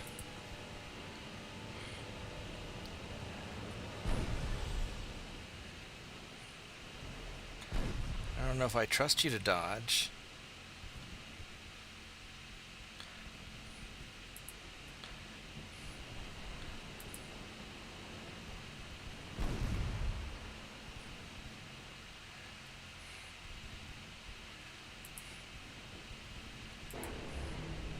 Well, the most amazing thing happened. They dodged. Alright, well.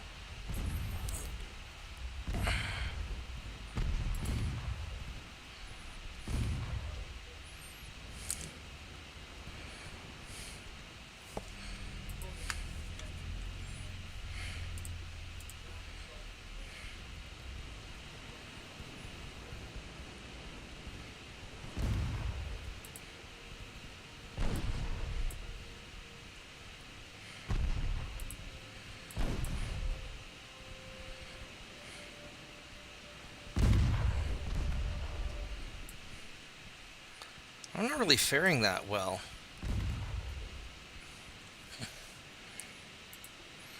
Let's see if we can get some shots through.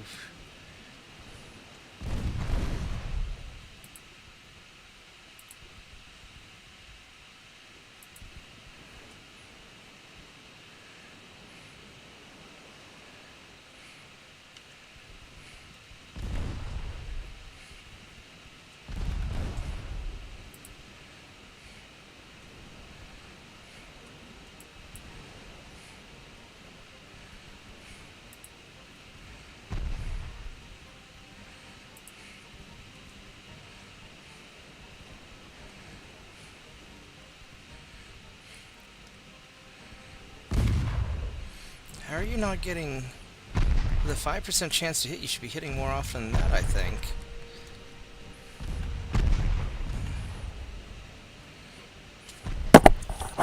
Well, I'm getting some hits.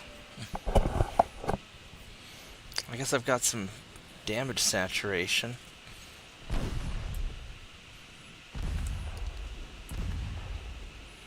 guys can actually dodge? Looks like it.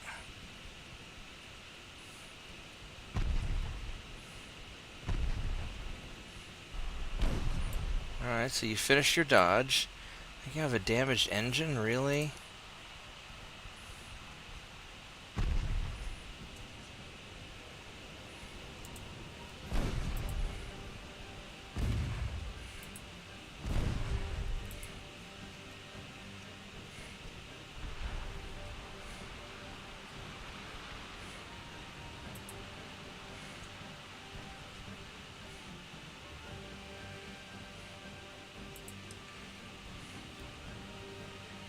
We're just not hitting very well, are we?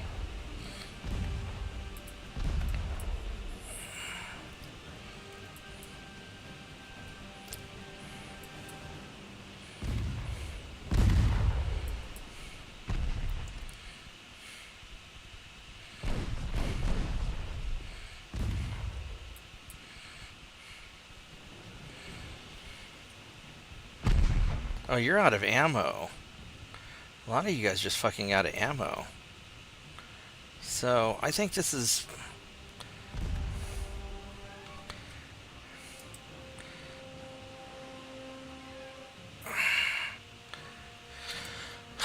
This isn't going very well if you're already out of ammo. Can we at least sink one of you, maybe?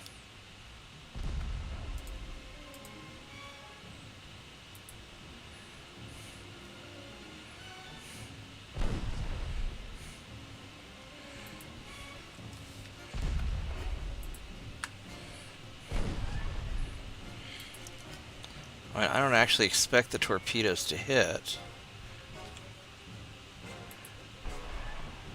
Oh, one of them surrendered. All right.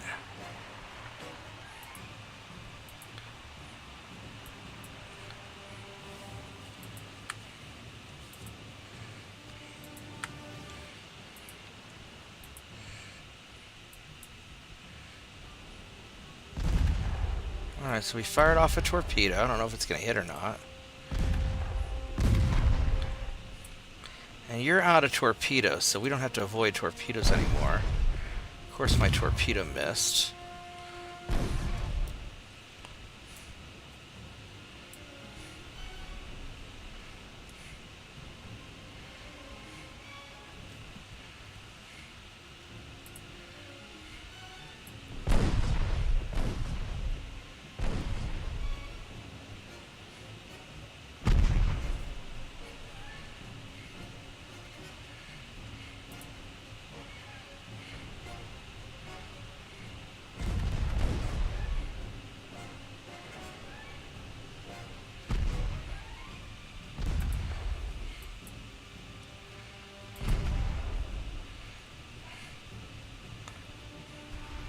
A lot of you guys are out of ammo.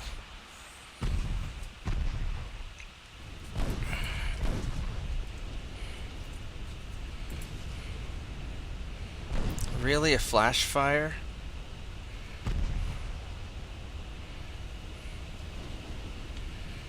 Two flash fire? Really?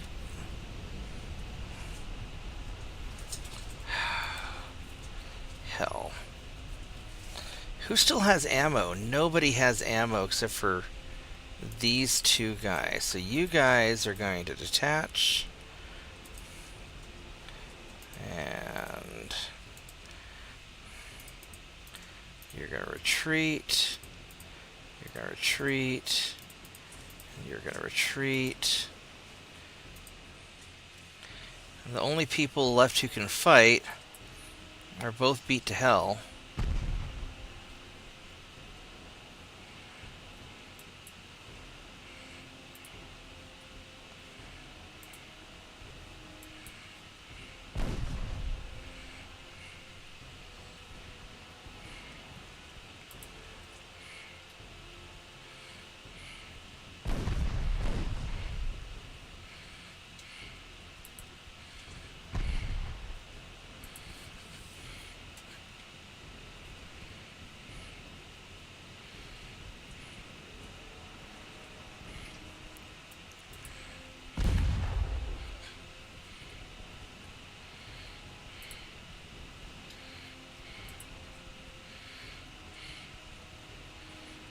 I really don't know if this counts as a win or not.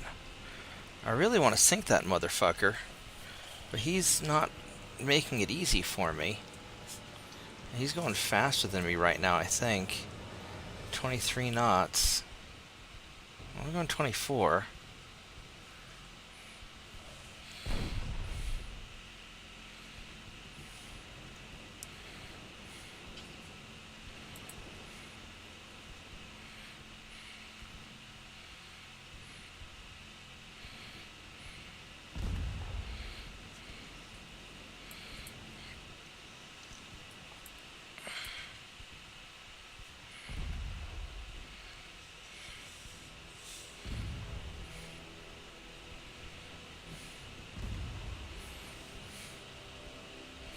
This doesn't really feel like a win. I guess I'll end the battle. I technically won. I got experience points, so alright. Well, I mean... Hey, Turpits.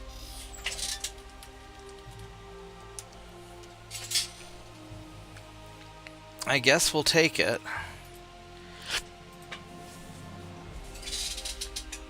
What do we have here?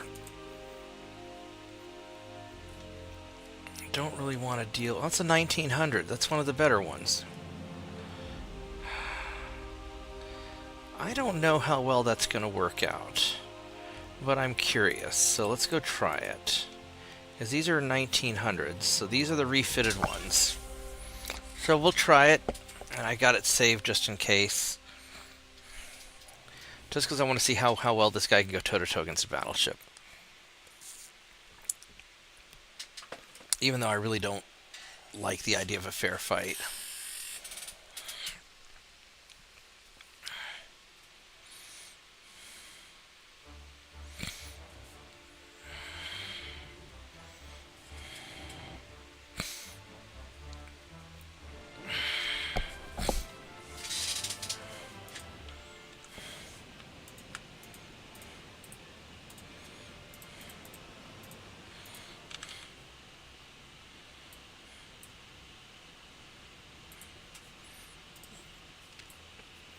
Alright, let's find these guys.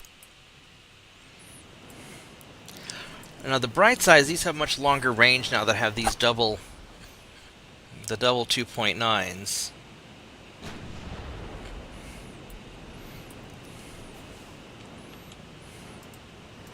I don't know where your transports are. We'll just head in this direction, hope the transport's coming to range soon.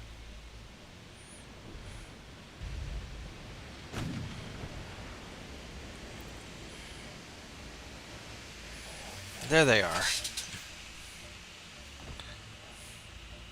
So my guys are cadets. Your transports do not have any guns, which is very unfortunate for you. Wow! What the hell was that? Holy crap! You see that just big chunk of health? He just knocked off like almost 30% of my health just by boom, one shot.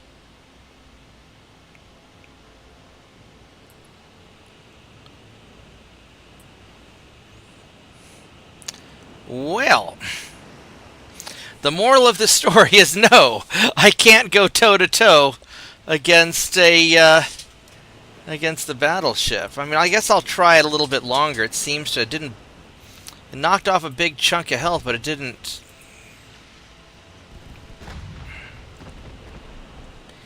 All right, so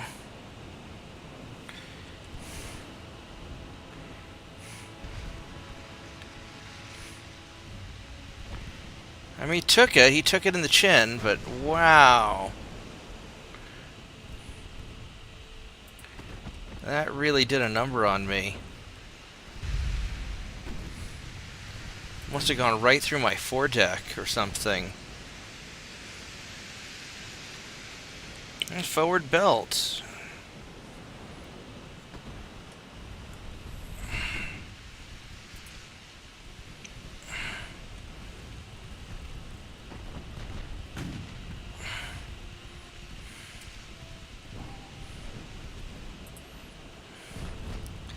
Let's try and get in there close.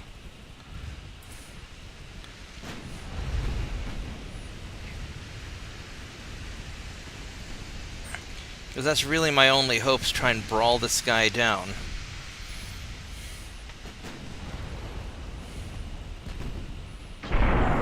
Ooh. What's the penetration on? Those are both partial pens.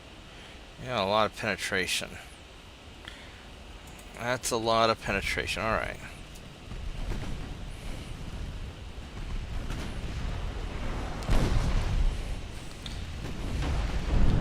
Oof. So I think a lot of this is that my battleships are not very tough. These Holy Assault ships are not... They're not that tough.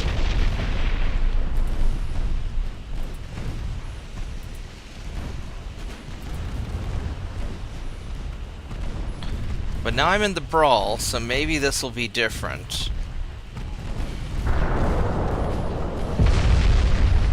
Oh my goodness.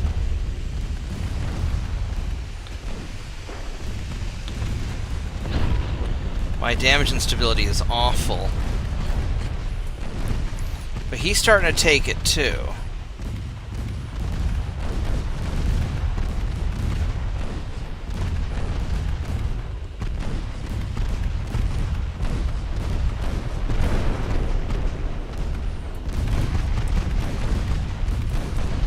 Saint 2.9 is doing the Lord's work now, but can I beat him before I burn to death? Because I've got fire everywhere.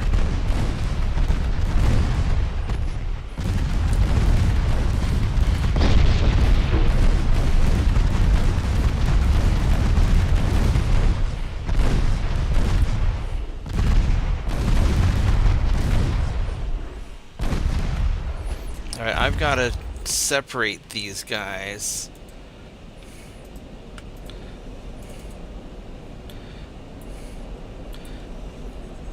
You're gonna turn this way, and you're gonna keep going straight.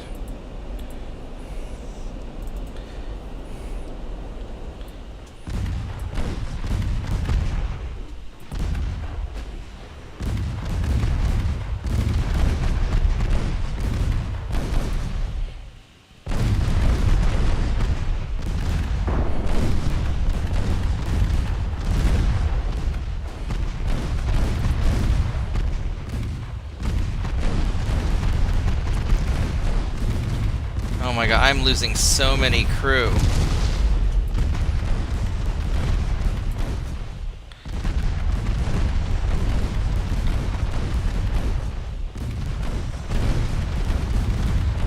I mean, I can take him, but I'm... This is a Pyrrhic victory. No, we're gonna not do this. That's... So the answer is yes, I could probably win, but not... I mean, I'll just take too much damage to make it be worthwhile, so it's not worth it.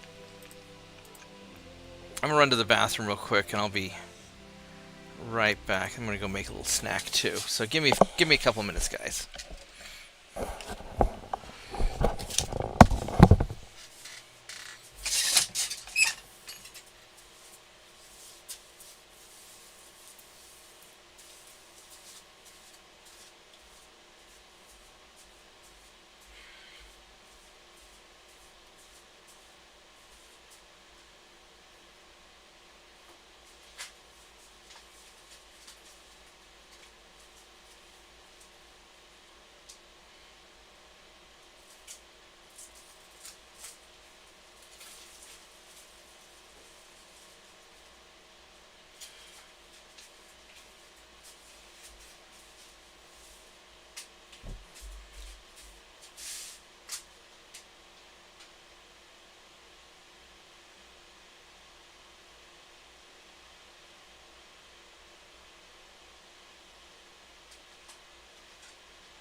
right. I am here.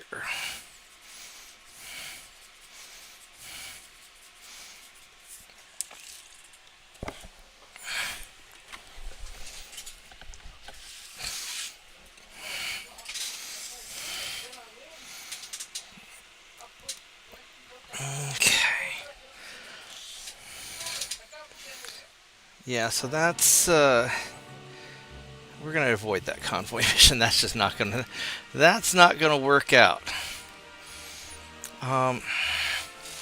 We should be able to take out Britain soon, if we have to.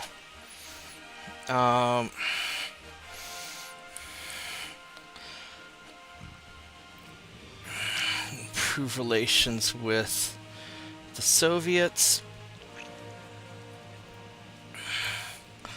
We don't want to fight the Soviet Union because historically that never worked out well for Germany.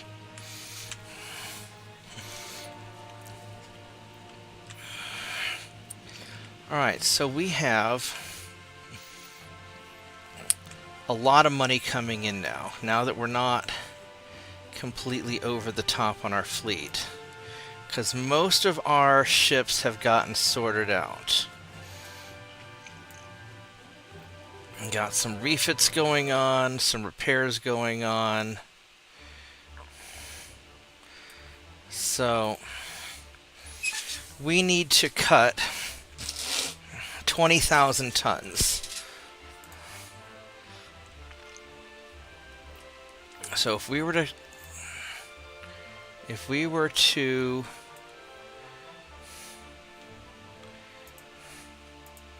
suspend that. How are we doing now? We are 300 tons over. So we're going to suspend like a torpedo boat. We're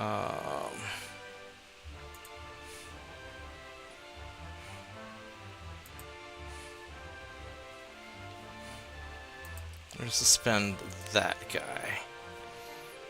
There we go. So now we're in the money on our ships. All right, let's go jack up our technology.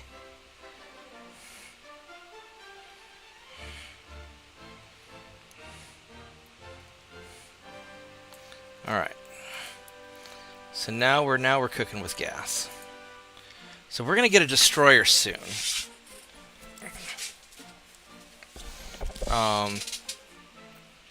Which will be very nice. Engines, yeah, so we're...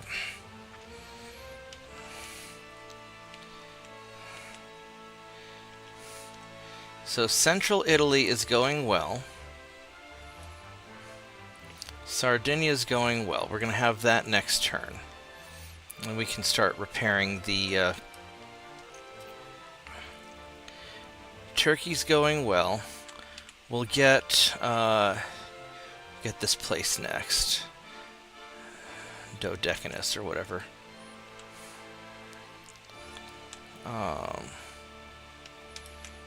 So overall, this is all sorting out.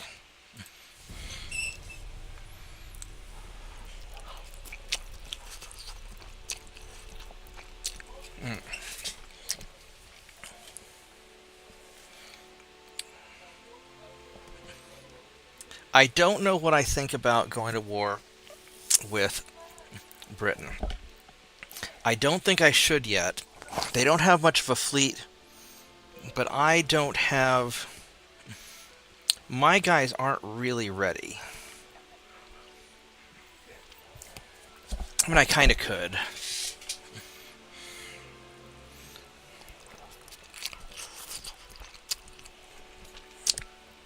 I kind of could.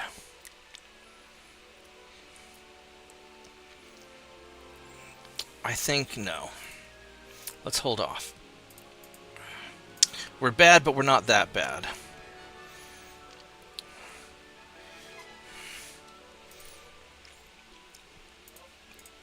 Now these guys...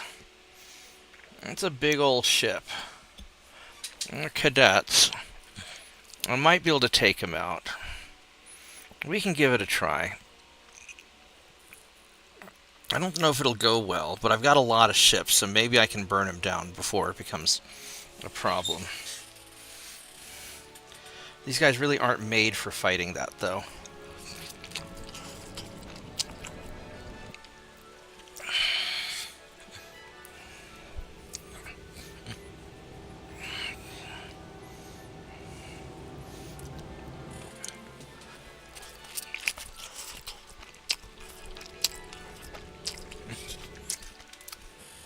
And the destroyers I can take out. I'm not worried about that.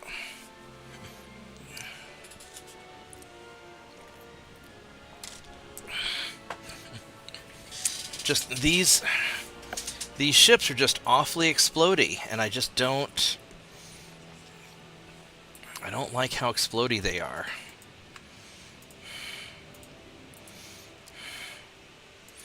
You guys are not made for combat, so you are going to retreat.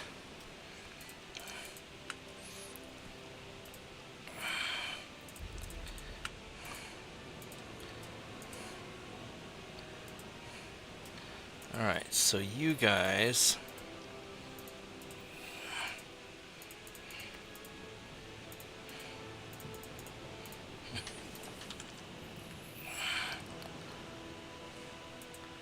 Wait, why...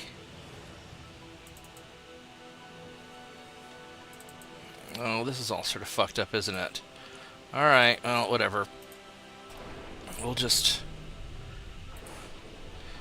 sort of dance around and kind of untangle my ships.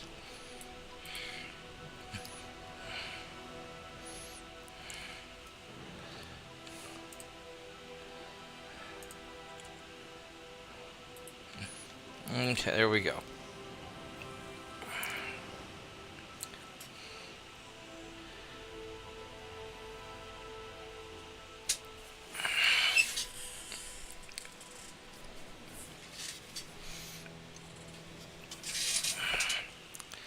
So we could try to get in and burn the battleship.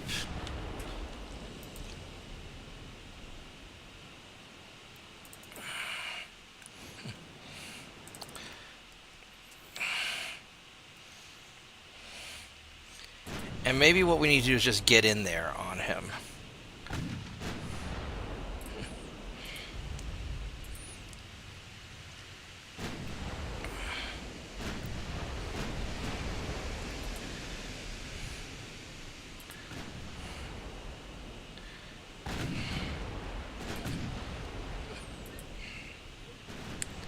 No, I want the main guns shooting at the battleship, please. All main guns at the battleship.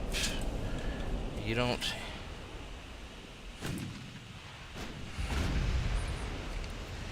We're gonna kind of turn this way.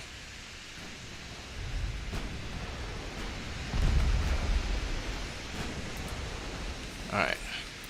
Secondaries on the destroyer.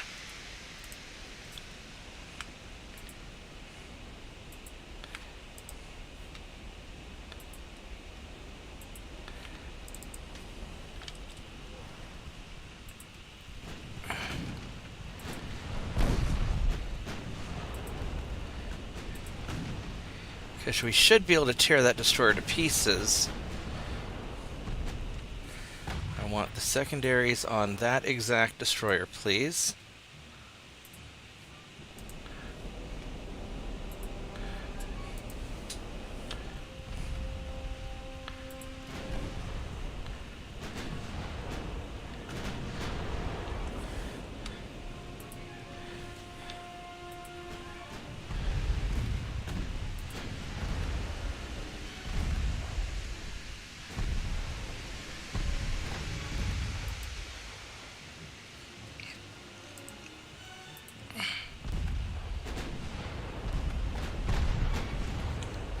Holy shitballs.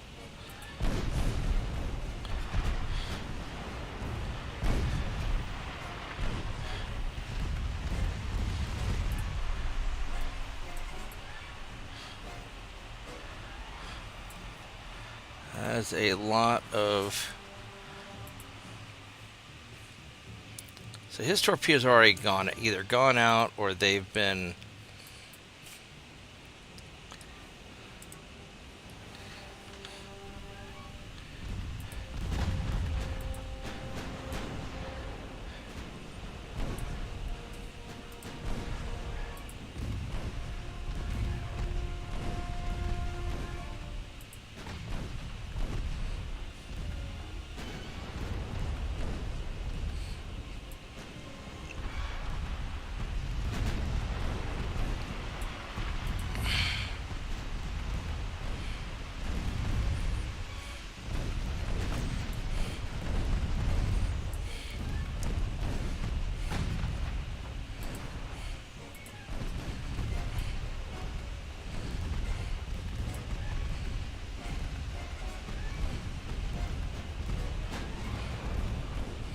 Alright, so we took out the destroyer.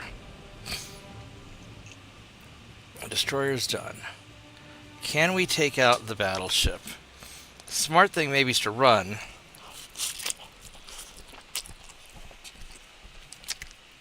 But I got him 9-1. I should be able to get this guy, especially with his crap armor. Alright, so let's go for it. And he's not that fast. I mean, he's not as fast as I am.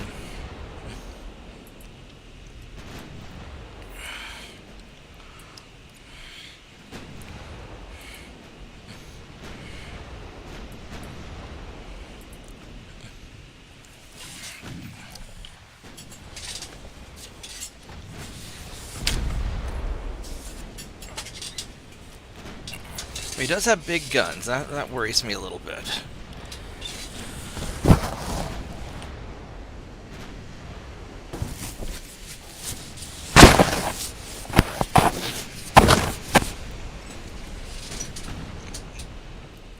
But if I can...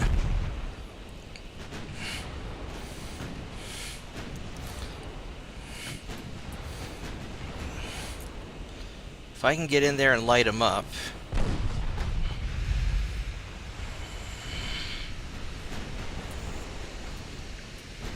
I should be able to burn him down. As long as he doesn't hit me with anything too big.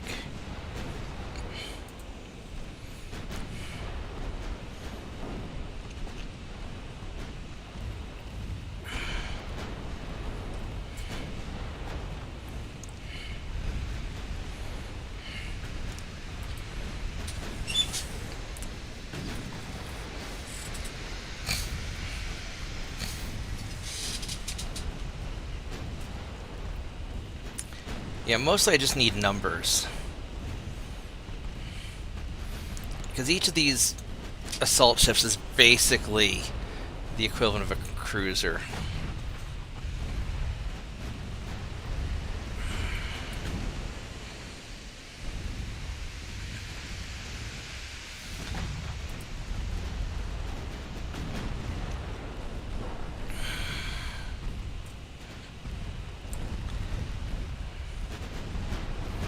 Alright, we're getting some damage on him.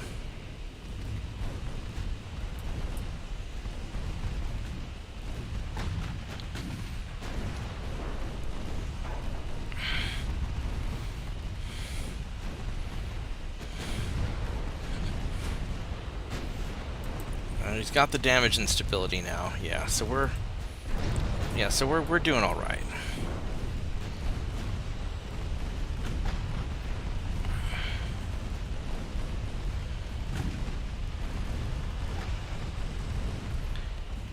Just racking up the crew kills.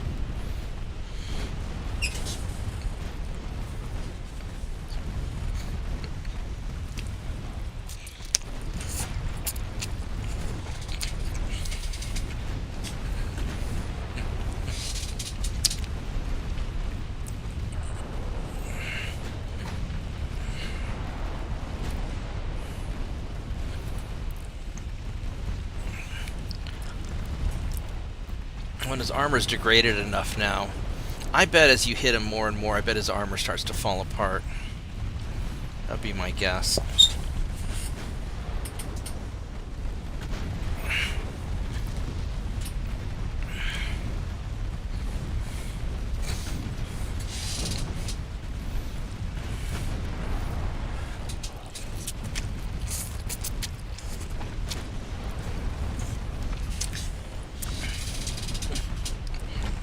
Yeah. He's getting burnt down.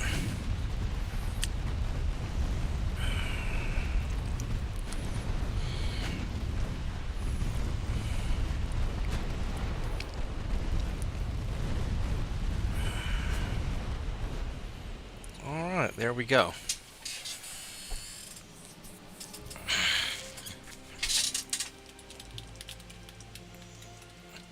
Turpitz, naps are very important. Never be sorry for taking a nap.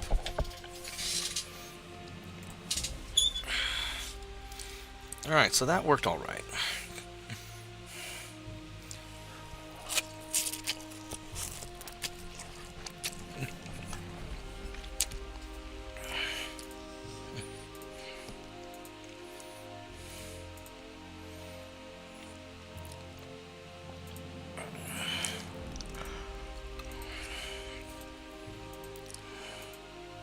So I got Sardinia. So now we're gonna grab Rhodes.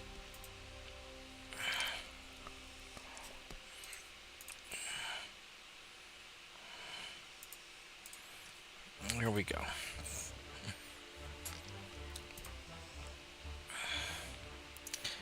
And we finished doing all those repairs. Oops, I guess they're different types of. So resume you. Resume you. Alright, so.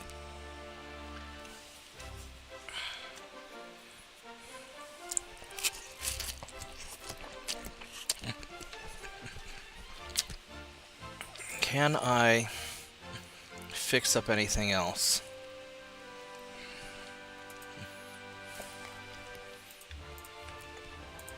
Go fix you guys up.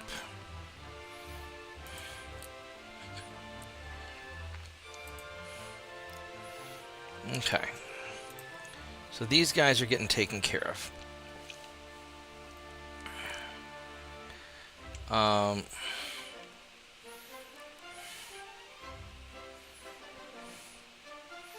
These Guardian ships need to get repaired.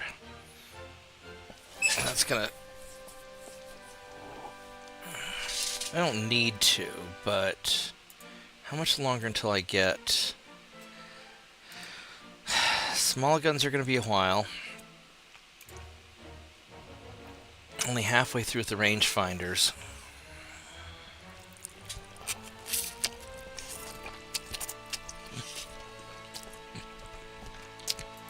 Engines are going to take a long time. So, Italy has 5 provinces and 8 ports. You got 2 in Sicily and 1 in northern Italy that I have to take over. So once this is done, then we'll move the main fleet to northwest Italy. These guys are just going to continue getting blocked. They're not really going anywhere. The Guardians are veterans, so I don't have to worry so much about them.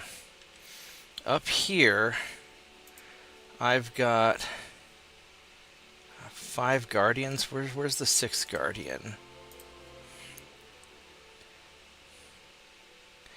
I bet you're still being built. You are. 2 more turns. Okay. So, the Guardians are still being built out.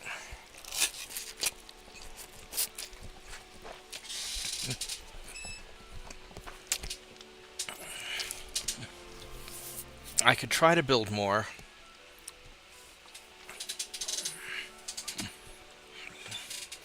Because I'm not realistically going to refit anything else.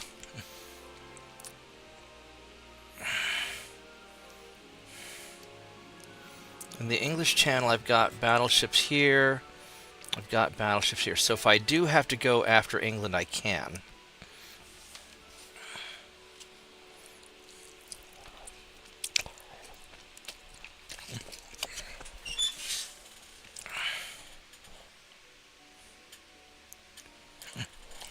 Oh, what did you design?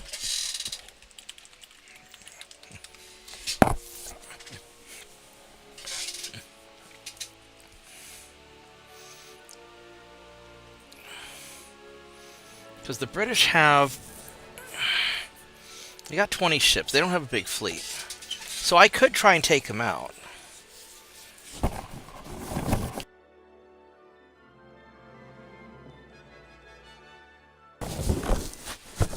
I don't know if it's... I don't know if it's prudent, though, because my transport capacity is still a little bit low.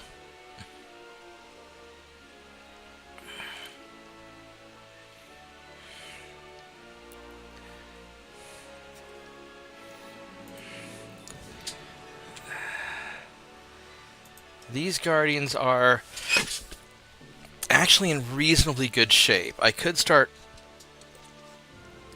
munching the Italian fleet, but they're going to go away when I finish taking things over.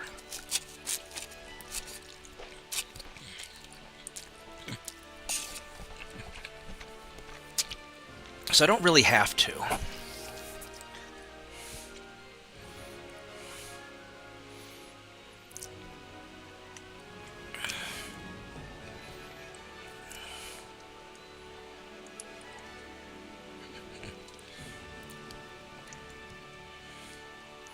So if I had to take stuff over,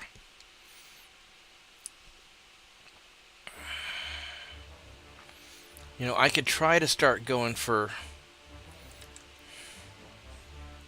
I really need more cruisers to handle that.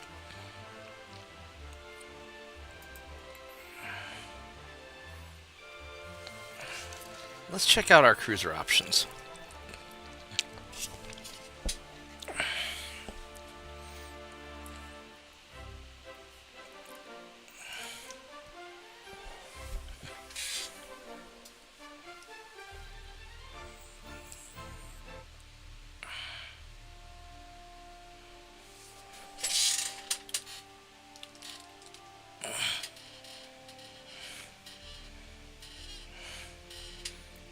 All right. I mean, what's wrong with that? I think you probably did fine.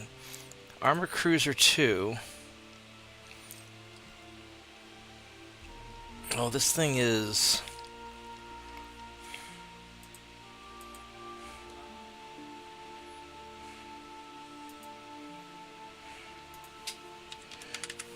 So I can do an 8,500 ton cruiser. It only gets the 2 smokestacks.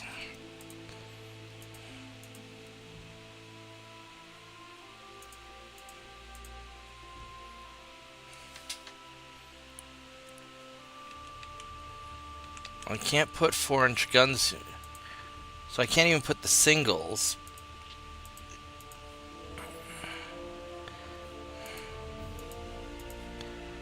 I can't even put a dual 2.9. I can't even do a dual 2-inch. So that's... This might be kind of retarded then. This may not be a...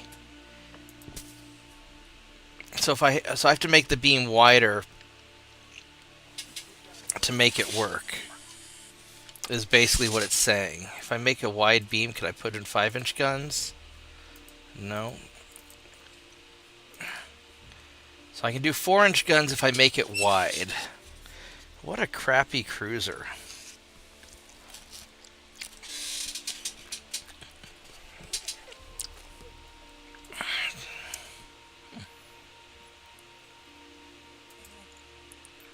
So if I go with this cruiser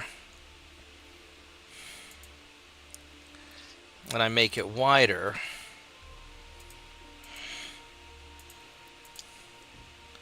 still can't put in 4-inch guns.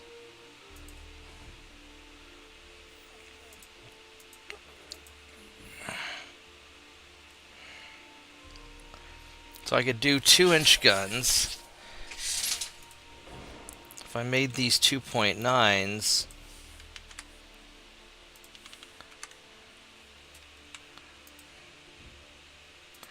That wouldn't be a problem.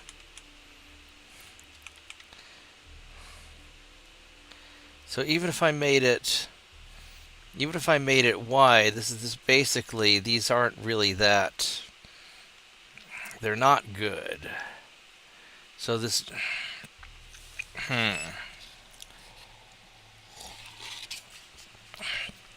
So that German cruiser is just a bad cruiser is the problem. Go light cruiser 3. These guys can go fast, but I can't go more than 4,500 tons. So I can do something like that.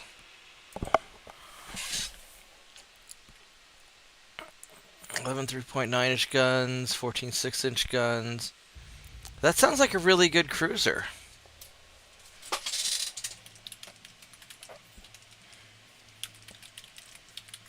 So what's the problem? It sounds solid. This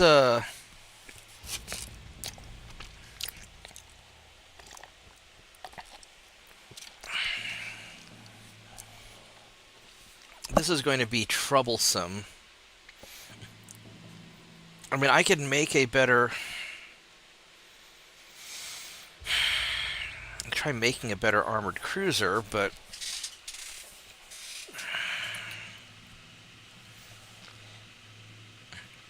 your recon's,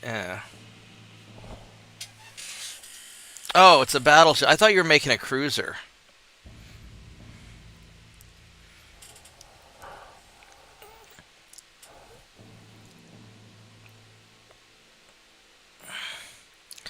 What's your main? What are your main guns?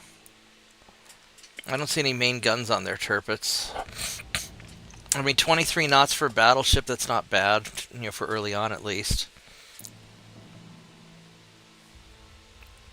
Oh, the 9-inch guns. Yeah, that'll be...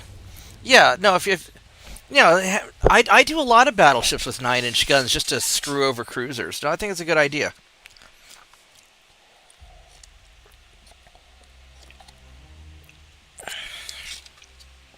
I could do this. I could do like a light cruiser like this.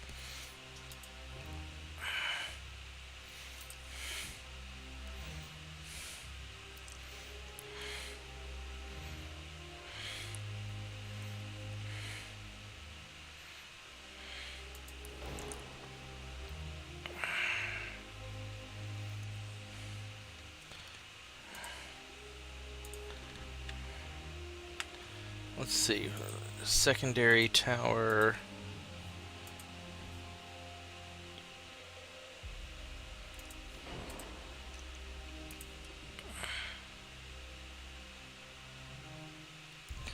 Oh, is this, what's this? Oh, it's got this bullshit like right back in here. That's weird. Oh, so I can't put anything.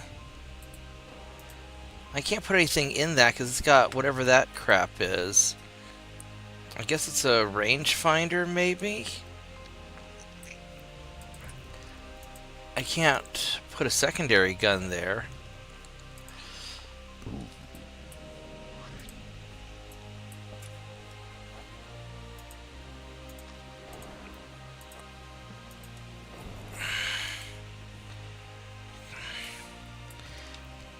Yeah, this thing's not going to work out. 1573.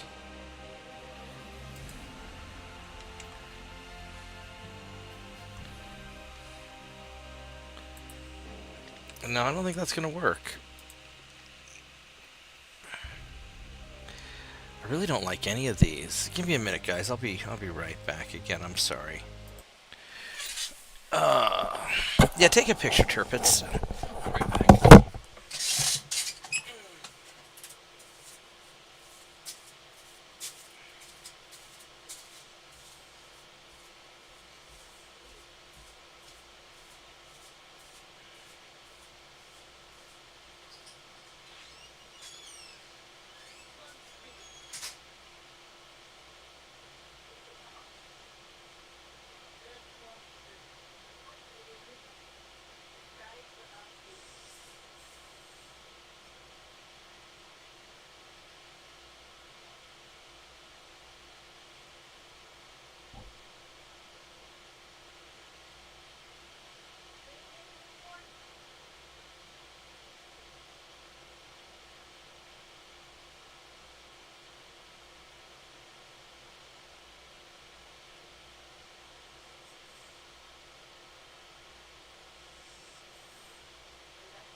back. Sorry about that. I had to go take care of something real quick. Oh, that looks pretty interesting. Let's see this thing here. Let's go put that up on stream. That is a lot of 9-inch guns. Yeah. I think the only thing I would probably do differently, Turpitz, is instead of having the 9-inch guns on the side, I'd keep all the centerline 9-inch guns and maybe even add one more centerline 9-inch gun in the back, raise it up a little bit, and then have on the side have like 5-inch guns or something. Just have more 5-inch guns. I think that's probably the only thing I'd do differently, but this thing looks solid. What year is this?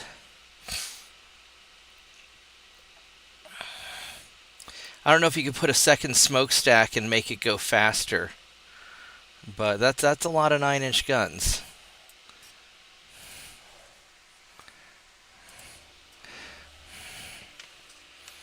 Maybe I go semi-armored cruiser.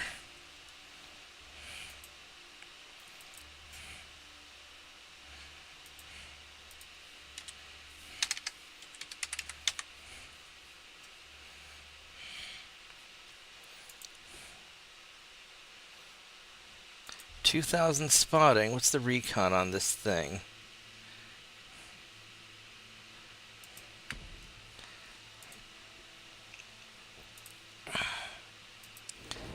What kind of speed can I give you? I can give you your 20 knots.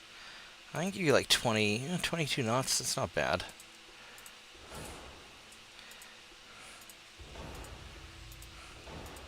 Free to give it all the tech.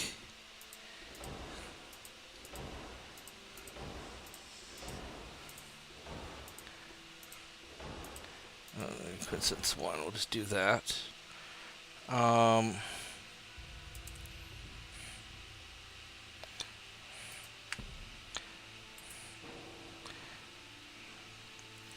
that's interesting, isn't it? That is very interesting.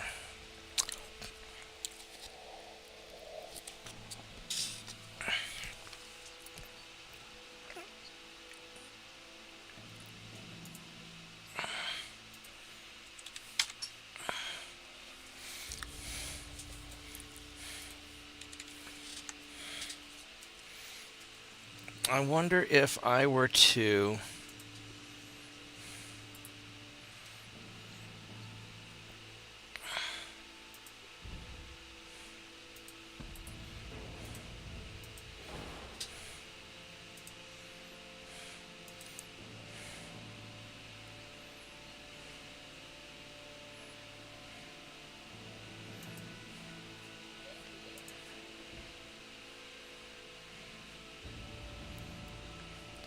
these things are kind of big.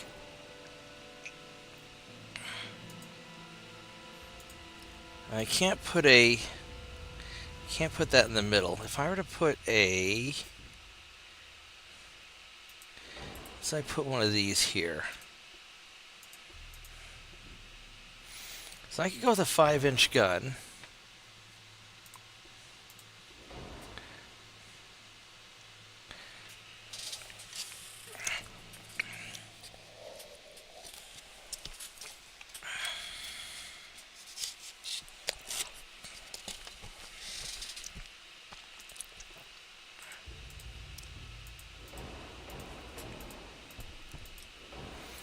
Do those. Now I could go 5-inch, or I could go 5.5, so I can get the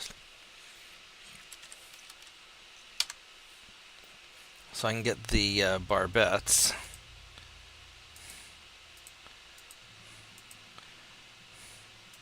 Oh, 5.1 is enough to get the barbettes, so I can do 5.1. But if I go with, let's say I go 7-inch guns.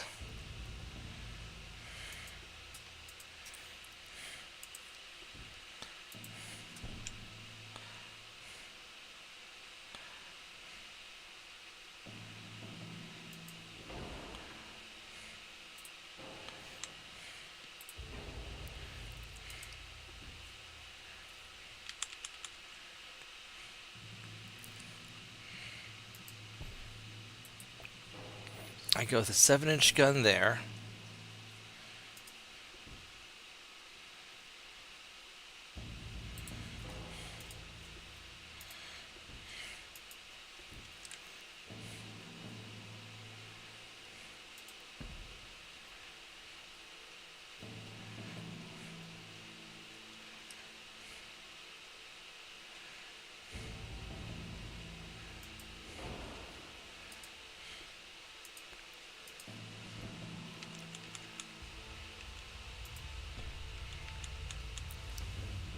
Oh, that's interesting. That won't stack there very well, will it?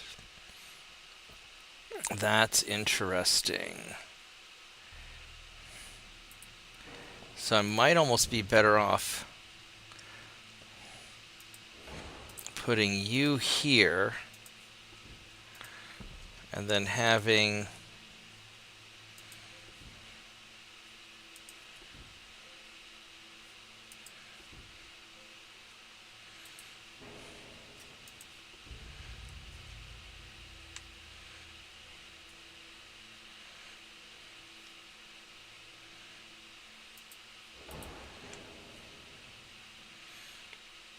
so I could do something like this. I could have 5 7-inch guns.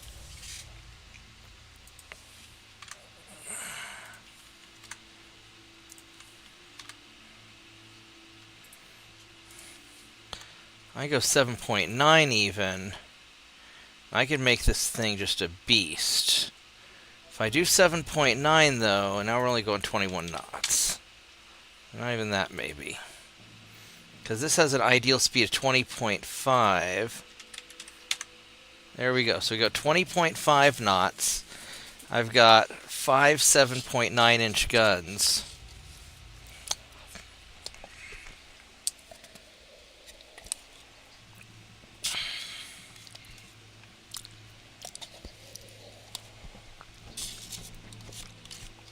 So I'm not sure how good of an idea this is.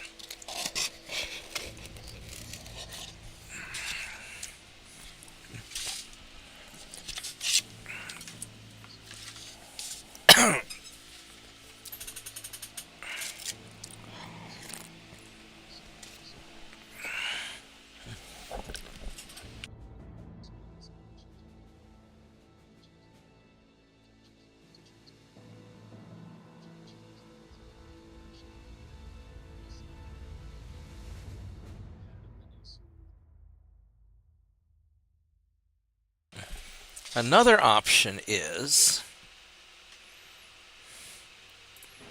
what if we took these off and had a single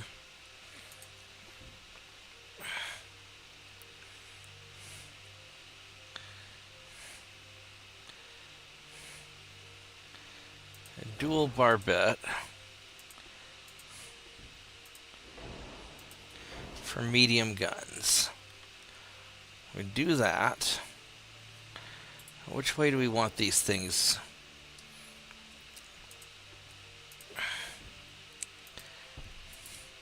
I mean, one funnel's actually big enough for all this. Or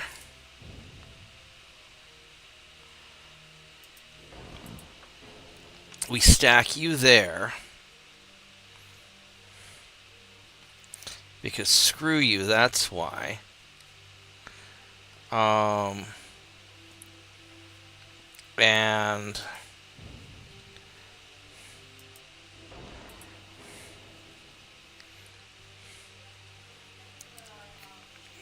now where am I going to put the engines? I mean, I could put all this here. And they give me excellent 360 fire support.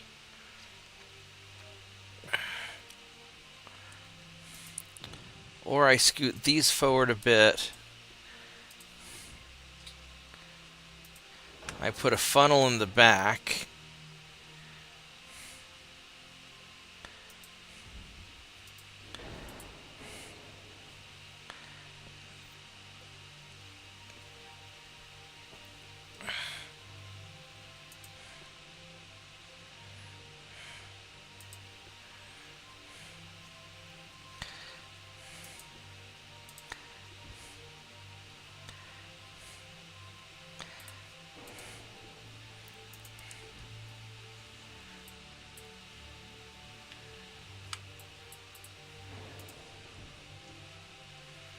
Alright, why are we not...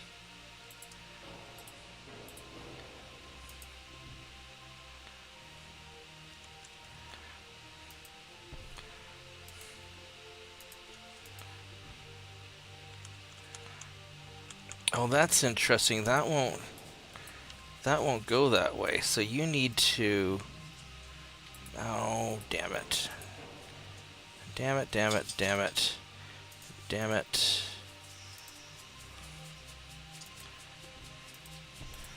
Alright, so we need to have this thing stacked a little further backwards. Like that. And then... Actually, what we ought to do is take this thing. That won't fit. I can put something like this up here.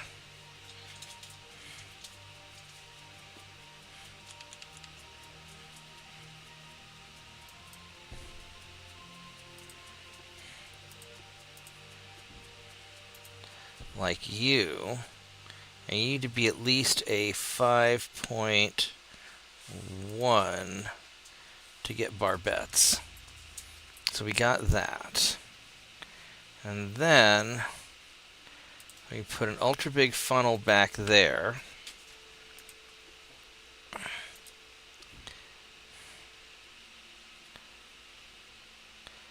Oh, that's interesting. Can we not...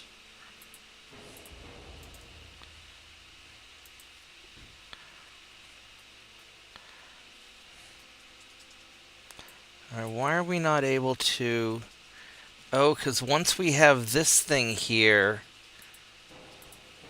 that messes up my ability to put a barbette further back. Oh, I see. And if I stick this anywhere, now suddenly I can't put this on. Alright, so I gotta put you on first. Then you.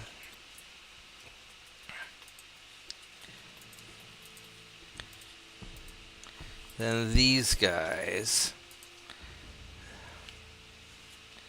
Then the ultra big funnel.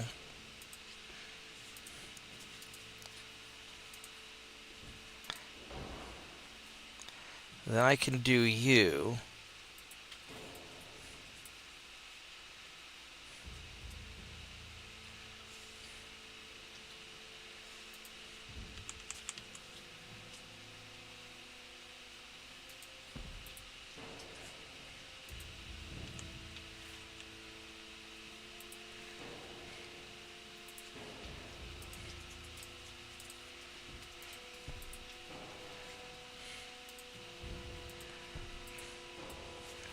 And then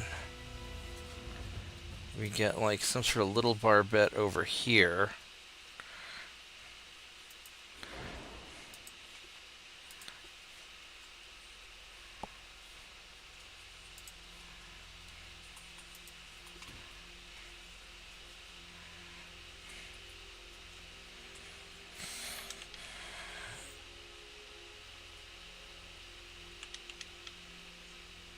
Alright, so to squeeze you on, I need to...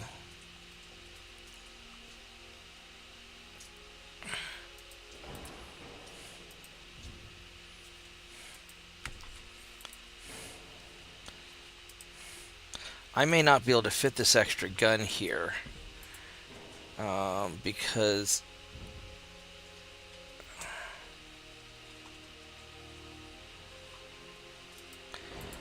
Yeah, because then there's not enough room for the smokestack. So that's the problem that I have there. So this guy just can't be there. Because I've got to be able to stick these guys here.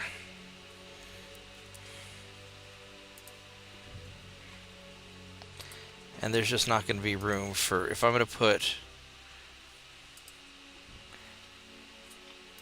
an ultra big funnel Or I can go scooch you guys like that.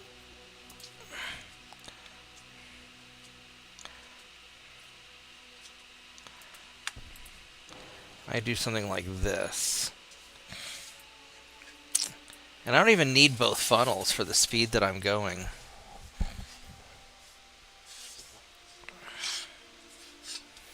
You know, alternatively, if I don't have this 5-inch gun here,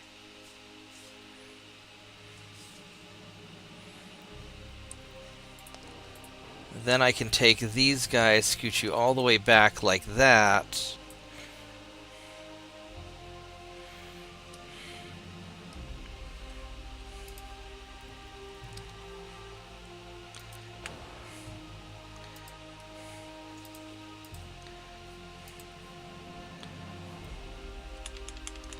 I could put in like something here if I wanted to have another gun turret or something.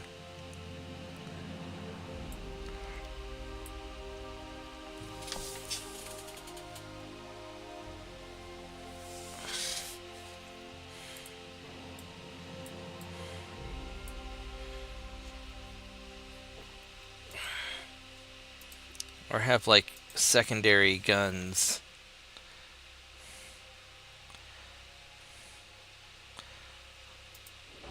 I could put secondary guns here. Oh, and then that really blocks my line of fire with these guys. So that's the problem. Oh, and this has problems with the boats. So if I want to put something there, I'd need to put like a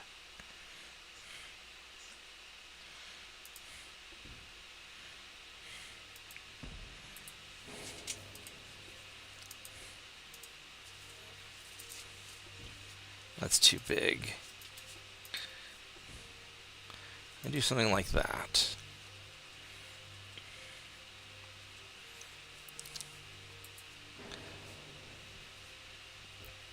Now, I don't know what kind of recoil these have, because this is an awful lot of guns for... I'm not sure. I'm just kind of playing with the light cruiser.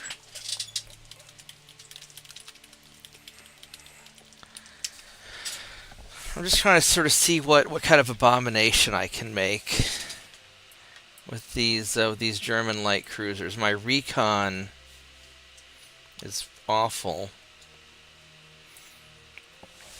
I mean, this thing would have big guns and would be able to hurt other cruisers pretty hard.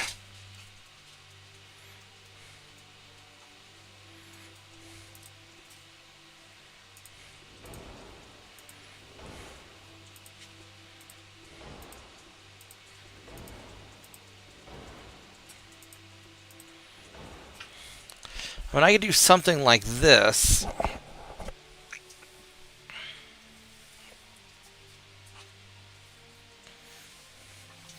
So that's one option.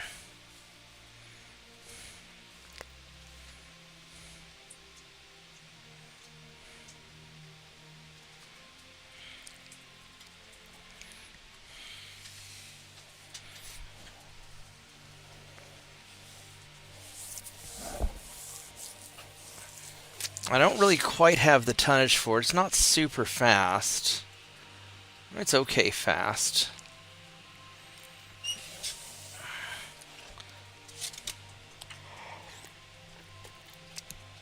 I don't know how much I need this, though. I mean, this would be...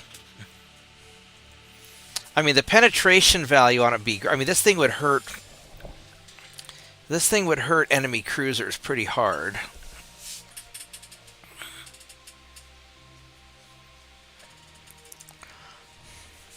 I mean, I could go with... I mean, even the 5-inch guns wouldn't be bad.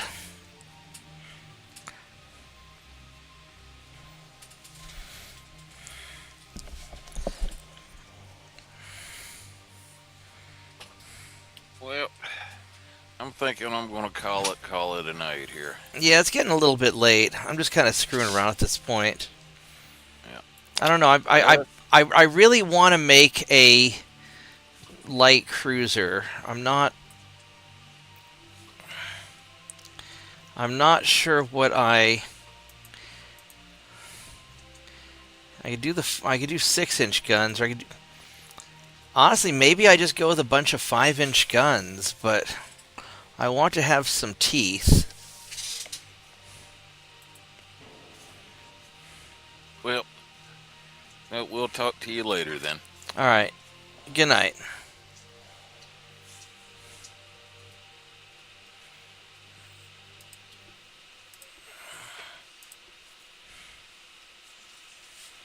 That's a 7-kilometer range. This is a 9.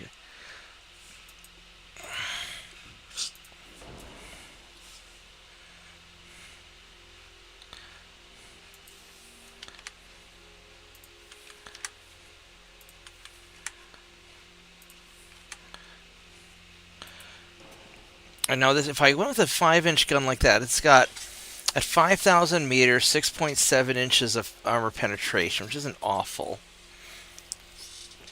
It's not going to be like these, which is going to be 14 inches. I mean, these things are nasty.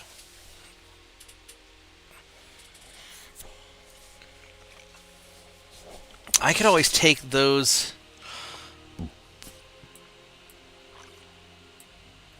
The thing is, if I wanted to, I could go with a lot of...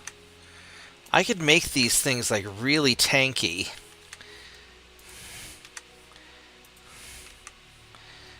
But then I have to really drop down. Oh, even if I do that, I still don't have. I'd almost have to go 5-inch guns all around if I want to make it super tanky.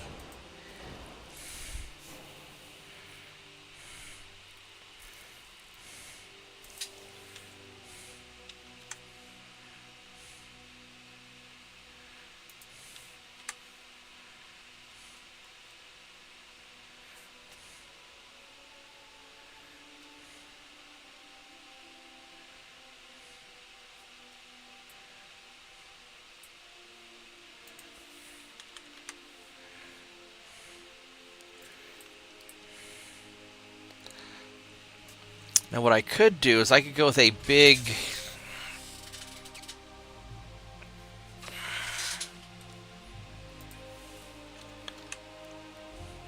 Even if I drop that down, that's still just not enough.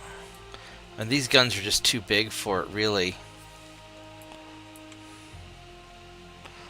Now, if I were to put on, let's say I did something like this. And let's say I did...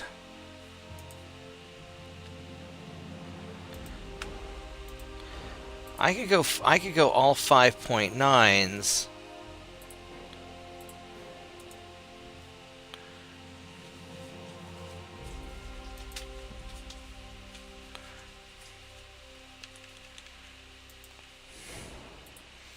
I mean, I'd still have some...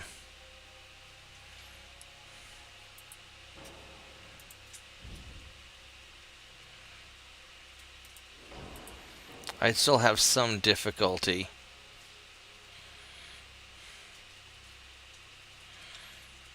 Two, 4, 5, 6, 7. I mean, these guns are much more manageable size. The forward weight is ridiculous, though, and that's the problem.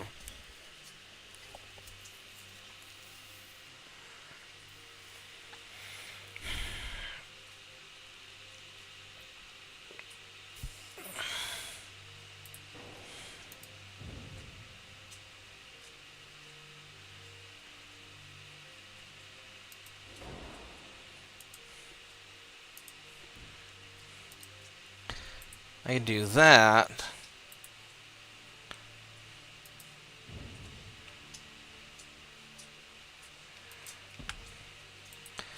I do something like that, but that's still not... I don't know if this is going to really work out. I mean, I want to make a nice light cruiser. I really need to be able to make this thing a lot longer to do what I want to do with it. I just don't have the tech yet to build what I want to build. I think that's the problem.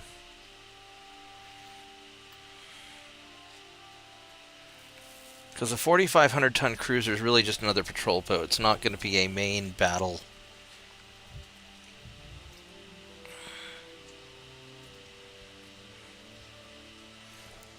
fleet ship.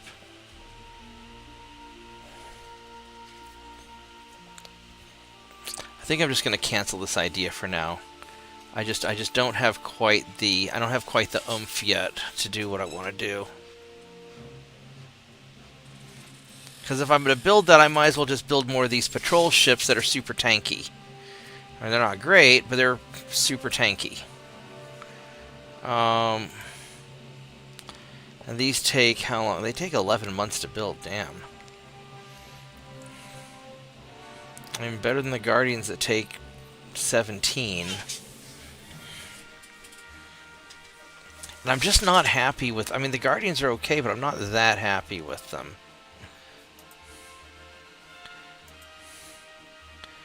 I mean, this will give me the next...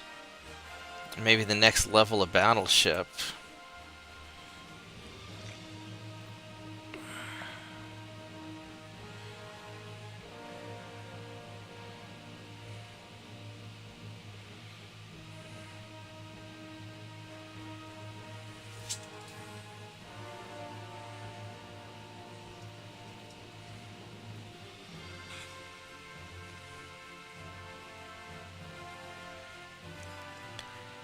I guess I'm just going to go build more patrol ships for now, because they're very okay.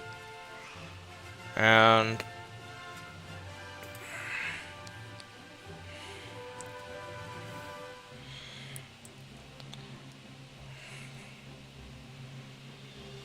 they take like a year to build, but they're very okay.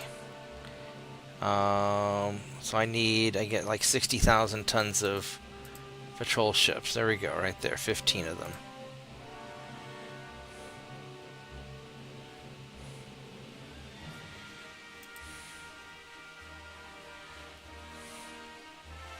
That hit it pretty much on the nose. Alright, so what's my highest number patrol ship? Because I need to...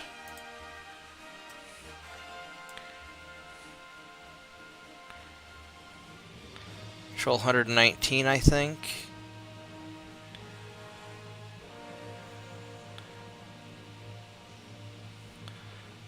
And now I've got Patrol 125.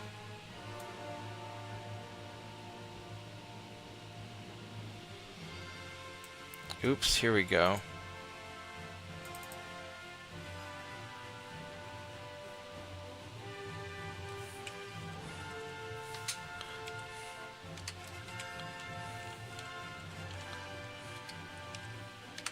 Patrol 3. How many totals do I have? I've got... how many total patrol ships? I have 15 plus 26 plus 98, right? So let's go pull out a calculator and let's math this a little bit. So, got 15 plus 26 plus 98. 139.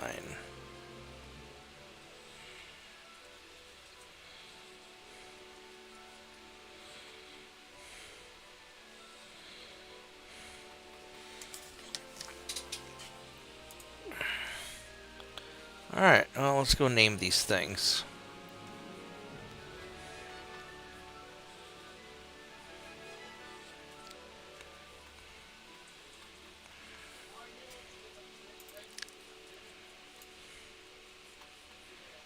Alright, here we go.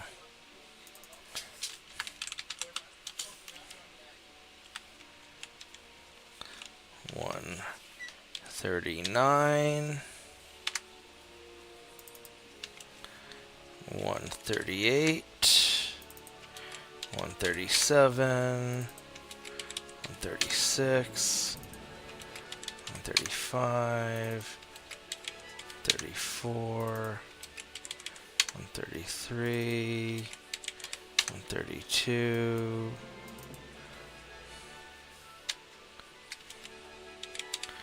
31, 130, 129.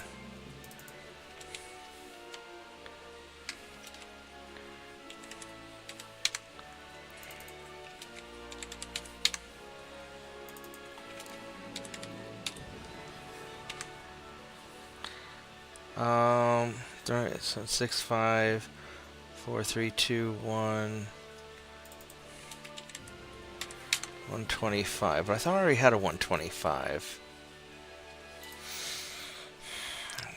But I probably messed some things up in here somewhere.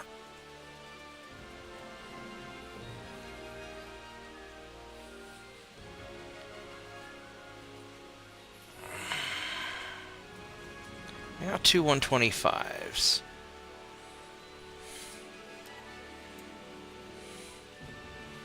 You know what? I'm just not even going to worry about it.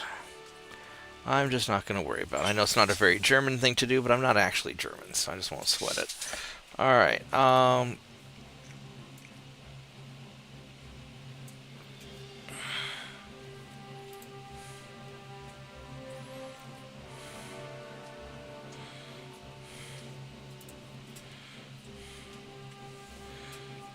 you guys are all going to get built in Helgoland.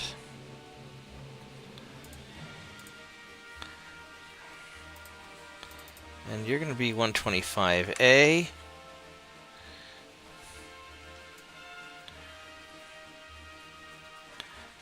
And one of these guys is just named Patrol.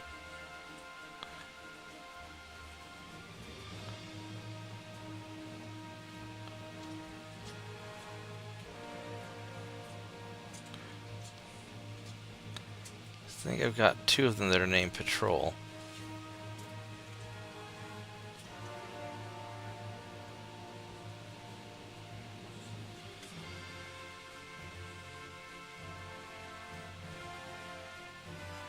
Maybe not.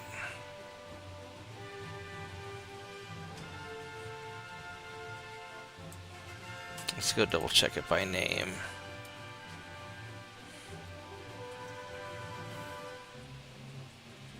Nope. Alright, so we're good. Alright, whatever.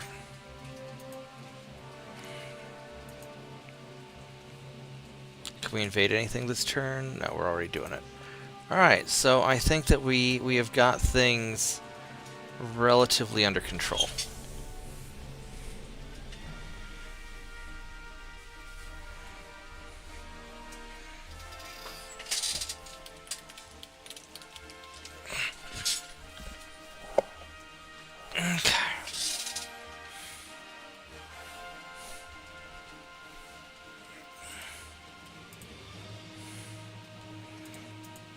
Bunk.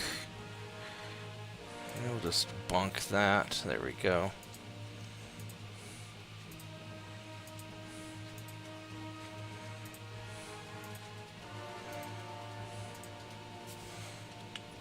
Alright, so this is working out alright. So we've got... You're getting invaded nicely. You're getting invaded nicely. And then we'll start grabbing... probably Sicily next. I mean, I could get Northwest Italy, but I need like 250,000 tons. So there's 100.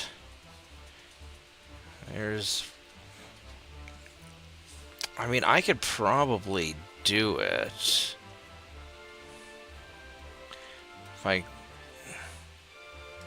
Oh, you've got... Oh, you're not going to succeed there.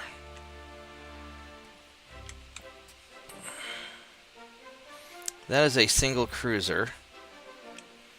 But then you also have that whole armada. So you know what I could do? I could take you 4 cruisers. And let's try to have you boys go here and ruin his day. Let's see if we can do that.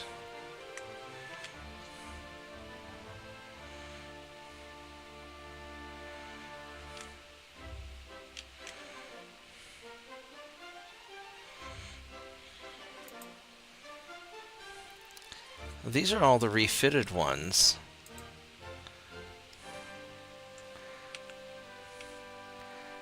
I've got, in the Western Mediterranean, I've got a lot of tonnage here. We could go for Northwest Italy next, actually. Although I kind of want to see the army do something.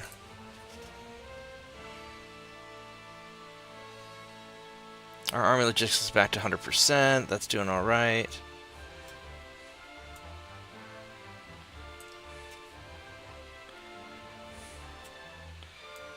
Oh, we can go build more,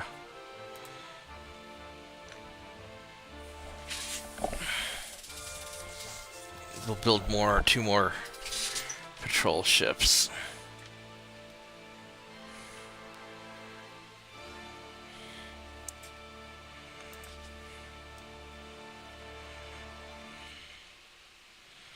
Honestly, I think I've got enough of these things. I mean, how many of these do I have? I've got 129. Or, no, I've got more than that. I've got 130. 7. But these are just genuinely useful ships.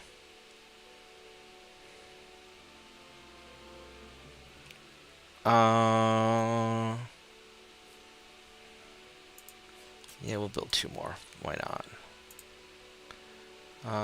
Actually, we build 3 more.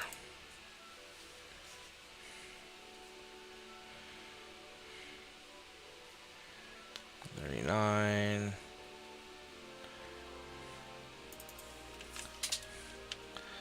140. 141. 142. And we're going to put you guys in... I'm putting you in Madagascar, actually. Alright, so... that has us pretty solid.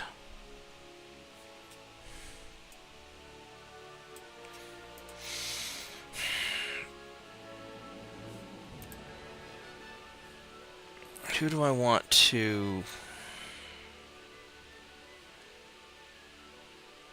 let's make nice with the Soviet Union.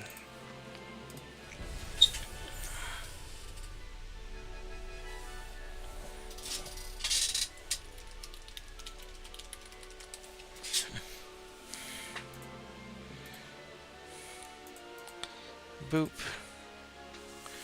Alright, we got the fight with the cruiser there, so let's go take care of him.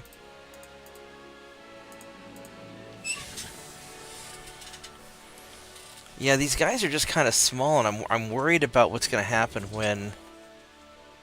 oh, wow. Turpits, that's a lot. Good job, I'm proud of you. Hi, tiny dog. What are you doing? I do not want your face near my cell phone cable. No, I do not. I do not. If you want me to pet you, get away from my cell... no, go away. Over here, other side. Come here. I'll pet you over... what, you want to go outside? Is that it? Alright, come on, let's go. I'll be right back. Sorry, guys. Come on, dog. No, no, no, no, don't. Don't knock over my cell phone. Those are expensive. Come on.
Alright, let's...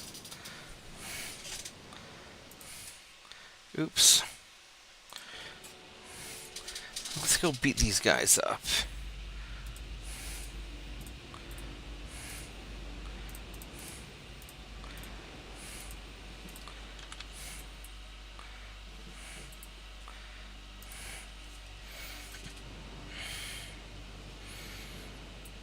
Yeah, the only really nice thing about these patrol ships, is that they're tough. These are very tough ships.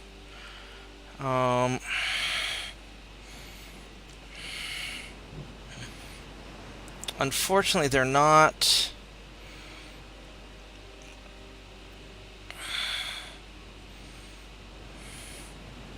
It's hard for me to fit good guns on them.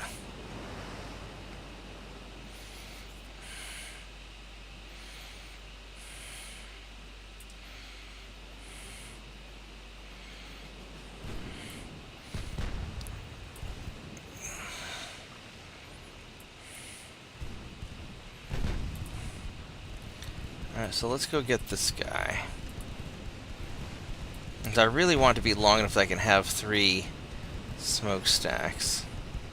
But for what they are, they're not bad.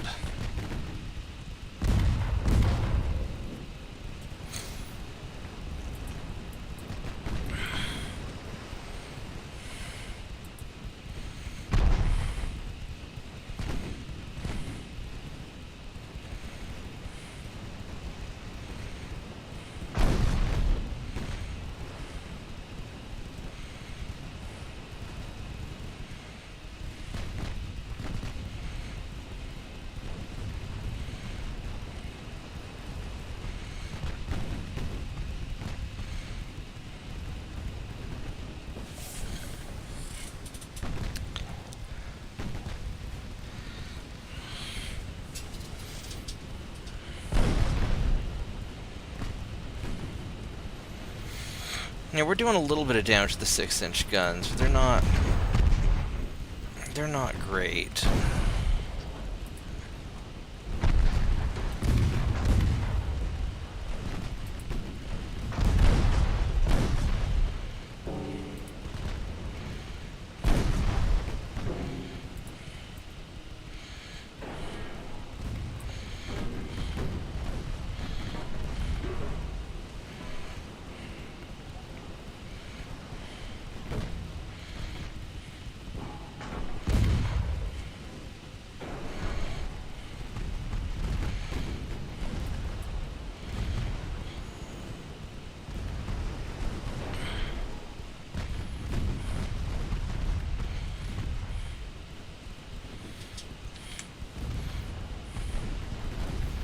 I mean, we're doing some damage to them. We're getting them.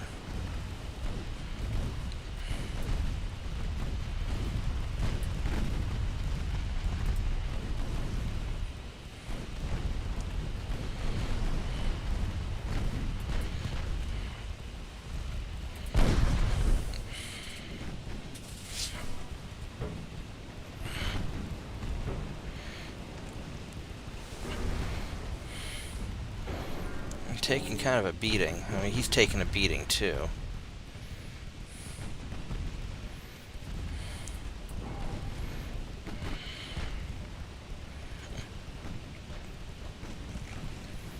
He's quite a bit bigger than we are. Yeah, our patrol ships are on the small side is the problem.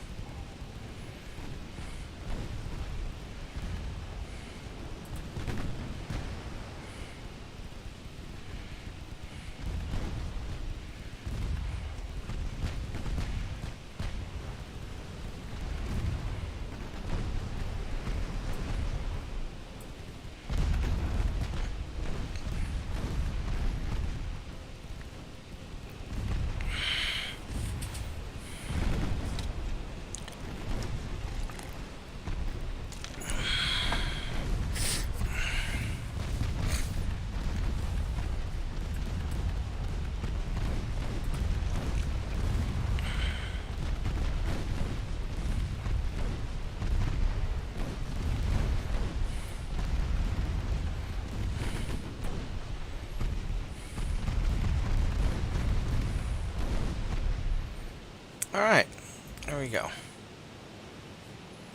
Not bad.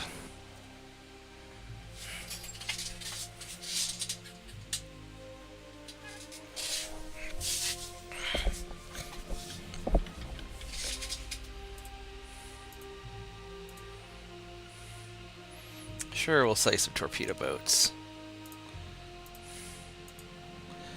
Alright, so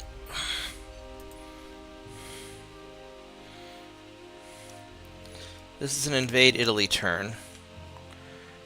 We can grab... I probably ought to grab Sicily and save Northwest Italy for the end,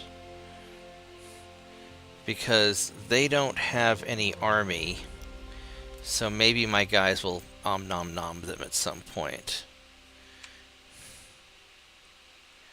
I don't know where my ships went to.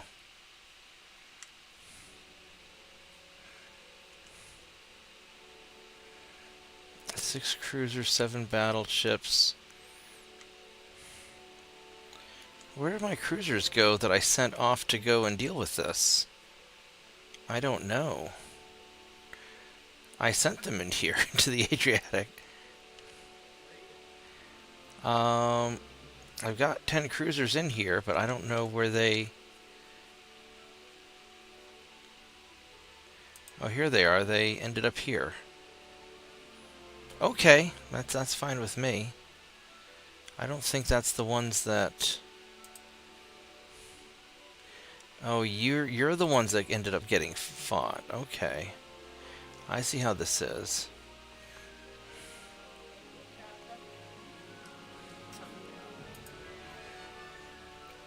Can we upgrade you guys?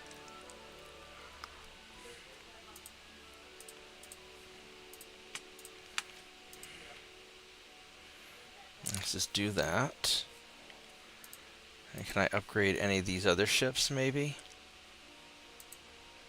No. And the thing is, I don't know if I want to build any more of these patrol boats. I'd like to build something bigger, but I don't... 5,000 ton light cruiser, and that'll be a start.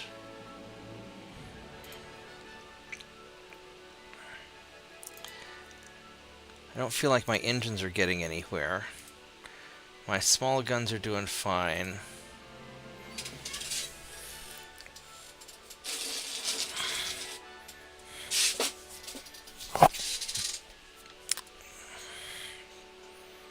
I guess I'm just not going to worry about it for now. I mean, I've got all this shipbuilding capacity.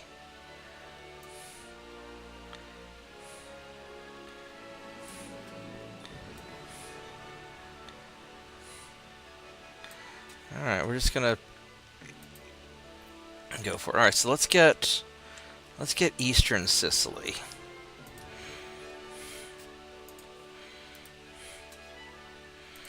$81,000 tons.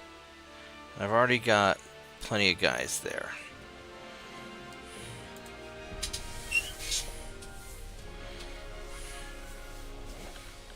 Oh, I should be building more Guardians. That's what I should be doing. I should build more Guardians, because even though they're not fantastic ships, they're not bad ships.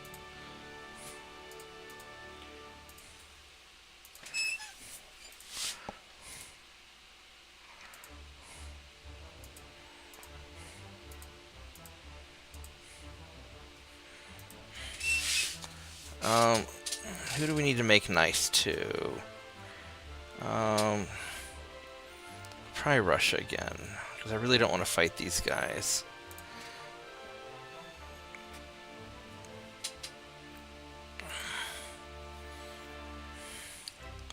So let's go build some more. I might need some Guardians out west. Just in case. I built 3 of them. I built 4. It's too much. I built 3.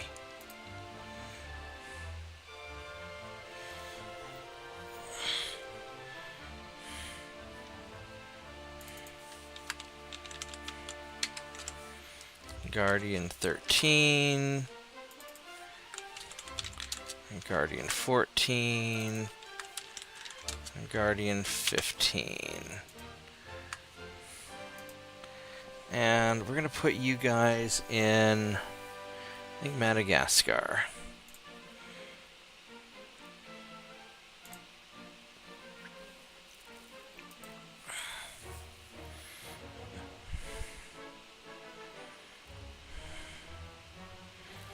That'll be good enough.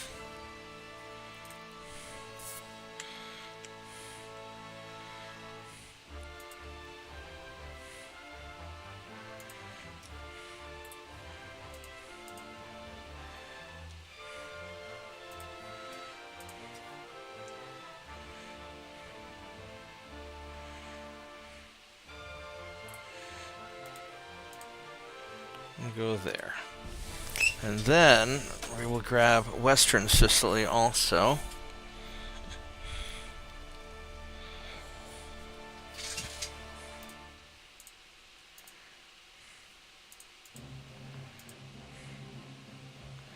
You guys are going to leave. Thank you.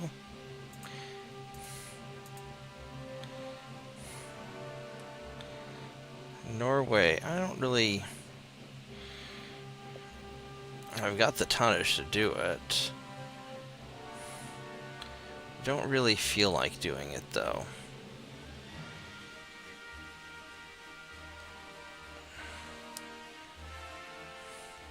I got plenty of money and I don't really care that much, so...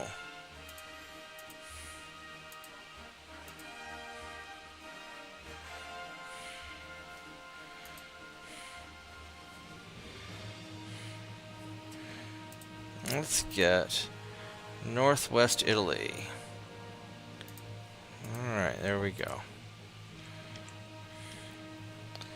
Yep.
And there we go. So we'll just do that.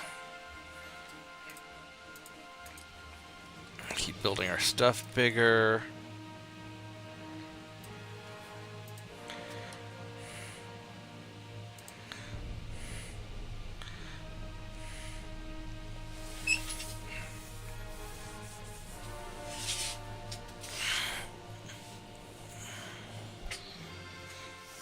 I think at this point we can go to war with Britain if we want to. Alright, so there we go.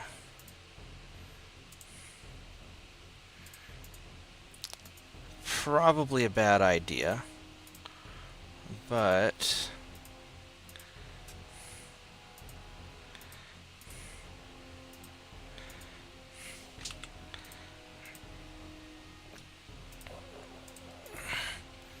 Alright, so...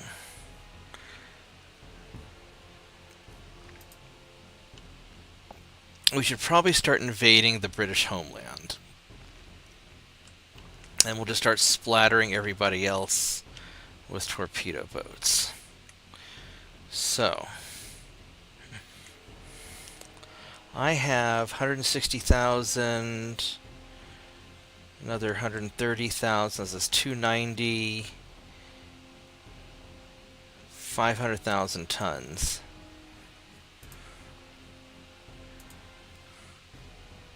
I'm going to get Scotland.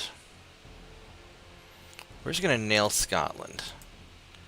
I should have nailed Gibraltar first, but I wasn't thinking. And I clicked too soon. Alright, so you guys are all 1900s. So we're going to go up to Scotland. Really? Oh wow, that's a problem, isn't it? That is a problem. Radio telegraph. Alright, so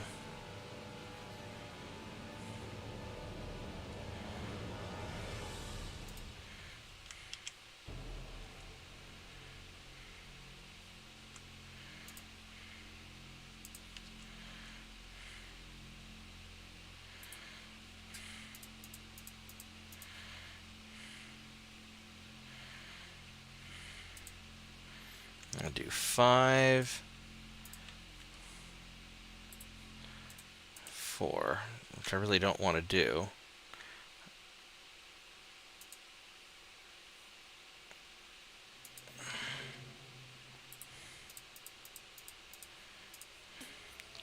Five in a patrol ship. 5 in a patrol ship.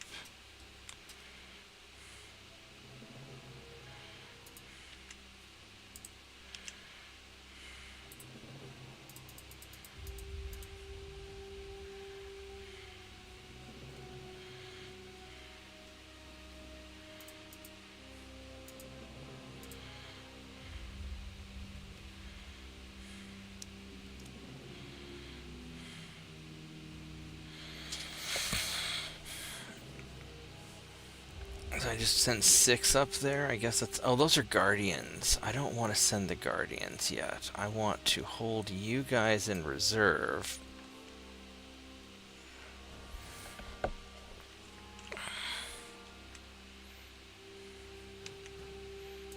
Actually, no. We're gonna send...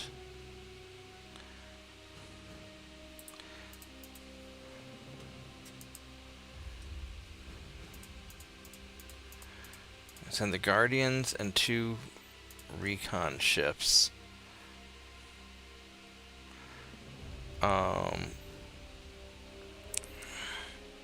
Those have too many crew. So we're going to do that.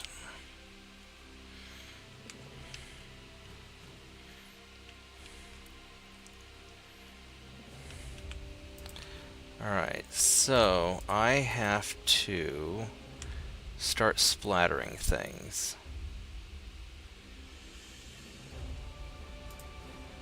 You guys need to go back to base.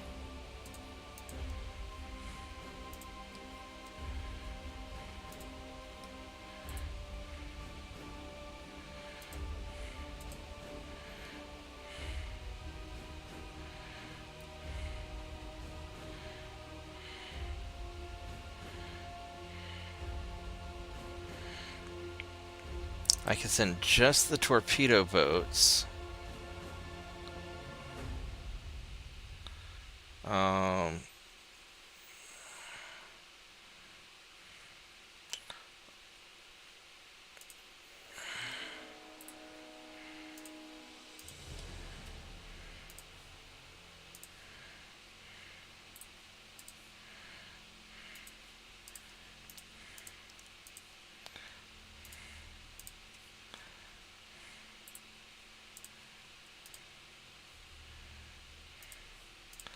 So let's go. Now the Brits are already having. They're already having a lot of problems. So I don't have to go. I don't have to go too hard.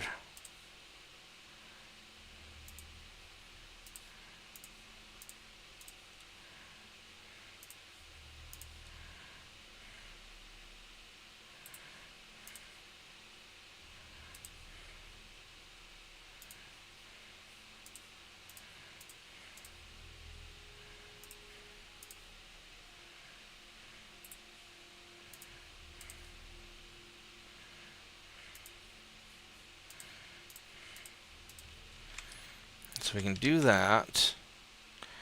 In the Pacific, I've got 15 torpedo boats here, so these are all recons, but these will be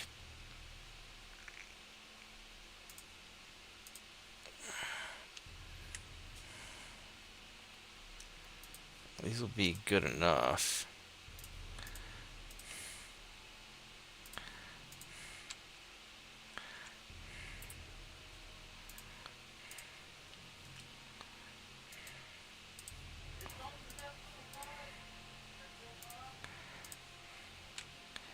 Because this should be enough to... I mean, their economy's already kind of wrecked.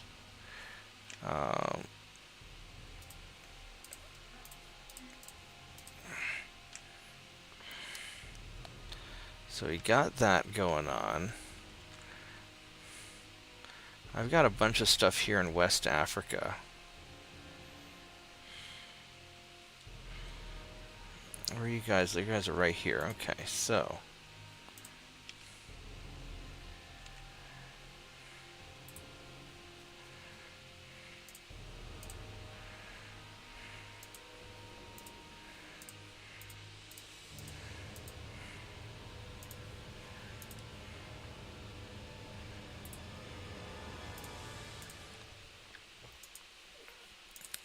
let's go and...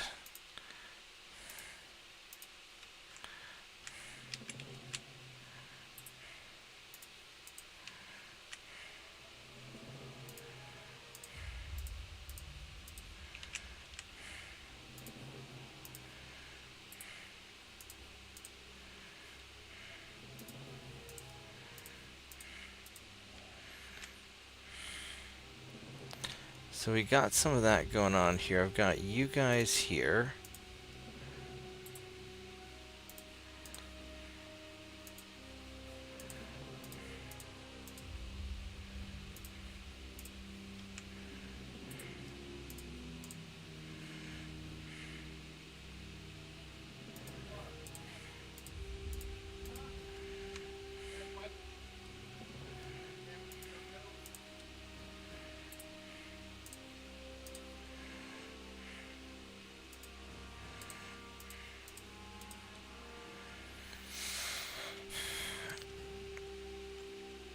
I mean, I probably don't need to wreck everything in this area.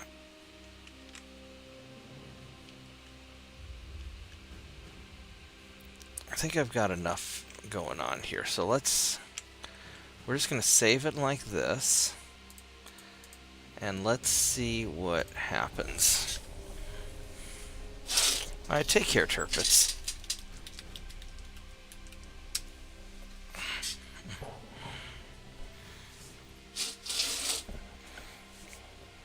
I may go to bed pretty soon too, because I've already been gaming for like 6.5 hours. And I finally got my stuff working.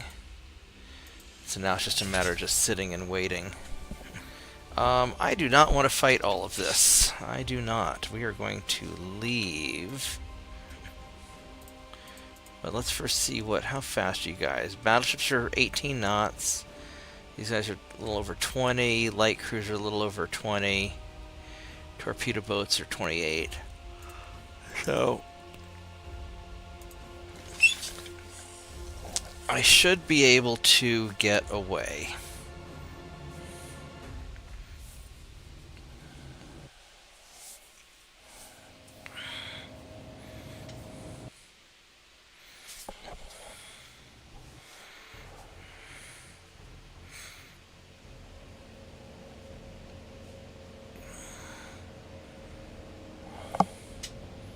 But we'll see.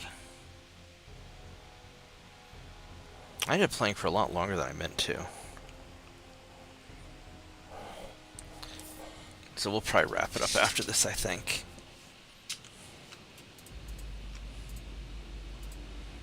Alright, so first off, you guys are going to retreat. And then you guys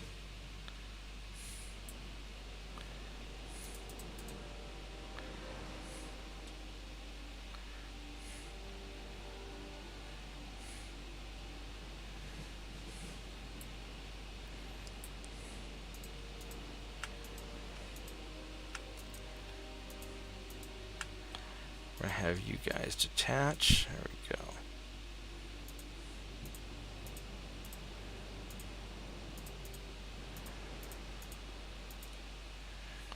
And we are going to leave, hopefully very quickly.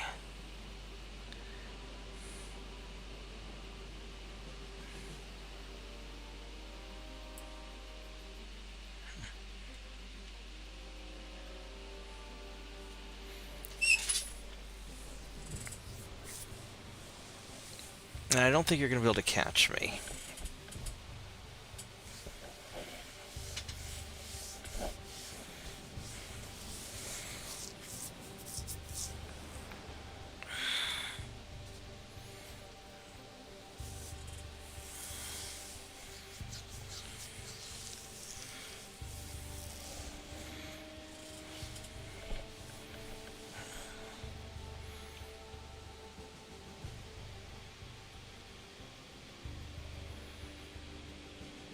Alright.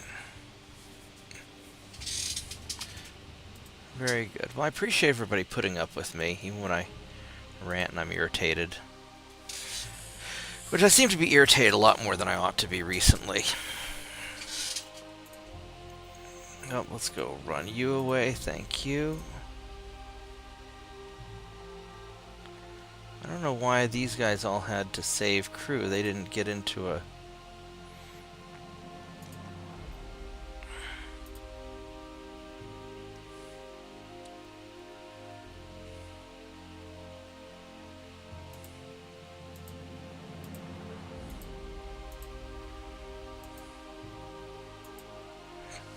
Oh, I know why. Because I sent those guys into port. Alright, so this is all sorted out now. So you guys are happy. More than happy. They are completely out of position.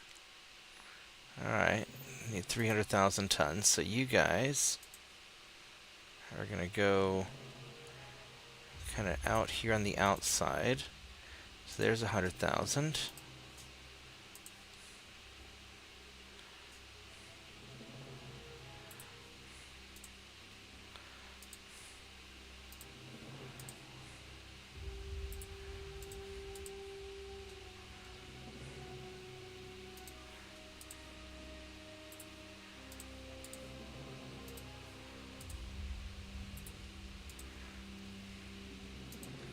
That should take care of all that.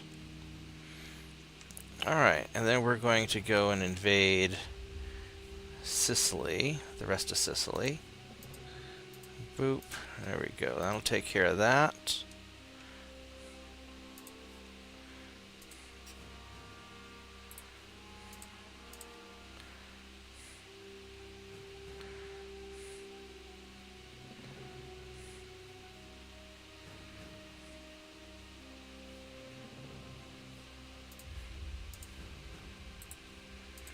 Have you guys go there.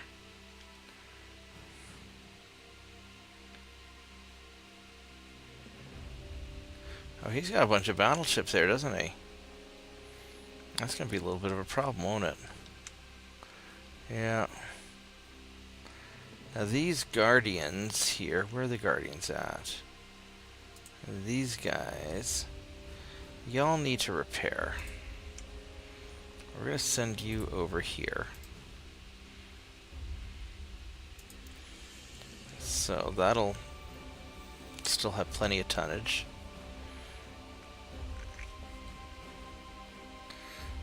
And I need to get rid of about 50,000 tons.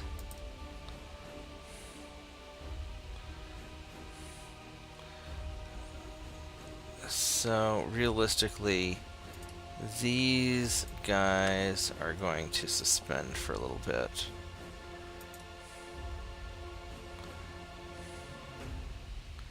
Yeah, that'll be fine.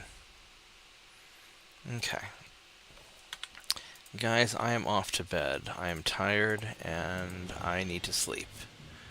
But, thank you for watching and hanging out with me. Even though there weren't that many of you guys. And I'll be on tomorrow. Probably tomorrow will be a Mech Warrior night. And I'll be in the office in the afternoon. I've got some stuff I gotta do in the morning. So, I'll see you guys around. Thanks for watching. Like the video, subscribe to the channel. I have a feeling that everybody watching is already subscribed to the channel because YouTube doesn't promote me anymore. Probably because I say naughty things.